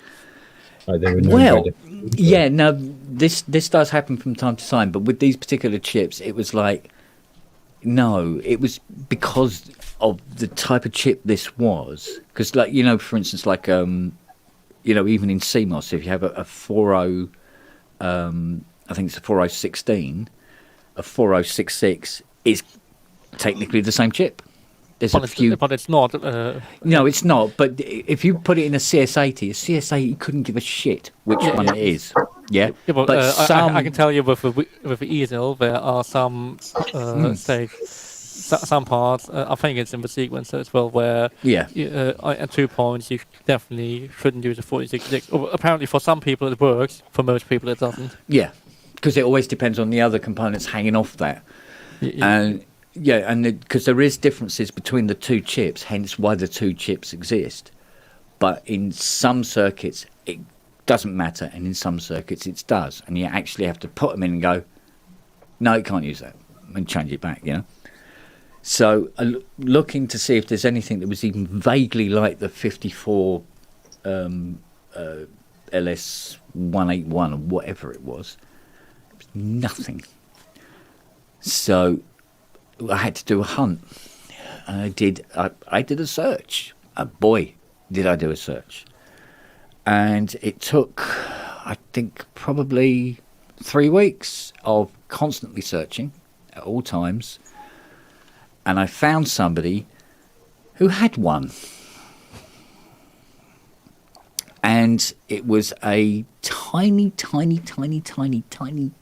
minuscule little radio repair shop in Glasgow. After going all around the planet, and I phoned this guy up and I said, I'm after a 54 LS181. And he was like, really? Are you? I mean, yeah. Yeah, I think I got one. Yeah, hang on. And the only reason I found out that he had one is I was talking to another tech in, where was it? I think it might have been Germany. It might have been Germany. Might have been Austria. I don't know. Might have been Austria. And he said, I did get one. And I got it from a little shop in Glasgow. So I just went through every sort of electronic shop there was in Glasgow. Fortunately, there wasn't many. Good old yellow pages. Yeah. And I found this guy anyway and asked him. And he said, yeah, I think I've got one. And he had one. I said, okay. And then it's, well, we've got to talk money. I said, how much do you want for it? And he goes, well, you know, 10 I should cover, and all this sort of thing. I went, well, cool. He says, I'll pop it in the post. And it turned up.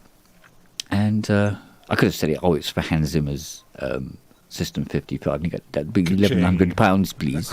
You know, and which, believe me, has happened. And whacked it in, and I don't mind admitting this. I whacked it in, and it's still fucking done it. Yeah. It still jumped. It was the rest of the circuit. It was something else. And I go, but we checked it. Honestly, God, we checked it. And we go, yeah, but that chip is definitely faulty. And they go, yeah, it is definitely faulty. Unfortunately, the one next to it is also fucking faulty as well. So I was able to actually locate one. The other 54 series had an equivalent in 74 series, and I opened my tray and I've got about 70 of them. Oh, let's put one of them in it, and there goes, plays 8, and it plays 8, and it, timing, pitching, brilliant. Put the bloody thing in the hole and give it back to him, for Christ's sake. Well, that's good to know. But I mean, we've done this before with like noisy choruses on Junos, and you ask any tech and they'll say, "Oh yeah, it's going to be the chorus chips. They just degrade and they get noisier and noisier." So you go and get these replacement chorus chips and you put them in, and the thing's still as noisy as it was, or slightly noisier. And you go, oh, no, you've got to do everything else with it. It's going to be caps hanging off it and stuff like that. So, you go, oh. Who would do this job? Because do you know what I mean? Even when you follow the logical steps, you get to the end and it goes, wait, over here, smack in the face. Take something out, you bitch. And you say, okay. I don't know. Software doesn't seem much better based on tonight. Yeah, mind you. I mean, I think you can have that. You can have the same problem where you try to fix something in a synth, and you fix it, and it somehow knocks something else out. Yeah. On the other side of the keyboard, in a completely different circuit, and you just start chasing your tail and you start chasing faults across it as you're trying to put the thing straight. If you have something leaking on the earth, that's always exciting. Then you fix the thing that's leaking, then you find another thing that's doing it. It's just the higher voltage that was leaking before was masking all the readings from anything else. Yeah. And then you're like 5 clips down and wonder, I ended up replacing all the ICs because I just couldn't be bothered. After replacing 10, I was just like, well, there are 10 more here. I'm already at it. I don't care. We've even had problems now, especially with things like Rev 2 digital boards. Is like you've got a fault on the board and it appears to be a particular chip. It might be a DMUX chip or something like that controls, CV to the voicing cards. And you think, all right, well, we'll whip them out. we'll play it safe. We'll replace all 3 405 ones, and we'll replace all of the TLO 72s, and it'll be fine. Then it's all new, so the problem will be gone, and you replace all of the ICs, and the problem's still there. So you go, well, maybe it's the caps. Maybe it's caps that hang on from them. So you replace all the caps, and the problem is still there. And you start going, okay, we're running out of components now. So let's try changing resistors. So you change all the resistors, fire it up, and lo and behold, the problem's still there. Have you tried cleaning the board? Yeah, and this is it. This is the problem that is starting to occur on Rev 2 digital boards.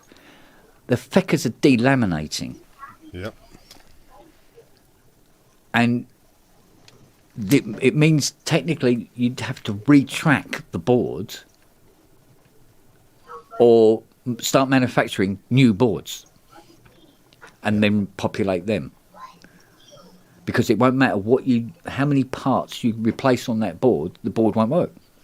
And the thing is, the more parts you repair, the more damage can be being done to the existing tracks. Well, I mean, if it's delaminating, any heat will just make it worse anyway.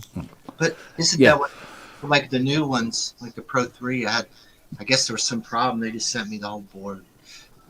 We just take the whole damn board out, put this board in. I love my Pro 3, but that the only problem I have with that Pro 3 is the that huge filter knob they've given it. Mm-hmm. Yeah. Constantly jumps in and knocks the display out to show what the filter is set to. So you go, right, I'm going to select this patch. What's it called? 470. This bloody thing. Right, go back and do it again. Go. It's called. You try and catch it a letter at a time. What is this patch called? Because every time you go to it, it's gone again. Yeah. Ever tried cleaning that pot? Do you know what? It's so brand new, and there's so many screws in the back. I'm going, not today. I'll put it. I don't care what the patch is called. I'll just play it. Yeah, I just you just give up in the end. I just got Pro 3 SE as well, and I've not had that issue yet, but maybe with time. Yeah, this one's literally done it out of the box, which is it's kind of like, well, that's a bit naughty, but it shit happens, doesn't it? So, but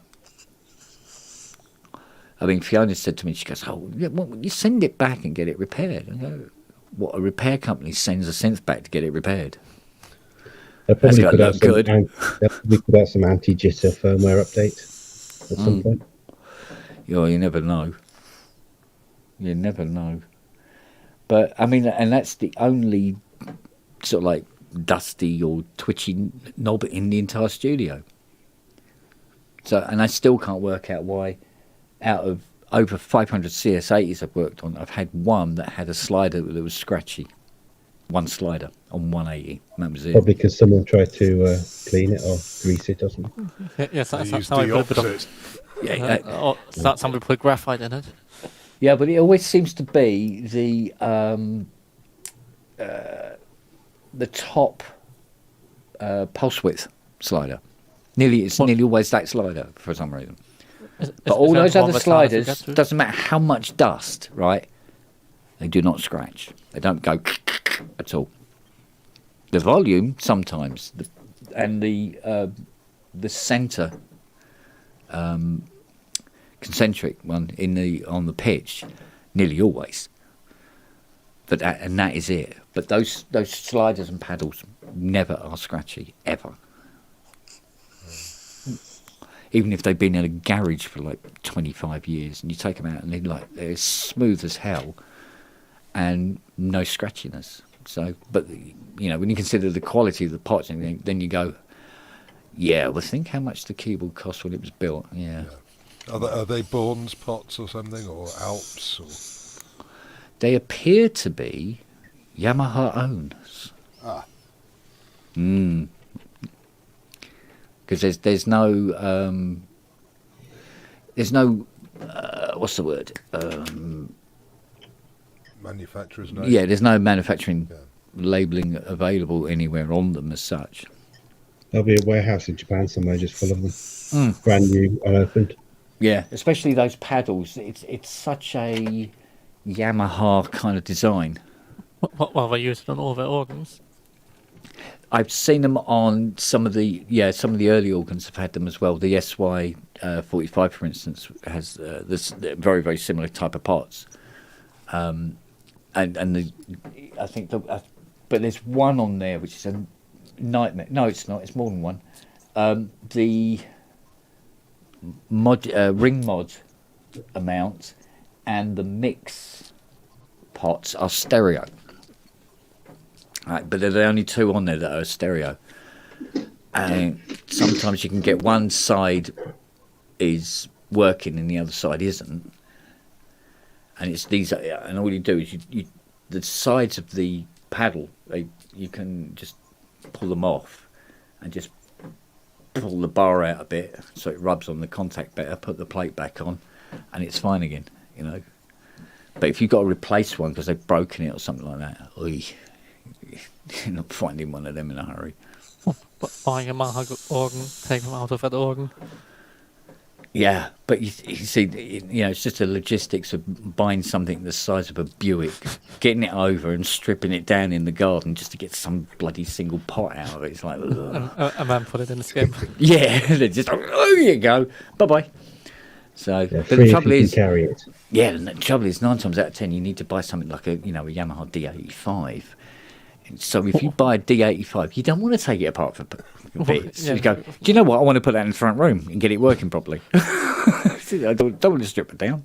Or it's like the nice organ spares have like very similar to the GX1 boards inside, because like you could try to make this into like actually a usable synth. Yeah. Or you could have a really nice organ that looks quite nice. There was someone modding E70s to be more CS-ish. Yeah? Yeah, they've seen a few on eBay, and they said they've modifications have been added to give a bit more control. Yeah. Yeah, because I mean, things like the E70s are quite similar.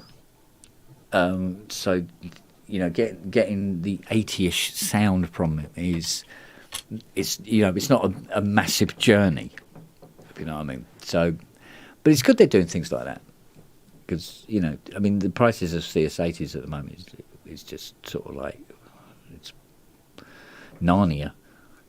Yeah, that's why I got a Decker's Dream instead. Yeah, but I mean, just before I had all this problem, like I was telling Ben earlier, I've been trying to recreate the CS80 patches on the Hydra as a patch library, and the two patches, the two presets rather, I should say, that are going to require the most work is going to be Guitar 1 and 2. And although Guitar 1 and 2, you go, do you know what? It sounds nothing like a guitar. Yeah, but that's why they're charming. It sounds so iconic. Yeah, but you put this is it. You put bank 1. You leave bank 1 on 16 foot, and you put bank 2 on 8 foot. You close the filter slightly.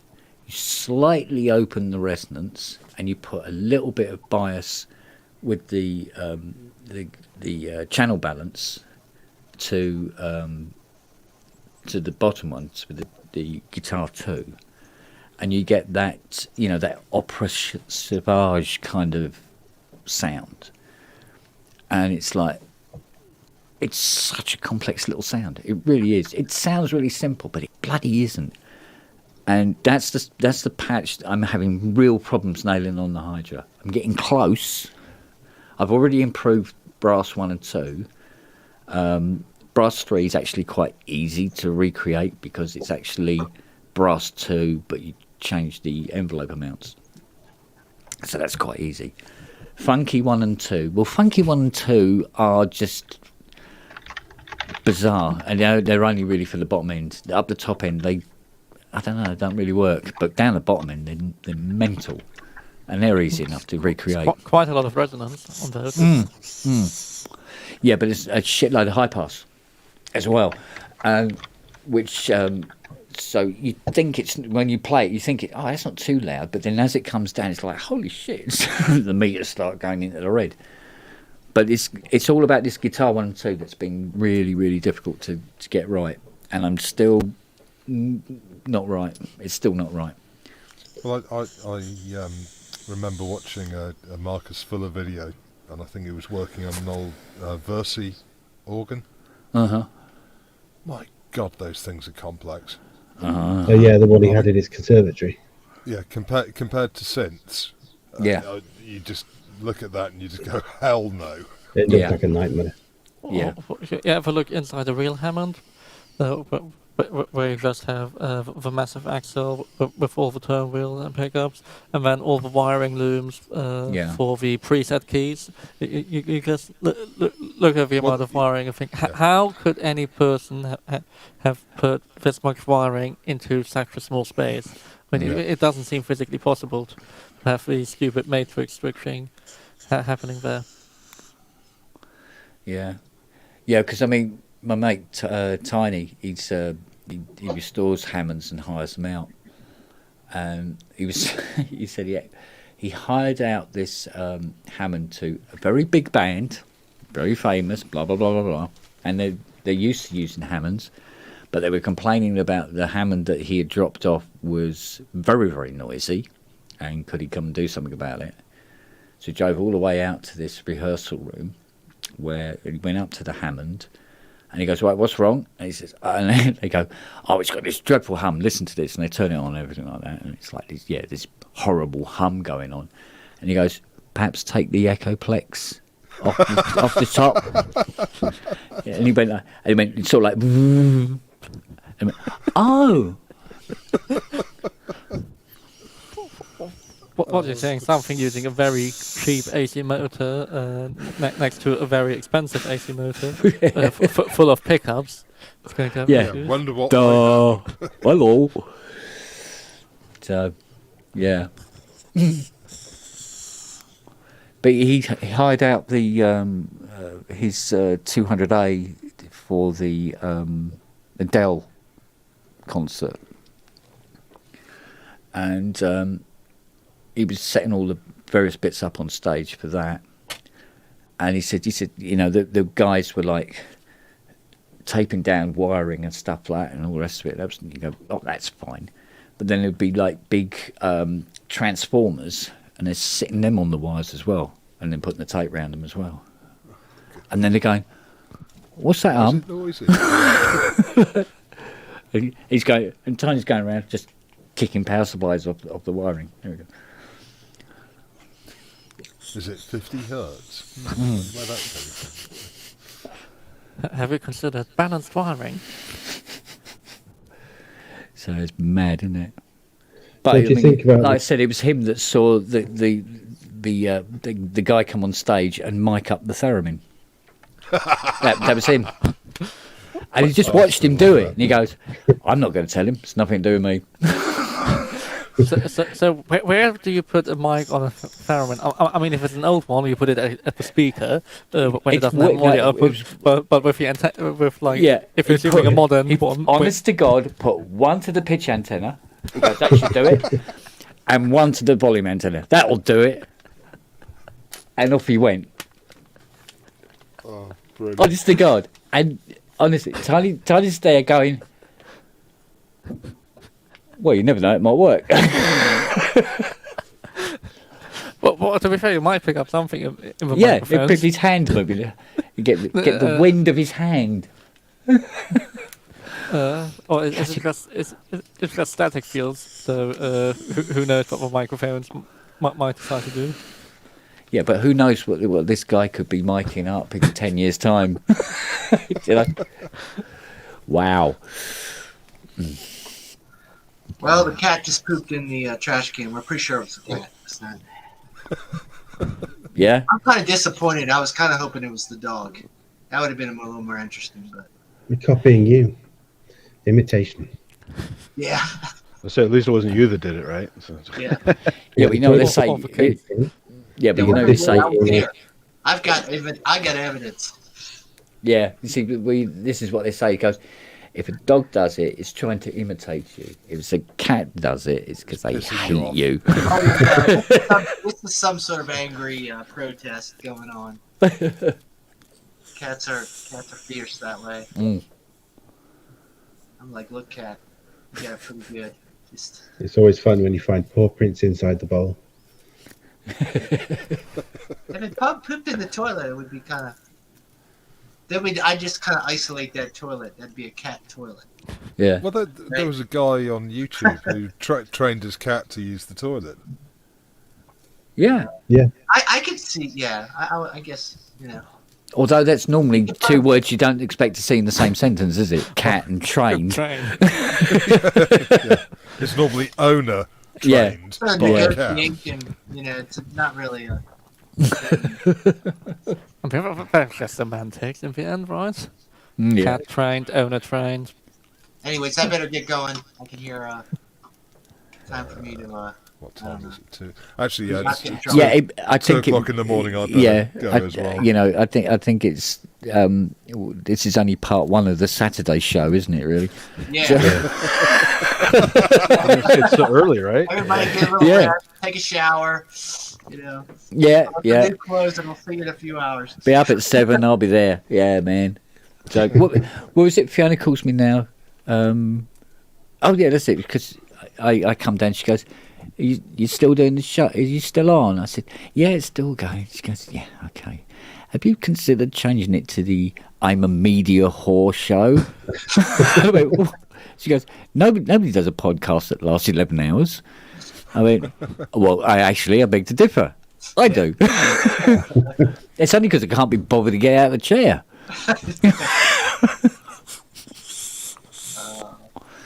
So actually, it's got to the point now. I think because there's a day when there isn't a show on of any description, and go, what am I going to do with myself then? You know what I mean? I know, we're like trained, yeah. Yeah. Repair some synths. Oh God, I do that all day. I can't do that in the evening as well. Although I used to at one time a day. It's mental. But Kent, you would be surprised if you live streamed your synth repairs, you would get viewers. Well, I got internet in the new workshop, so you'll be able to see me taking some like a memory moog and then beating the fuck out of it with a big hammer until it would work, you bastard. We actually played one of those during the show. Mm. Oh yeah. Yeah, I tell you what, I put a video up on YouTube actually of a fully restored by somebody I don't know, and if I knew I wouldn't say their name. Fully restored memory moog that a guy had bought and then brought to me, and I play it, right? And it's unbelievable that the next note can be 2 octaves out, and not exactly 2 octaves out, but almost 2 octaves out. And he's like, are you sure you weren't using it on Cubase via MIDI? Yeah. Do you know what? It would have sounded better. There you go, bud. Cheers, David. Right then. Okay. Yes, sack hitting time amongst other things, I think. Absolutely. Good Only luck with because the I'm shed old. tomorrow. Good luck with the shed, Kent. Yes, thank you. Yes, one of us will end up buried in a shallow grave. I'm honest to God. The roof is always the hardest bit. Yeah. Actually, it is actually thinking about it now. Especially on a 12-footer, because you can barely lift the bloody rolls of roofing felt up as it is. Mm-hmm. Never mind throw them up on a roof. Yeah. Anyway, all right, guys. I'll catch everyone tomorrow. Yeah. Look after yourselves. See you guys. Stay cool and fruity. You too.